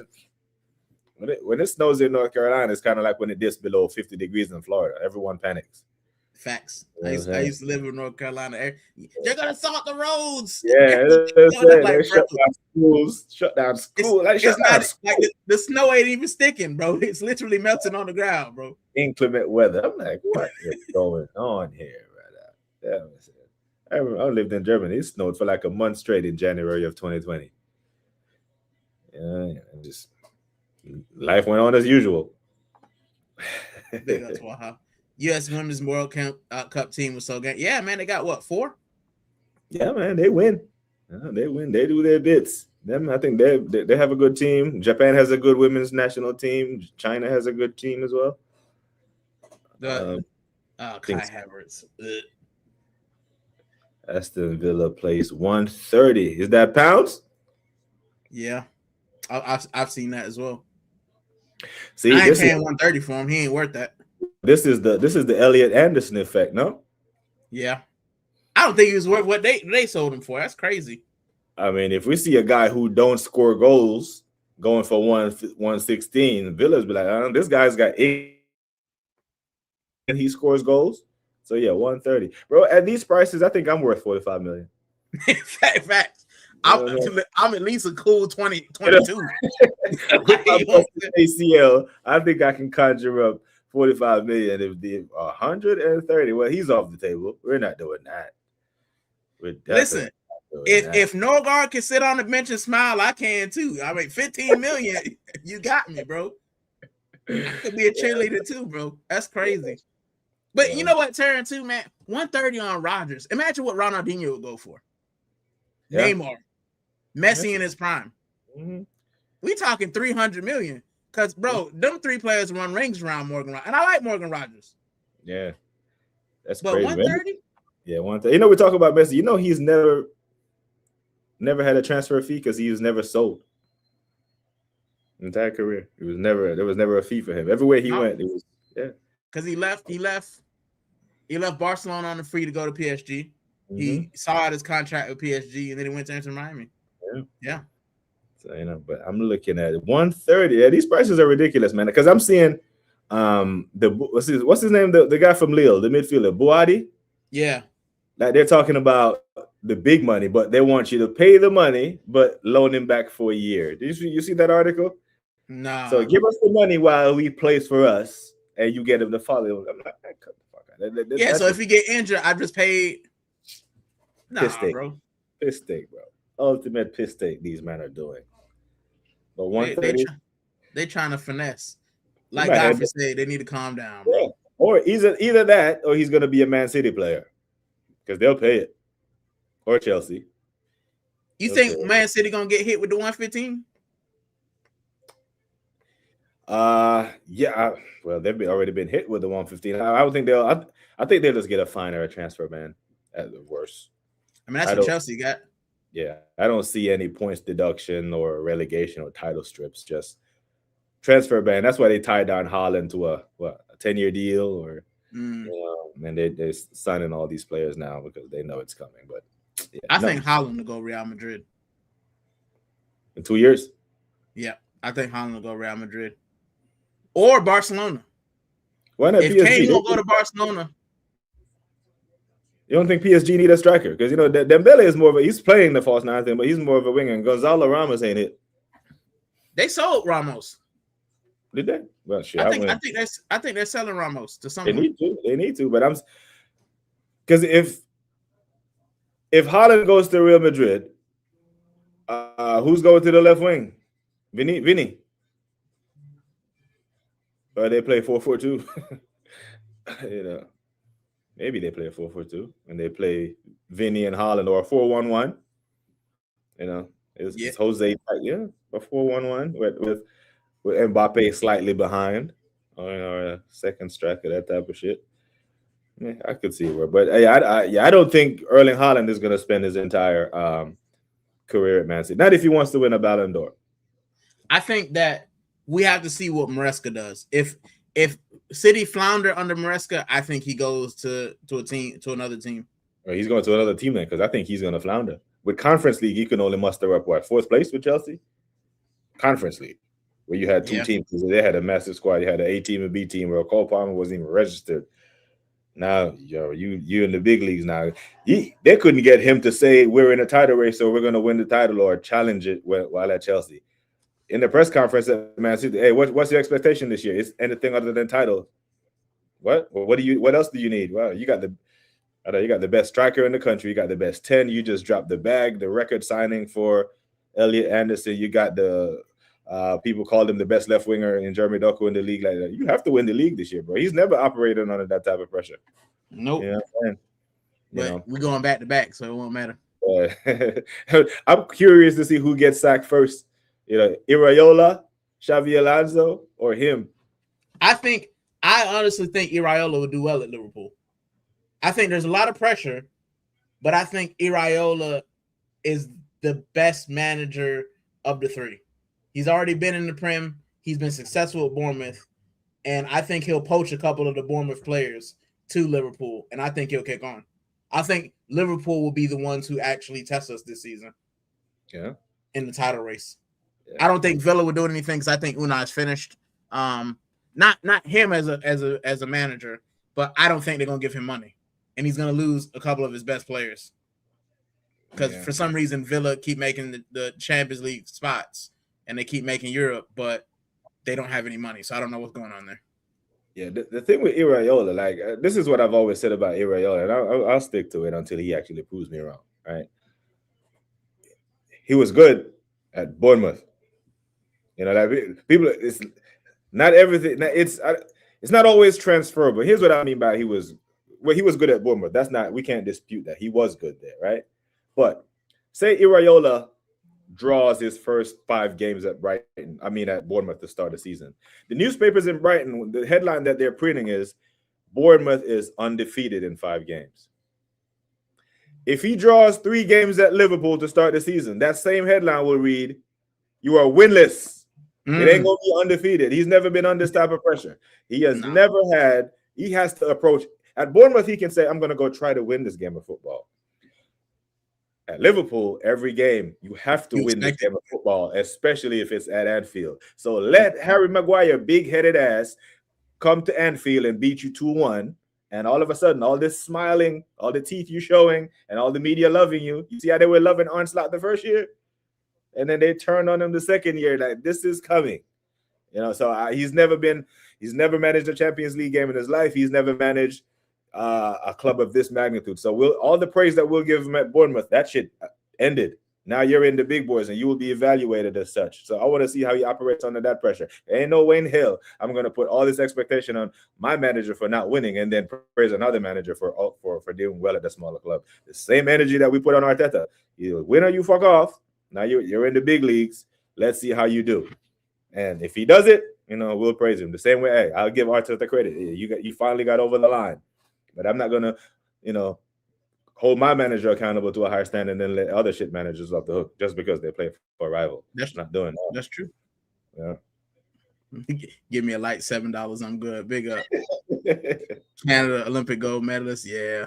Yeah. He was sold to AC Milan for 74 million euros. That's crazy. Where the hell did AC get 74 million from? They got that type of bread. We might have a suitor for Havertz there because Havertz had how many goals did that motherfucker score to command 74 million? Listen, I sell Kai Havertz to anyone. Brother, 74 million for Gonzalo. Let me look at how many because he barely played. This brother scored 6 league goals, bro. Big up, Quadra. 6 league goals. 74 million gets you that. Man. I thought, damn, maybe we've been misinformed about the Italian clubs not having any money. Listen, that's a lot of money for Gonzalo Ramos. Berta needs to get on the phone with Inter, get on the phone with Roma. We got a 6-foot donkey. Perfect for you. Enzo Maresca will have the most pressure. France versus Germany is when the World Cup really starts. Whoever wins that game will probably be in the final. Yeah. I mean, Germany playing now, it started. Kai Havertz committing the foul. Water is wet. Spain is on that side of the bracket too, Jack. Yeah, España, bro. Yeah, listen, we got contenders and pretenders. I started with Spain and France as my contenders. I didn't have Argentina in there, but they're in there now. They're serious contenders. I'm not Brazil. I know they won, but I'm not convinced to put them in the contender category. They pretended to me. Yeah. So, but yeah, I'm not gonna count out Spain just yet, because they've been poor and they've won the group. De La Fuente just makes me want to choke myself, bro. Just yeah. Well, to be fair, England's been poor and they won their group as well, and I don't consider them a contender still. But yeah, that side of the bracket, I think Spain-Portugal could be another intriguing matchup in the round of 16. So listen, we lose to Portugal, I got to lock off the World Cup coverage. It's over. You ain't gonna see me no more, bro. At some point, that Portugal midfield got to click, no? Because it's arguably pound for pound the best in the tournament. Vitinha, yeah. Mm-hmm. That's another player I feel like we should have gotten. You know what's crazy? Arsenal will never get the players in our league that we should be getting. Olise was right there. We got Eze. Why couldn't we have gotten Olise? Right. Like, you know what I'm saying? Vitinha was at Wolves. Yeah. At Wolves. You telling me we couldn't scout that guy and say, hey, man, we need a midfielder? Like. That was Edu, man. Edu, yeah? Ooh, that's the Edu box. Trash. How you get scouted for Nottingham Forest and then get put on garden leave right after? Garbage, bro. You don't even hear that guy's name anymore. Yeah. Marinakis ain't fucking around, bro. Nah, he running on the pitch trying to punch, man. At Bournemouth, them draws are acceptable, not when you're trying to win a league. Big up, Godfrey. I thought VR checked corners, but they don't award Paraguay one. Just not. Nah. Listen, Paraguay ain't getting nothing. Wahaha, they about to get disrespected. For real, AC Milan didn't even qualify for the Champions League. Nope. But they're still a big Italian club. Yeah, but I just don't see them, because when you're signing, when you're taking on 40-year-old Luka Modric's, and essentially over the past 4 or 5 years, they've been a nursing home. Giroud and Zlatan, advanced age, and all of a sudden, bang, you conjure up 74 million for a guy who scored 6 goals in Ligue 1. He'll probably bang though. That's big money. Italian league. That surprised me. I'm not gonna lie. I didn't. Let me see. Listen, Jack, I like you. I don't take no Spain slander on this channel. All right. They have been pretending, but that's because De La Fuente is like Arteta's cousin, right? That just some of the tactics. Marino midfield? No, thank you. Portugal beat Spain again, in my opinion. I don't agree. Elise was 45 million. Exactly. Market opportunity. How much is he worth now? How much is he worth now? What's his market? 3 times that, probably. He's worth at least 100 mil. Easy. 20, probably 100. I mean, Elliot Anderson's 116. Elise has got to be 140. 150. I think he's levels above Elliot Anderson. Galactico, you know. I think he could be going as well to either Barcelona or Real Madrid. Probably Real Madrid. Florentina's gonna keep asking him questions. I know he will. And this is the concern that I have with Saliba. Because when we talk about Arsenal having a different knot, Real Madrid have a different knot. I'm a Sevillista. I love Sevilla with all my heart. If Real Madrid offered me to go work in their front office right now, I'm taking it. I'm having tracksuits and everything. I think the Real Madrid knock has kind of lost a little bit of his fervor, you know. It is a different knock, but I don't think that knock is the same as back-to-back Champions League knock, because now you're back-to-back trophyless, not La Liga-less or Champions League-less. Ain't won nothing in 2 years. And Marino comes in, like, is Marino really the best manager on the market right now? No. You know what I mean? So, yeah, so essentially they went and knocked for the best manager, and the best manager is like, nah, that's a poison chalice right now. Because managers don't turn that. Well, apparently someone did, because no one can convince me that Mourinho was their first choice. So someone turned their ass down. I think Perez is the problem, but they voted him back. So yeah, so and they voted him back on the promises of him delivering the Galacticos. So far, the Galacticos he's delivered was washed Bernardo Silva, Dumfries, and Cucurella. Cucurella out here, right? Who's scared of that? Galacticos. Another one. We're missing someone. They signed four players. They've signed Cucurella, Dumfries, Bernardo Silva, and someone else. I don't remember saying. It wasn't an attacking player. But Bayern said no to your heavy knock for Elise. Atletico is out here trolling you on X. Hey. The Grizzlies traded John Morant to Portland Trailblazers for Jeremy Grant and Chris Murray. And a bag of chips. Shit, probably. What? My bad, Chris. But yeah. Not the Instagram gangster going. Oh man. Portland. That man went from Memphis to Portland. Konate. Thank you guys for it. Yeah. So yeah, right. Those aren't Galactica moves, you know. No. Portugal had some internal issues. If they got that out the way, it's going to be a long night for Spain. They won't, though, because Ronaldo's still there. We came back with Fabio and said, yeah, bro.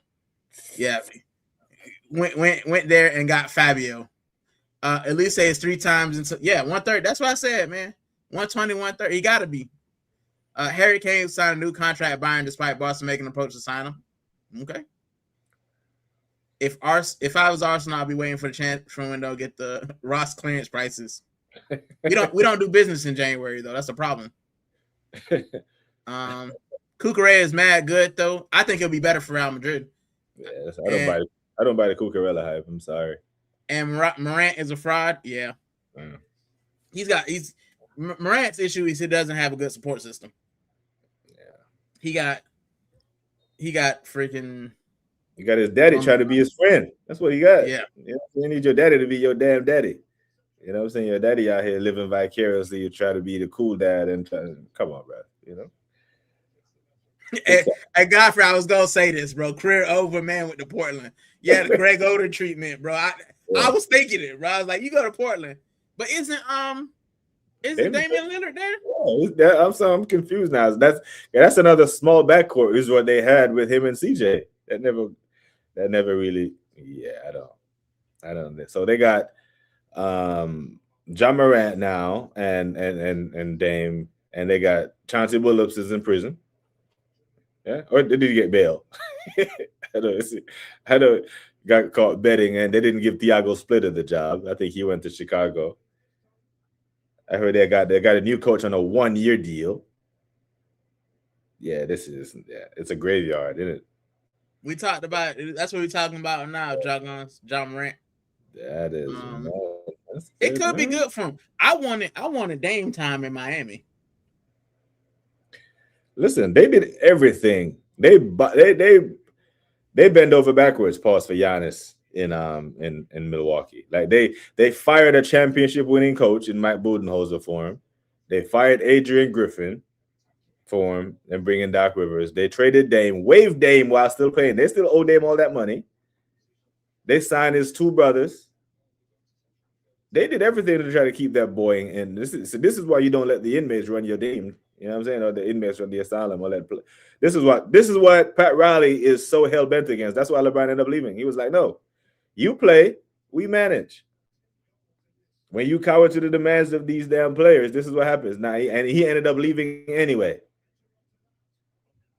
And Mike Budenholzer is a pretty damn good coach. Yeah. You know what I'm saying? He was good in Florida. He was good in Atlanta when he had Jeff Teague and all them, man. They actually made the playoffs a couple of years. And you're Milwaukee. You haven't won. The last time you won the damn title, like Kareem, was Lou Alcindor. He wasn't even moving. Yeah. You know, and then you win one NBA title, and you out here firing coaches and doing that. Catering to Giannis, and now he's in Miami Heat. This is what happens.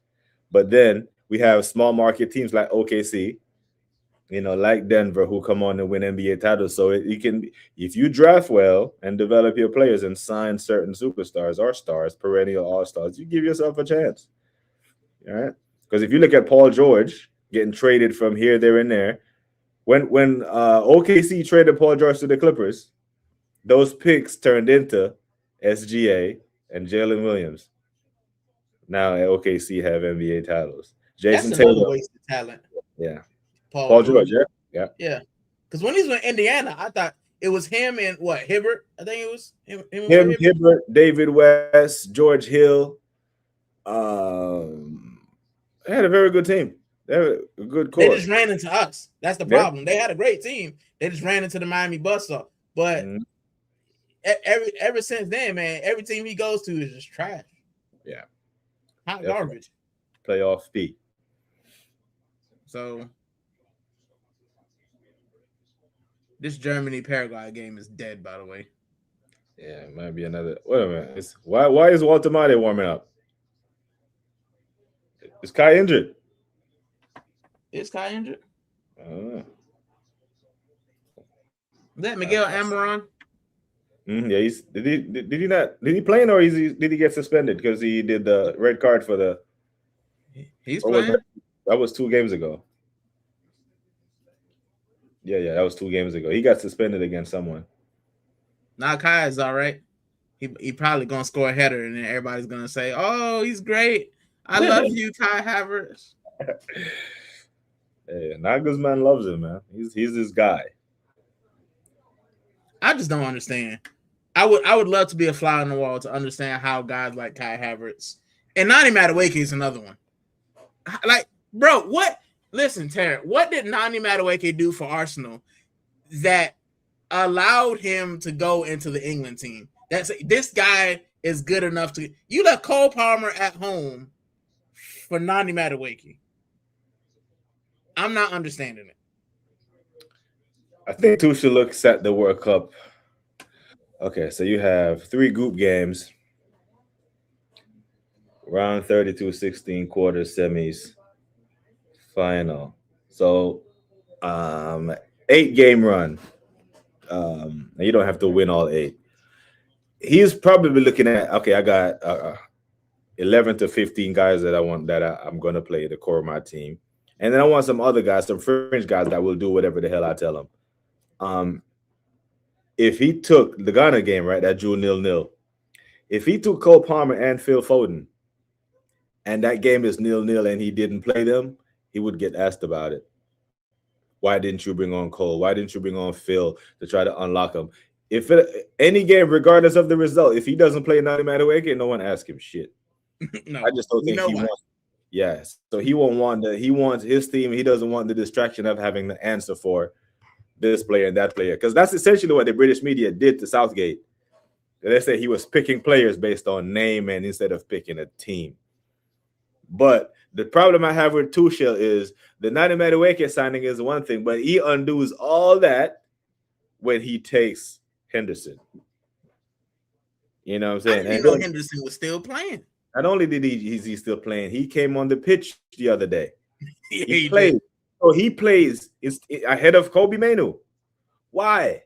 Like, what situation would you be in the World Cup where you would need to call on the Jordan Henderson? None. So, and you had 6-7 minutes to give, and you don't think that those minutes would better suit a Kobe Mainoo or an Ivan Toney that may have to take a penalty for you in this round.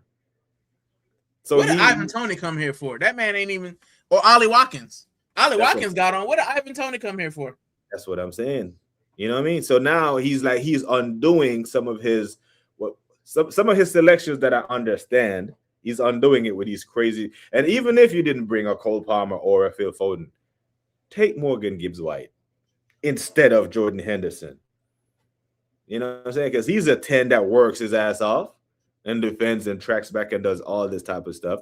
So Tuchel has done some good things, but then he makes me scratch my head. I'm like, oh, hell, man.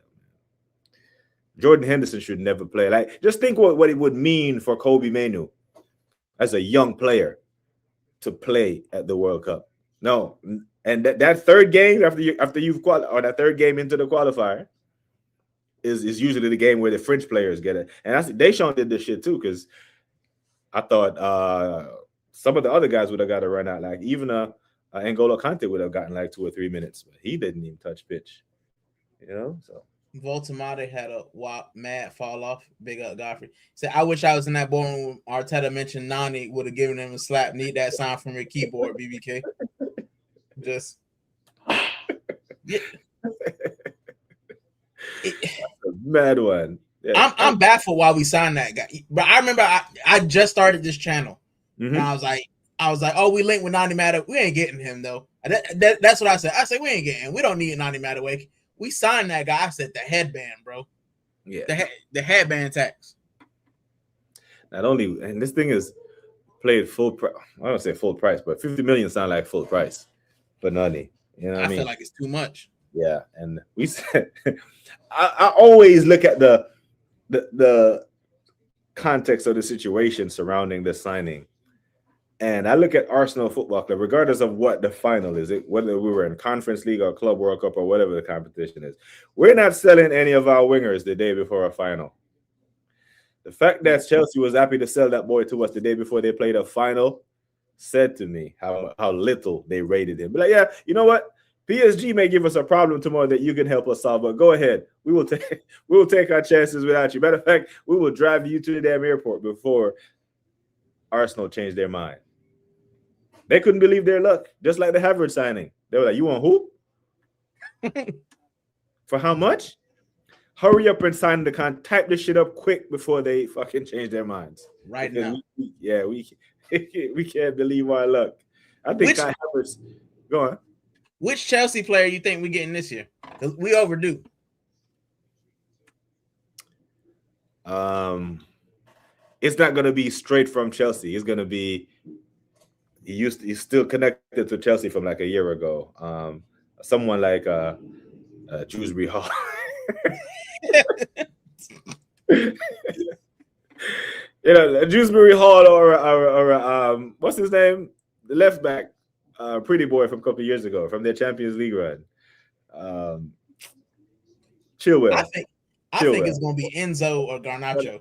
It ain't going to be no one that's on the current team. It's going to be someone that used to play for Chelsea. That shit that we're just like, yeah, Chalobah or some shit. Oh, yeah, Trevor Chalobah. Yeah, it's not going to be someone who makes them weaker. And that's how I think we need to look at Chelsea. And let's take a player that you value and take them off you. That's when I'll start to respect it. But as of now, I got to think it's brown envelope settings. But yeah, would you take Rashford? We definitely do for one. Nah, man. I'm not a Rashford fan. Never been. There are people who I think football has moved on from Rashford. You know, I think he is good in that league. You know, I think he. But that's the thing. If you're Barcelona, you had Rashford, it would have been cheaper than Gordon. You could have paid 24 million for Rashford. You paid 69 for what's his name, Gordon. Gordon's been trashed this World Cup. Yeah, so they see something in Rashford that we should probably take heed. Yeah, you know, on them wages. Yeah, Adam Morton deserved to call up. Yeah, he did. He's persistent with Anderson. You tell me Mano can't do a better job? But Anderson runs. He runs and he wins the ball back. He doesn't do anything special. He's like Declan Rice, except worse. Would have been Enzo if his price tag wasn't high. I believe it. I absolutely believe it. Imagine if we go take the lap. Listen, I don't want nobody from Chelsea. I don't want nobody from. We're looking at an 8. There's a reason we want Bruno G. Best believe Enzo was rated around 70 million. Arteta's at. Listen, there still might be a chance. What's he rated at now? Because I know Chelsea don't think that no one's going to pay 100 nothing. What they got. No. I hope they do know or have the wherewithal and the self-awareness to know that if they're trying to sell Enzo this year, they're going to have to take a loss on him. Yeah. Yeah. So, Garnacho. There's no, because then Garnacho would have been on 3 teams in 3 years. You know, we talk about journeymen in the NBA.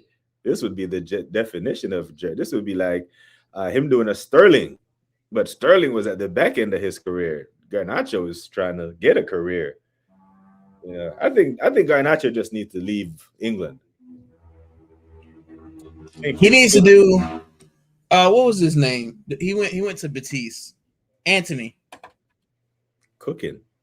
Yeah, cooking for Betis. Because he left. He Man United, wasn't that? Cooking. You know, McTominay, Serie A, cooking. Chelsea want 120 mil. Mourinho wants some. Enzo? That's the listen. If Perez has to deliver on his promises, and it manifests itself in the form of a big signing, by all means. But if this is Chelsea's next, if a Real Madrid next signing, congrats Barcelona on your 3-peat. Facts.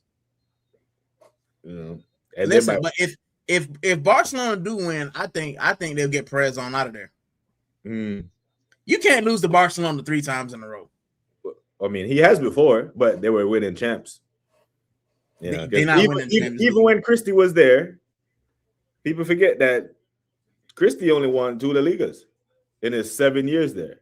Barcelona was dominating La Liga. The saving grace was they were, you know, banging the Champions League and you know the domestics. But yeah, I don't. If Barca does the 3-peat, then Real Madrid has to win the Champions League. Or yeah, he will be a part of there. We talk about Xavi Alonso, Iraola, or who else? Maresca getting sacked first. Shit, Marino could be gone before all of them. Listen, Mourinho goes. I don't know who they get. I don't think anybody wants to touch whoever they wanted in the first place. Because I'm telling you, bro, they called someone before they called Marino. Marino was not their first choice. No, you know, not in this climate. But I think he's the only one whose ego can battle Mbappe's. As Mbappe will look at it, I think Mbappe will look at Zizou with more respect than Mourinho. Yeah, because the last time Real Madrid really did well. No, I wasn't going to disrespect Carlo, but the 3-peat, the UCL 3-peat came under Zizou, and that's what Mbappe thought he was going to. You know, the serial Champions League winners. You know, imagine you leave PSG. They ain't never win the champ, and then they go back to back. You gotta be salty, bro. I'll be salty as hell. Back to back. You know what I'm saying? Now imagine next year. Imagine next year, PSG is the team to knock Real Madrid out the Champions League. That would really, really, really black eye on Mbappe's legacy. Because he has to win this thing. Or no Ballon d'Or. Even if France win this World Cup. Matter of fact, If France win this World Cup, does he get Ballon d'Or shots? Who, Mbappe? Hmm. Nah, because they ain't win nothing else. So who wins the Ballon d'Or then? Oh God, who wins the Ballon d'Or? It has to be, honestly. If France win, it's got to be Dembele. What if Mbappe is the one that carries him though? Say that hat trick is the Dembele's biggest highlight, and then Mbappe scores round of 32, 16 quarters, semis. I hear the Dembele shout. Olise. I think it'd be literally anyone but Mbappe. Yeah, because everyone else has a They'll bring Giroud out of retirement and give it to him. Like, yeah, it might be Dembele because if France win, Dembele is another back-to-back Champions League winner and a World Cup winner. And the chat says Dembele. He has 4 goals right now. I think Dembele. I mean, because then they win the quadruple or the treble this year in PSG. I thought they won it last year. I don't know if they. I think someone else won that. What they call it? The Coupe de France thing. Let me see. Who won? Somebody else did win it. Was it Marseille or Lyon? Marseille or Monaco? I'm not sure.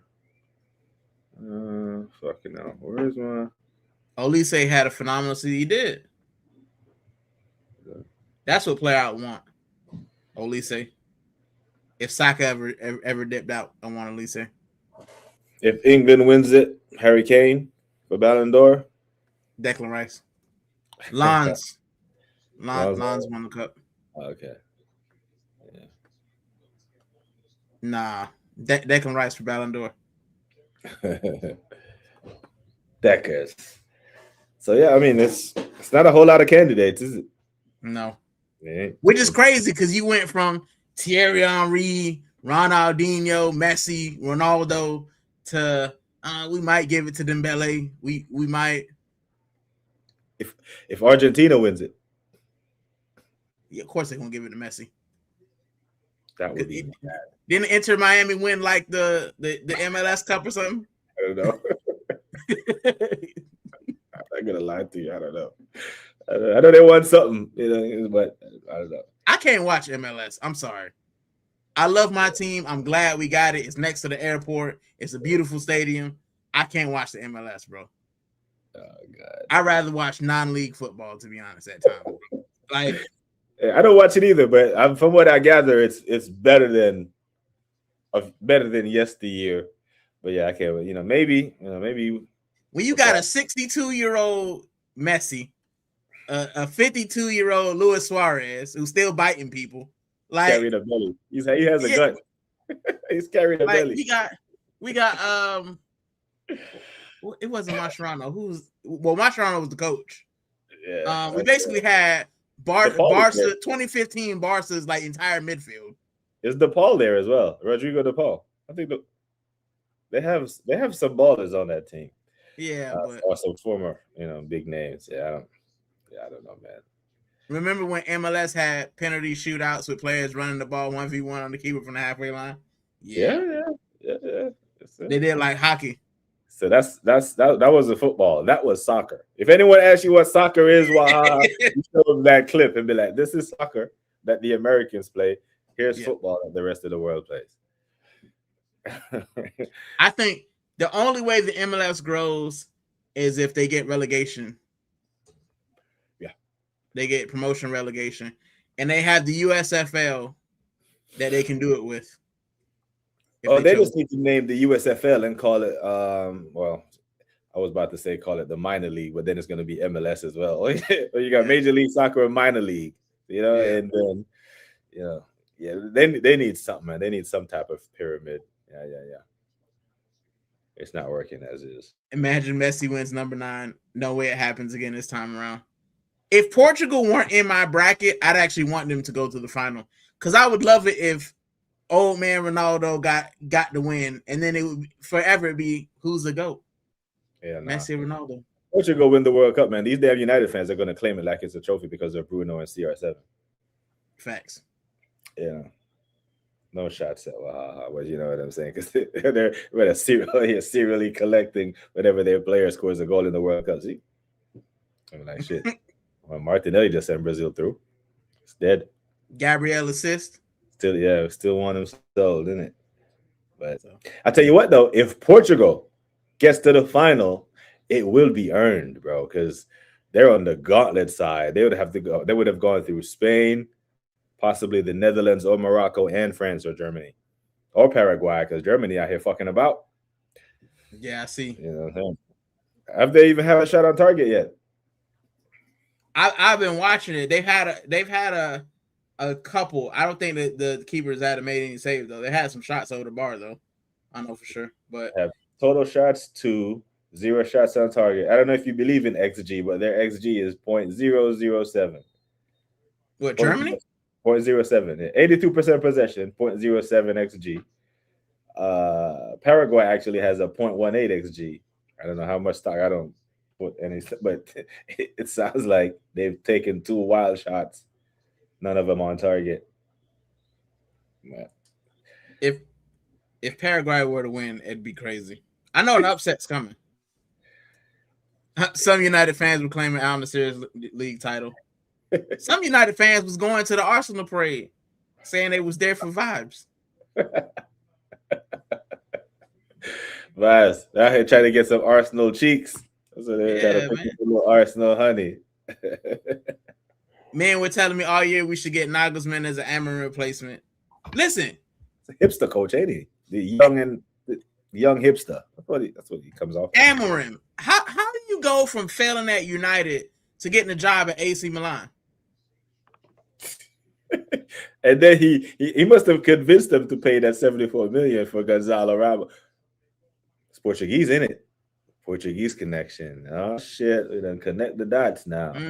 One man helped the other, kind of like how Maresca out here trying. Not Maresca. What's his name? De Zerbi out here trying to Italian Tonali out of Newcastle.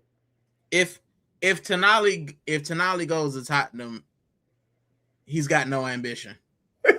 He's got no ambition. I can't think of a top player who would say, look at Tottenham over the last 3 seasons and say, I need to be a part of that. Typically, we say top players leave Tottenham. They don't go there. Yeah. Harry Kane left, Modric left, Bale left, Berbatov left. Yeah, if you consider yourself good between good and great, you leave that motherfucker. You have to. But tonight, but what does that say about Newcastle? That project is over, right? These Saudi owners that were supposed to come in and take them to the next level. The fact that you win your first ever trophy ever in however long, and then the guy who won you the trophy in Isaac wants to leave or did leave down tools. Pretty much, he did a Gyökeres. Said, I don't want to play here anymore. On the back of winning. Proceeded to go to Liverpool and do absolutely nothing. I'd be interested to see him up against France. When do they play? When is their game? Nagelsmann, a fraud, hipster coach, one of those coaches that plays football on the magnetic ball. Yeah, I feel big up social. What's his copium coming for Tonali? I didn't want him. I wanted Bruno G is the one I wanted from the start. Yeah, but I just don't. That Tottenham move it's mad. Yeah, it's a smart move for Tonali. Coach wants him guaranteed first player pay rise. London, it's smart. He's on one. Well, no, I think Bruno G is their highest paid player on 160. I don't know how much E is on, but I think this is more of an indictment on Newcastle than it is praise for Tottenham. The fact that Tonali thinks that's a step up. Newcastle, who has played in Champions League for the past 3 seasons, and you're leaving that for a team that's finished 17th twice. Tells me that there's something off there. But whatever the reason is, or maybe he just wants to get away from Eddie Howe. Maybe he don't want to play for an Englishman. What I'm saying? If you're Newcastle, how you let Sunderland, your biggest rivals, come from the championship and have a better season than you? Yeah. And you got twice as much money as they do. Yeah. So, yeah, that's a sackable offense right there for Eddie still. Yeah. Eddie needs to leave anyway, I think. Yeah. You don't want to get broken by Arteta if he has any self-respect. He ain't going to Arsenal. The league champions, man. He's coming to the Premier League champions. You know what I'm saying? Champions and UCL runner-up. 17th champions. It's like night and day. It's pretty clear to go to Tottenham. He wanted more than 275. Jeez. What? I did see that he wanted some massive wages. Tottenham ain't paying him that. Tottenham ain't paying him that. He should go to City. City will pay that. They pay their center backs that. Yep.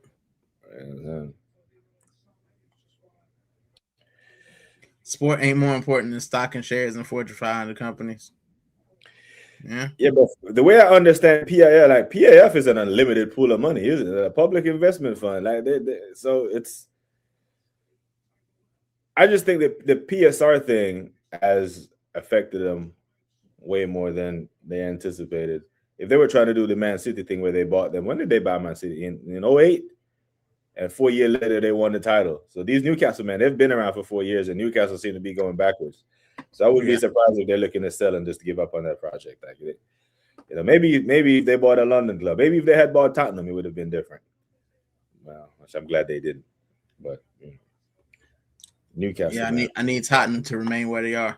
Yeah. Same thing with United and the Glazers with Jim Ratcliffe.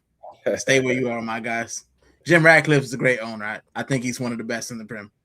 Long may he continue. Roof's still leaking. What you say? What you say for next year, man? United winning the league, yeah? Because touchline, baby cats and all these, man. They're saying that United are going to win it. So I'm saying, what are your expectations next year? You know what I'm saying? Because I see way too many United fans. There are a couple that go in views chat in the morning, and this is what they're saying, right? They're saying, I can't wait for Arsenal to be second again. I'm like, nah, the only thing that should be on your mind is for United to be first again. You know what I'm saying? When we weren't second, I was like, only the position of consequences first.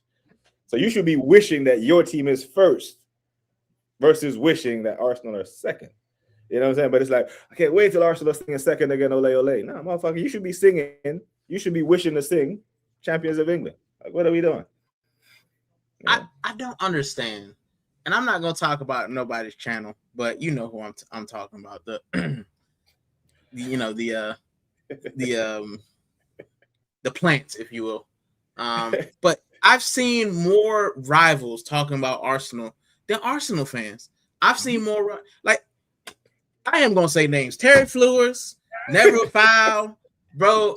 Like, these are Man United creators. I went today and I was just scrolling and I see Arsenal could get Rodgers. What are your team doing? I haven't seen a thumbnail for you, man, all summer. Are you an Arsenal fan, United fan? It baffles me, bro. Flowers is the worst, man. You know what? I actually think Flowers has I think he has legit burner accounts that he will have his burner accounts tweet something, then he does a stream and reacts to the tweet. So he will tweet, this account tweeted this, and then he'll do a whole stream. And it's like, brother, so he does a show called, I think it's called Straight Facts or something, right? But it's him, he's the United fan. Don, who's a Chelsea fan. Hussam, a Liverpool fan. And who's the other guy on there? It's not an Arsenal fan, but there's Staffy. Staffy is a United fan. And it's an hour show, and it's 45 minutes on Arsenal. And there is no Arsenal, you know what I'm saying? And then they gloss. But you know what it is? It's because we have some sucker-ass fans in our fan base that anything they see that say Arsenal, they go click it. That's why, and it's not just him. Rance does the shit. Matisse, big channels, even the smaller channels. Like, goddamn, when Arsenal lose a game, Yasser gets his reaction up before he gets up a Chelsea reaction. Well, the Chelsea game is going on. You know what I'm saying? But they do it because the Arsenal fan base online is very gullible, very shallow, and just, if it says Arsenal, they run, go click it. Yeah, Noah's checking to live in Newcastle. I agree. I can point to Newcastle on a map, but every time people say Newcastle's a great night out. What about to live there? Crickets. No love for the Geordies. I mean, I heard Joe Willock big up Newcastle when he went there, man. It was like, this is a great town. Yeah, he ain't saying that no more. Joe, Broadway Joe. Oh, now imagine telling your wife, no, babe, let's not go to London and get paid $275 a week, no pom pom for months. Mom probably look at me and say, let's not go to London. Nah, joins. No pom pom from her for months. There's always pom pom. Hey, man, listen, you got to be like Victor Gyökeres. She said, "Oh, stay in Portugal." He said, "I'm going." Look, she came back. Yeah. she came back. Yeah, and I tell you what, don't ever make any life decisions based on pom pom. Nah, I agree. You will forever regret it. Oh, forever. Paraguay scored. I said, oh shit, upset alert. Come on, Kai. He got to be the hero there. What the fuck is going on in the World Cup, bro?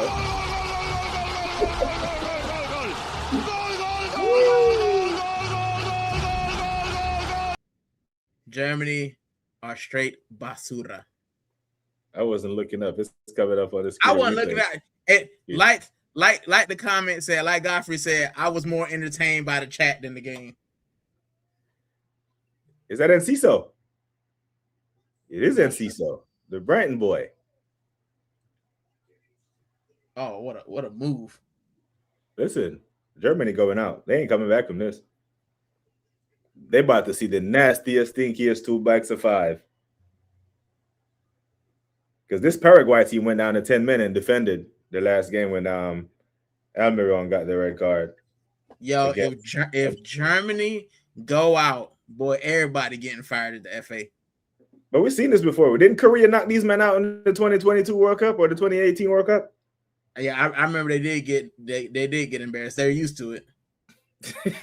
They're used to getting embarrassed. Ever since they did Mesut wrong.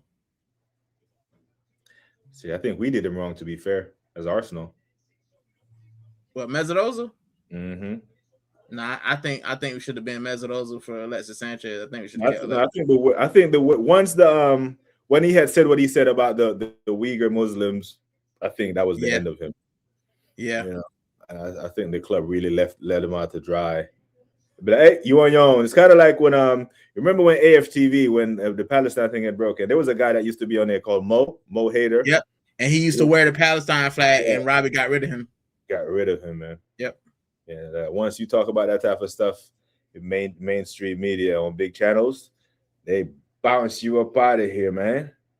Which I think is crazy because Arsenal always portray themselves as a community club and a club that wants to be on the right side of history. And then when things like that happen, they show their true colors, like every time. And that's what I mean. Like you want to be on the right side of history, but you're saying visit Rwanda when people are literally getting beat up and crazy stuff happening, and you never address it. And then our new sponsor, apparently they helped fund what's going on in Israel. So and this is why when I talk sports and I talk all this shit, I said, bro, when I come to sports, I don't come to sports for my morality, because these sports, bro, is sports. I think Bielsa had said it in a piece where, you know, football, not just sports in general, but football specifically was for poor people, right? But once rich people find out a way to exploit this shit, it becomes this thing that everything that we hate about football, it ain't about the football. You know what I mean? It's about the other stuff. Like, for example, the Champions League final, the fans can't go. Like, bro, I'm a diehard New York Giants fan, right? And I can be a season ticket holder, right? All the way through the season, all the way through the playoffs. We make it to the Super Bowl and I can't go because all the tickets go to corporate sponsors. Like, is it really for the people? Like, how do you reconcile that with fans? Like, brother, if you're a season ticket holder, you should be the priority. Like, your team is playing in the biggest game of the season and you have no chance of going because you don't have $5,000 to sit up in 502. You know what I mean? It's mad. When people have to, when a brother next to me at the game in Seattle told me he sold his house to come to a game, I'm like, fuck me. Nah, bro, it's crazy. Yeah. It's crazy. Like, I'm number 28,562 on the season ticket waiting list for Arsenal. I started getting that season ticket in 2017. I'm almost a decade in, and I'm no closer to getting there. By the time I get offered a season ticket, bro, the season ticket is now or what, $4,000? Damn. Are they for $2,000? $2,000. Might be $2,000. But I Like think it's like $4,000 for like the nice shit stuff. Mm. But you know, I'm broke, so I'm gonna be sitting in the way in the North Bank near the roof. Yeah. And then out of all those season ticket holders, Champions League final come around, they do a lottery for like what, 16,000 of them? Yep. It's crazy. Yeah, that's mad. Big up Quadra. Waha saying let's go. Get rid of these hipster coaches. This isn't Germany football DNA. They out of there. They about to do Brazil second half and wake up. We'll see. Me too. And their Trump guard Undav is already on. Yeah, he helped them. And he's still crying about City's oil money with Emirates on the shirt. Listen, you got a point, man. Listen, this is the thing I say about billionaires, right? You don't become a billionaire by being a nice guy. You don't become a billionaire by doing something shady. So you think these men care about morality? Nah, bro. Who's got the money? Jerry Maguire said it. Show me the money. Come on, Kai. You got to get on the end of that. I'm going to go to the half and then I'll let you go. Yeah. Because it's 10:18 and I'm pretty sure I can fear the heat rays staring through the wall. I said I was only going to be here a couple hours for the game. Yeah, I've been here 4.5, so I already know. 4.5. This is football, isn't it? This is World Cup tax. I already know. And I got work tomorrow as well. This is my one thing. Like, this is the thing that annoys me. Because I'm like, man, I would love the World Cup to be in my country. And when it's in my country, I ain't there. So now I got to wake up 3 o'clock to watch the games in the morning. Like, the Haiti game, there was no Haiti game that was at a normal time. Damn. I think it was 1 a.m., 2 a.m., and I think the last one was at 12.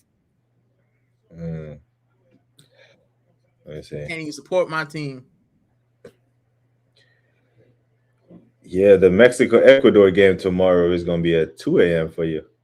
Yeah, I'm gonna be knocked out. If I was still in America, though, I'd watch everything. I'd be on it all day, every day, because I love the game. I'm like you. I'm not getting oversaturated, but I've done every other day just so I get to watch some time. Yeah. But because it's the knockout, she allowed me to go Monday through Thursday this week, so I'll be on again tomorrow night. Yeah. I forgot what game I'm doing tomorrow. You got some good options, man. You got France, Sweden, Norway, Cote d'Ivoire. I think I'm doing France. I think I'm doing France, Sweden. France, Sweden. Whichever one is earlier. Nah, the Norway game is the first one. That's gonna be 6 p.m. your time. Yeah, that's what I'm doing, the 6 p.m. one.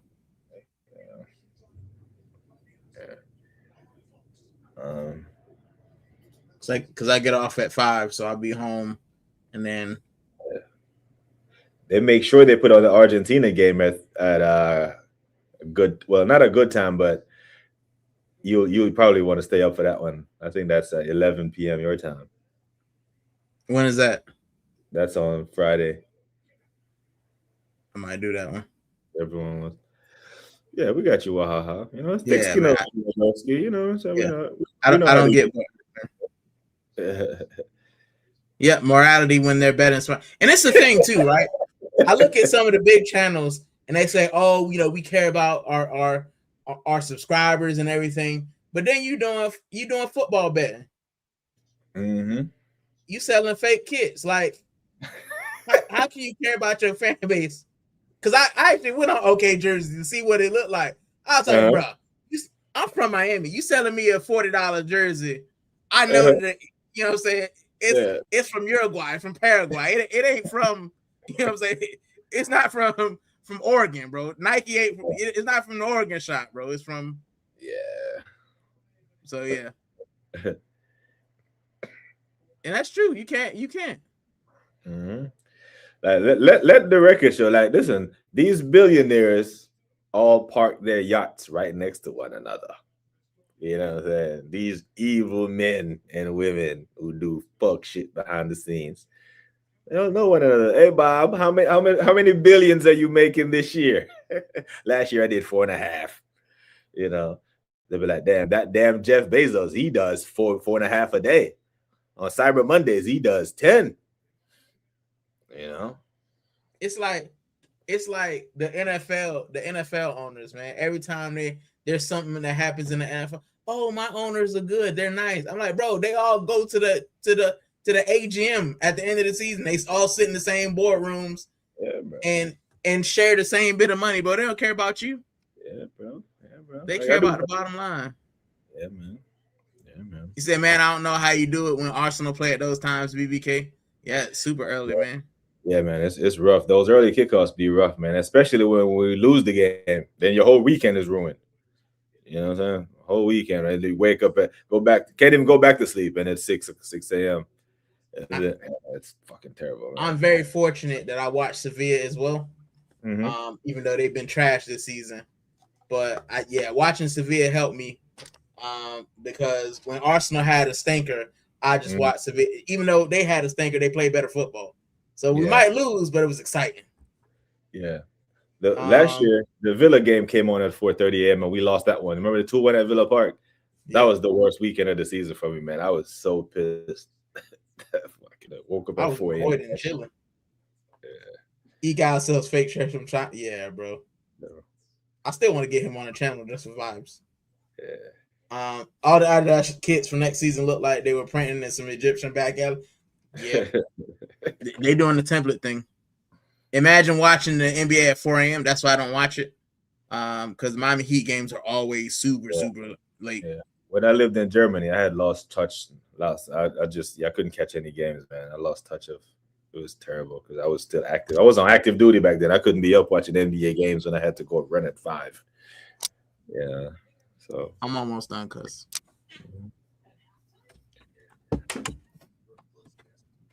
That's the first warning or the last warning. It might be the last. It's almost 10:30. You know what I'm saying? I told you I was getting the side eye, but now she started moving through the flat, so I know that it's when she starts moving toward the room, I know that she want to go to sleep. So it's time for me to have to respect international fans for watching the games. Listen, I always got love for international fans because I was one, I am one. And even though I watch Arsenal now because it's at a good time for me, I know what it was like. I lived in North Carolina and Florida, waking up 5:30, 6 a.m. to watch the game, and then Arsenal, getting dish ragged, and I got to sit there pouting all day because, you know what I'm saying, these men have destroyed my sleep schedule. So 100 games a season, yep. But Kai Havertz has good link-up play. Trash. Garbage. Social said nobody. Yeah, man. Can't talk about international fans. Shout out to Guna Lee. The latest Arsenal game for me is 10 p.m. Yikes. I could vibe with that. I could watch late night football. I prefer late night football than early morning football, if I'm being honest. I agree. Big up to Fraley. Quaja. Welcome to the Shane Raider. Thank you, Shane. Big up the broski. Big up to Shane, man. I got time for it. So I got a raid from Shane and Fuse. Now I got to go on their channel and thank them tomorrow. I'll be there tomorrow morning. Yeah, I forgot Shane was doing a late stream. I usually pop in there. Yeah, man. The community be community, man. We might not be the terrorists or the big six, man, but we have a pretty nice little community where we chop ball every day. So, I always got time for the community. Listen, Shane, now that you're on here, I'm gonna give you flowers as well. You're one of the first people who allowed me to come on their channel. Of course, we actually did the first watch along together. My first watch along. I came on your channel. I forgot what game it was. It's probably garbage because I remember we was talking about. It was a 2-1 Chelsea. We beat Chelsea. Yeah, we was in there, and it was a rough game to watch, but it was cool. And then Shane had me on the channel. I was on the Bruised Banana when I had about 120 subscribers. Fuses had me on the channel when I had less than that. So I got time for all you guys, man. I appreciate you, especially you, Tara. Yeah, man, we gotta help each other, man. So it's rough in these YouTube streets. Every time I look, man, It is. My videos ain't going out to nobody. So yeah, I think the World Cup purge. I think we'll suffer through this World Cup purge because YouTube actually has their own their World Cup thing, so they don't want the algorithm ain't gonna kick it out. They want their own stuff to be watched. So after the World Cup is over, I think you'll see the algorithm reset a bit. Yeah. I hope so. Yeah. Heat all right. They played 2 to 3 hours earlier than the Warriors, and the UK is an extra hour compared to me. Mm-hmm. Yeah, but I work for the hospital, man. So I need to get my beauty sleep. Oh, you NHS? Yeah, I work for the NHS. Yeah. Nice, man. Unfortunately. Big up to Ty. Shout out to all the NHS workers, the men and women. You ever see Ty in his AFTV interviews during COVID? He always used to do an NHS piece to shout out to the NHS workers. It's fun. I like Ty, man. I got time for that guy. He's delusional, but he loves the Arsenal. Right now. Just is that a fresh trim? Who? Man, I don't have any, I must be you because I don't have any hair. Yeah, man. My barber, aka Mrs. Rican, she. Because I don't like people touching I live in England, guys. So, you know what I'm saying? And I don't live in London, England. So, you know what I'm saying? I have to find a barber. They're few and far between. So she does my hair. She doing all right, man. You know, she ain't make me bald or nothing. So I ain't got no patches. So I think I'm all right. Big up, Jam Boy. Big up, make sure you subscribe to Shane. Yes, please. And if you guys are new here, make sure you hit that subscribe button, man. We appreciate it. And make sure you subscribe to my co-host, my guest, BBK Sports. Shane Otina Raid. Big up, DJ. Big up, Jam Boy.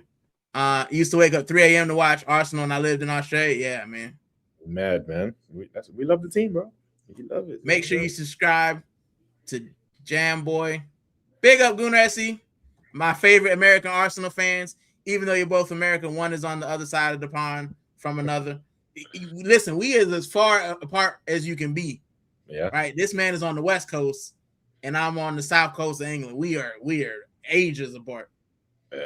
Which is why we're gonna do more stuff. Because usually when Taryn come on, like you come on at 3 p.m. my time, I'll be ready to go home. So I put my stuff in, I'll say my bit, and then I come home and go either record or go straight to sleep. So, what airport is closest to you? Geographically, probably Gatwick, but I can get Gatwick and Heathrow are close to me. Okay. They're like an hour and a half each. Yeah. So the furthest one is probably Stansted or Luton. But I can get to because of the way like Southampton is. It's not like directly under London. It's at an angle. So if I drive, up the M3, I'll get to the M25 and I get to Heathrow. And then if I decide to go the other way, then I can go to Gatwick through Port. So is it like Miami, Tallahassee? Like not directly, like an angle, like Miami and Tallahassee. Like you'd have to go up and across the Panhandle. Yeah, like how it is. Yeah, but it's more like going from the coast to Orlando. Like you know how you go up 95 and then you go across to Orlando. Yeah, yeah. That's how it is. So you can go. 4? Is that I-4 you take to get to Orlando? You take I-95, yeah, and then you can go on I-4 or west, I-75, whatever it is. I haven't been home in so long. Big, I haven't been home in like a year and a half. Damn. Big up, man, like Jam Boy. Big up, Fraley. Big up, Declan. Big up, 29 has been trash. Yeah, man. Who knew? We can't have him too good because then we'll want to play him next season. But if he's too trash, then we can't get rid of him. So we're rocking a hard place. Big up, Jam Boy. Big up the chat. Arteta again next season. I can't with this manager. Hey, man, hold on. The man getting a 3-year deal, so make sure you hold on to that. Rivals do more Arsenal content than our own fan channels. Yes, please. Right. Can you get me some? Nah, man, not me, man. I don't do that anymore. I'm a reformed guy. I don't do that. I've never done those things. He didn't even try to quote it. He spelled that shit out word for word. Listen, I don't do those things. The most I did was a fun time in Amsterdam, right? If you know, you know. Crazy. Used to work for my town's health center too. Good riddance. Yeah, man. Listen, I'm at the NHS for another couple of years, and then I'm gonna do something else. Fred said she lined you up nicely. Listen, don't say it too loud, man. She'll come in the chat and be gassed, and then I can't get rid of her. You can, yeah, that's crazy. I was going to hospital so regularly, give me my own parking space, invited me. Yeah, man. That's big up.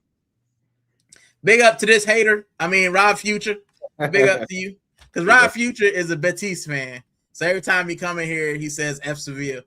Because I'm a Sevilla fan. And as you know, Sevilla and Batiste. They go first lady. They go first lady in the chat. I do it.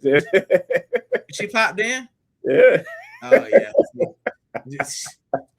Listen, you know, this lady makes me laugh, man, because she my top mind, so she always in the chat.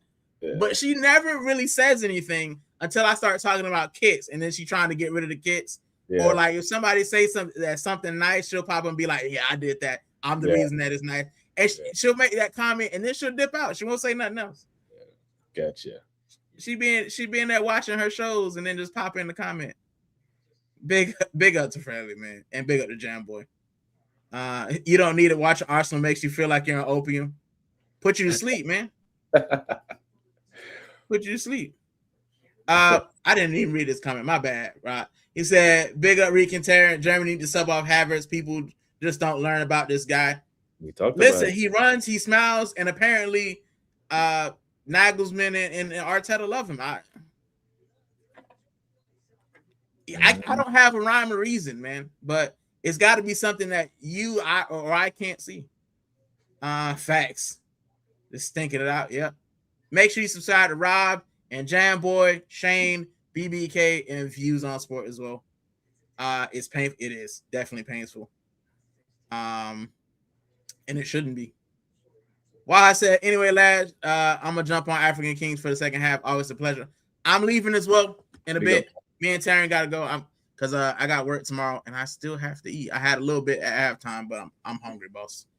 This machine don't feed itself. You know what I'm saying? Big muscles and everything. So, it's mad how he prolongs his career so much with the odd goal here and there. Bro, Kai Havertz is the ultimate, like, he's just the ultimate teacher's pet. That's what he is. He's his teacher's pet. Like, when you're not looking, he does nothing. And then when the teacher's looking at him, he scores the goal and he said, "Look, boss." Like, that's it. That's pretty much it. Didi said, big up to Wahaha. And there she goes. I did good. You did all right. Yeah, she did very well. You did all right. Right? Don't big her up too much, though. Arteta loves him. It is what it is. Yeah. Batiste is a superior. Stop it. Waha, you can get timed out for that, man. We don't play about it. They are not. Right? 7-time Europa League champions. I'm just saying, we are to the Europa League what Real Madrid is to the Champions League. Mm-hmm. We are the man.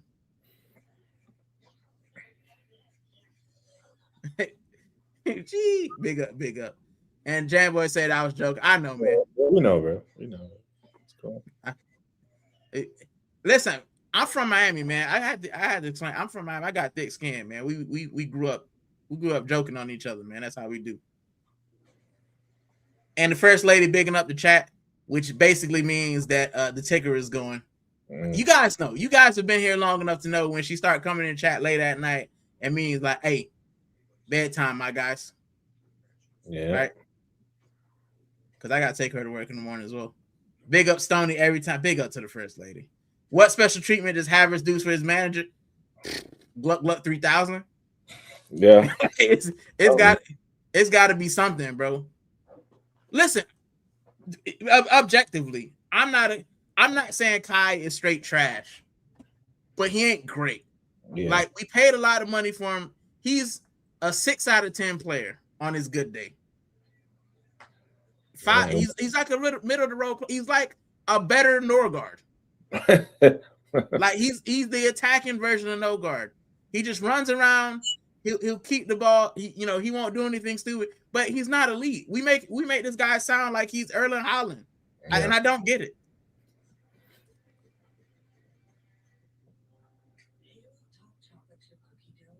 You're on thin ice, Wahaha. You're on thin ice, my friend. Right? You're on thin. First off, Alexis Sanchez is 37 years of age. I would expect Anthony to be better at him because he's 37 years of age. So, yeah. But in the prime, yeah, I mean, Anthony couldn't touch Alexis. in his prime. Jambo on his knees for sure. Harris is a Newcastle rate player. I think that's offensive to Newcastle. I think Harris would be good at Burnley. Chris I think Wood. he would. I think he good. That's a blocking for. Listen, Jaboy knows. Yeah, bro. I know there's some hateration and holleration in this dancery. But I can take Arsenal slander, but I will not take Sevilla slander. They're the love of my life. They're my first love, Sevilla, man. I would not be a football fan without Sevilla Football Club. I always say Sevilla my first love, Arsenal my true love. Mm-hmm. That's what I say. Alexis can't even do the death stare. Yeah, man. That guy, let it on play football. Stop it. Just because Alexis Sanchez sucked for you, man, doesn't mean he sucked. I forgot he plays. He was homesick. You know, it's crazy. I went on the site looking for a kit, and all I got is Alexis Sanchez Man United kits. Yeah. I had to actually buy mine from Sevilla. Yeah. It cost me 30 whole euro to ship here, which is crazy. Thank you, Brexit. But anyway, take care. I'm going to stop. Big up. Alexis Sanchez is probably my favorite Arsenal player to watch behind Henry and Bergkamp. I didn't watch Henry and Bergkamp in their prime. Alexis Sanchez is the reason I'm an Arsenal fan. He's our best Emirates era player. Yes, I agree. And Ozil will be right behind him. And then probably – actually, no. For me, it'd be Alexis, then Aubameyang. I think Aubameyang won the Golden Boot. Yeah. And then probably, I mean, you could say Cesc Fabregas, but yep, he brought life back to Arsenal. Yep. Anyway, listen, we've been on here.